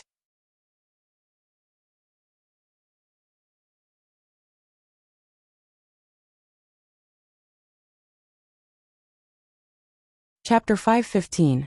Lioli, do you really think that there are people who can be eternal? Standing at the peak of Cloud City, Chen Guang asks. Lioli carefully sets up the last piece of wood on the wooden house. Below the wooden house is the dirkrai flower, which only has half of its roots left. She raises her head to look at Chen Guang, who is high up in the sky, and grins. When you asked this question, I am very glad that you didn't waste your 200 years in the sea of time. But I have to correct you. There has never been anyone who can be eternal. Even the universe that you see has no eternity. Its seemingly endless lifespan will eventually come to an end. Then what is the end of the universe? Is it what modern scientists say, that the universe is constantly enlarging and will eventually return to eternal peace? Or is it another theory, that the universe is shrinking and the entire universe will fuse into a tiny elementary particle and complete a singularity explosion like fireworks? Chen Guang asks curiously. Lioli thinks for a moment and shakes her head. I can't answer this question of yours. Why? Because this is your universe. No, that's not right. Because every plane of existence is different. Even in this emperor's long lifespan, I have seen planes being destroyed more than once. But just like how you can never find two identical leaves on Earth, there are no two completely identical planes. In other words, even if two planes look almost exactly the same, one of them only has one more oxygen atom than the other that you understand, or one more electron. In the end, there will be a world of difference in the evolution of these two planes.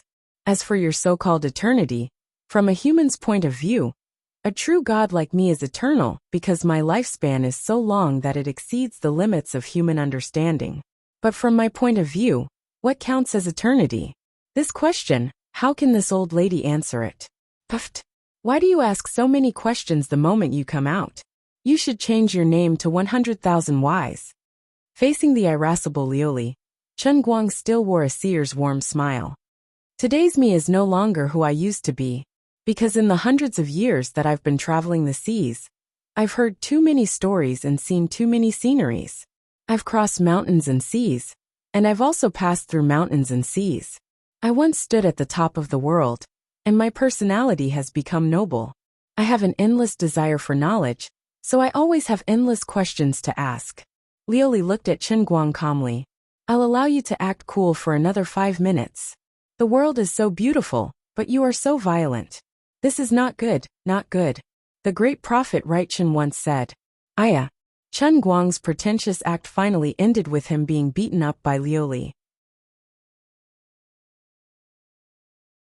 The familiar pain of fists hitting flesh made him quickly separate himself from the great prophet and sage who was revered by tens of thousands of people in the Sea of Moments.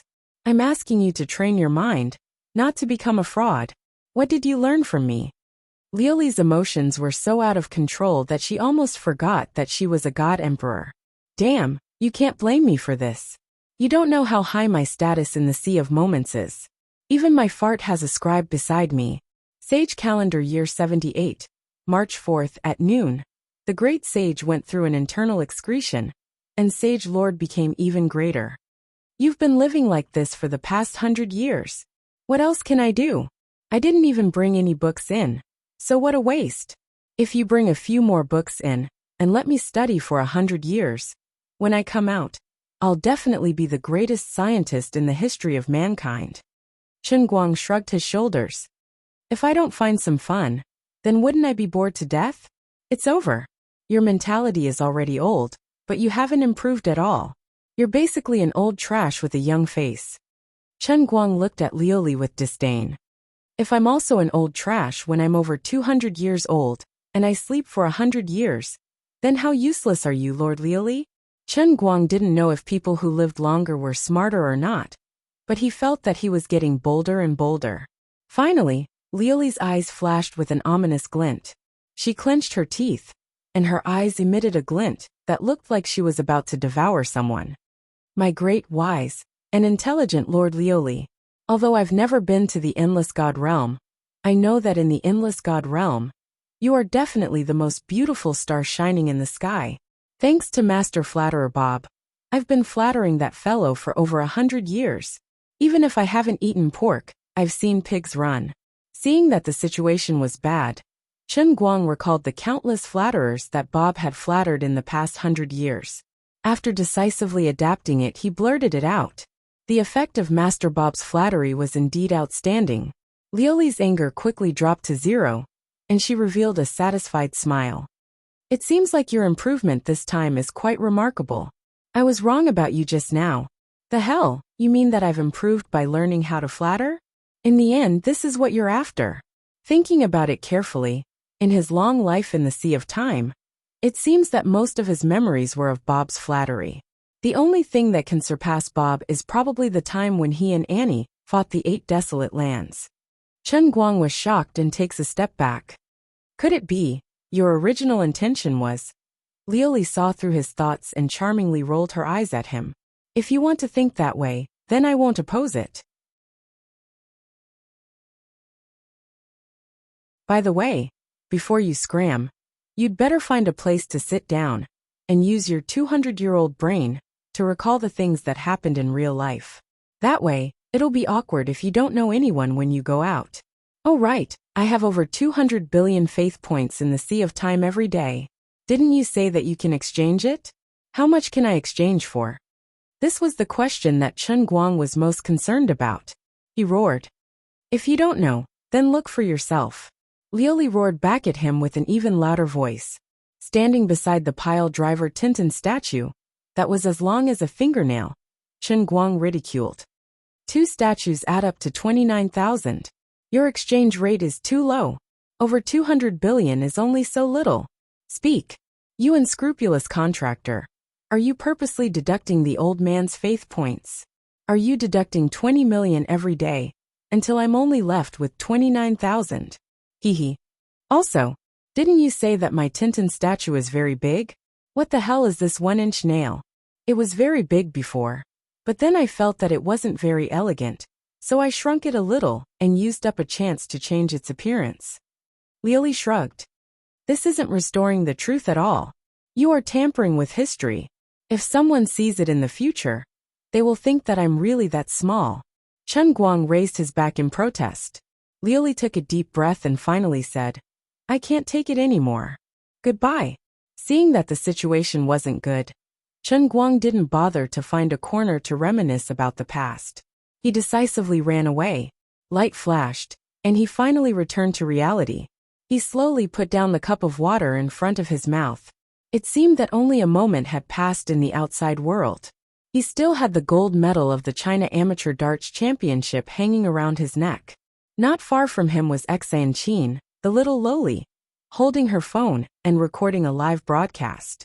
Further away were Papalika and the other foreign players who were about to leave. Shaking his head slightly, memories gradually surfaced in his mind. Chen Guang had to quickly recall what had happened based on his current environment. That's right. I seem to have easily won the Amateur Darts Championship with 9 darts. Then, the Chinese contestants and the people from the Escort Association all knelt down and became my die-hard fans. I guessed that the old men in front of the TV were also convinced. The bullet screen in the live broadcast room should be exploding right now. However, those foreigners seemed to have a problem with it. They felt that the old man had cheated and wanted to pressure the Escort Association to check if the darts used by the old man were deceptive.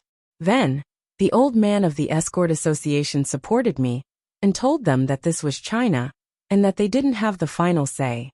Then this group of people left angrily. Before they left, they said something in a language that wasn't English.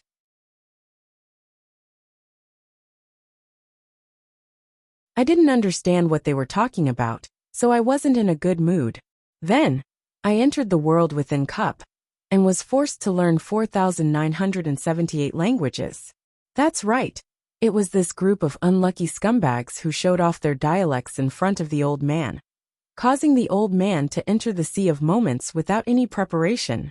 Unforgivable. I don't know why, but the two words old man sound so natural and casual in my heart. Damn, Lily was right. I'm almost a 200-year-old old trash. Take your phone. At this moment, Xanqin suddenly leaned over and stuffed the phone into Chen Guang's hand. What are you doing? Although she looked calm, Chen Guang felt that she looked like an active volcano that was about to erupt. Xanqin remained expressionless. Nothing much. I'm going to break their legs. Although I don't understand what they're saying, I know that they're definitely scolding you. Don't. Chen Guang stuffed the phone back into Xanqin's hand and stood in front of her. There are so many people watching. The World Championship is about to start. If you break someone's legs, wouldn't that be a diplomatic incident? Xanqin shook her head. It's fine. I can handle it. You'd better behave yourself. How could Chen Guang really let her break their bones? How would he be able to participate in the World Championship? He was still waiting for the World Championship to earn some faith points. Reality proved that although there were many people in the Sea of Moments, and it was easy to earn faith points, the exchange rate was so low that it made one's hair stand on end. Real life was the foundation. So you're just going to get scolded for nothing? Xanqin tilted her head and looked at him. Chen Guang shook his head. Don't be anxious. Watch me. Xiaohu, come over and take notes. After saying that, Chen Guang turned around and quickly chased after Helvide, Papalika and Wakan. Hey, you three, stop right there. Pulling along Little Hu, Chen Guang chased after the three of them and called out to the three of them. Papalika turned around impatiently. What do you want? Do you want to beat me up? The Spaniard, Wakan, could tell that something was wrong with the atmosphere. He furrowed his brows. Just as Elder Zhao had said, this was the territory of the Chinese. This young man seemed to have a bad temper, and he was very popular in China. If there was a conflict between the two sides, the foreigners would be in trouble.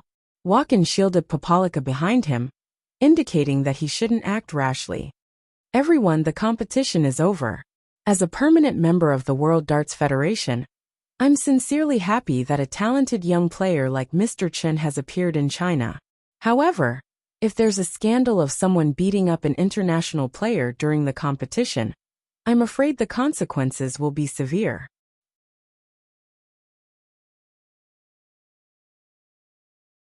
The Englishman, Bant Wilkins, who had been indifferent to the matter, could no longer sit still. He turned around and said so. As the most successful darts player in history, and a permanent director of the World Darts Association, he had the right to say such a thing. Liang Fatsai quickly tried to calm Chen Guang down, afraid that things would get out of hand. What? Are you scared? Why weren't you scared when you were scolding us just now? Seeing that the situation wasn't in their favor, they immediately used their identity in the World Escort Association to pressure them. However, Chen Guang only smiled sinisterly. After such a long time, he finally recalled what those fellows said in their native language or Spanish, and they were all extremely unpleasant to the ears. Helvide argued, "Don't talk nonsense. We weren't scolding anyone." Papalika also lied through his teeth. "We were obviously praising you just now, sir." Having been in a high position in the Sea of Moments for so long, Chen Guang had almost forgotten what it felt like to be scoundrel in front of others. Only a few seconds had passed in the outside world, but 200 years had passed in the Sea of Moments. But to him, this once familiar feeling had become so strange, yet so familiar. He suddenly smiled. Although the Sea of Moments was good, living in it always felt like a dream. Because of the omnipotent faith points, it was too easy to obtain anything. Instead, it gave him a strong feeling that it was unreal. Comparing the two, life in the real world was still more interesting.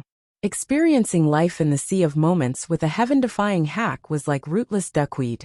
Because the starting point was too high, it was inevitable that he would look at everything from the perspective of a bystander. But fighting with people in the real world, even if it was just a verbal argument, it was still fun.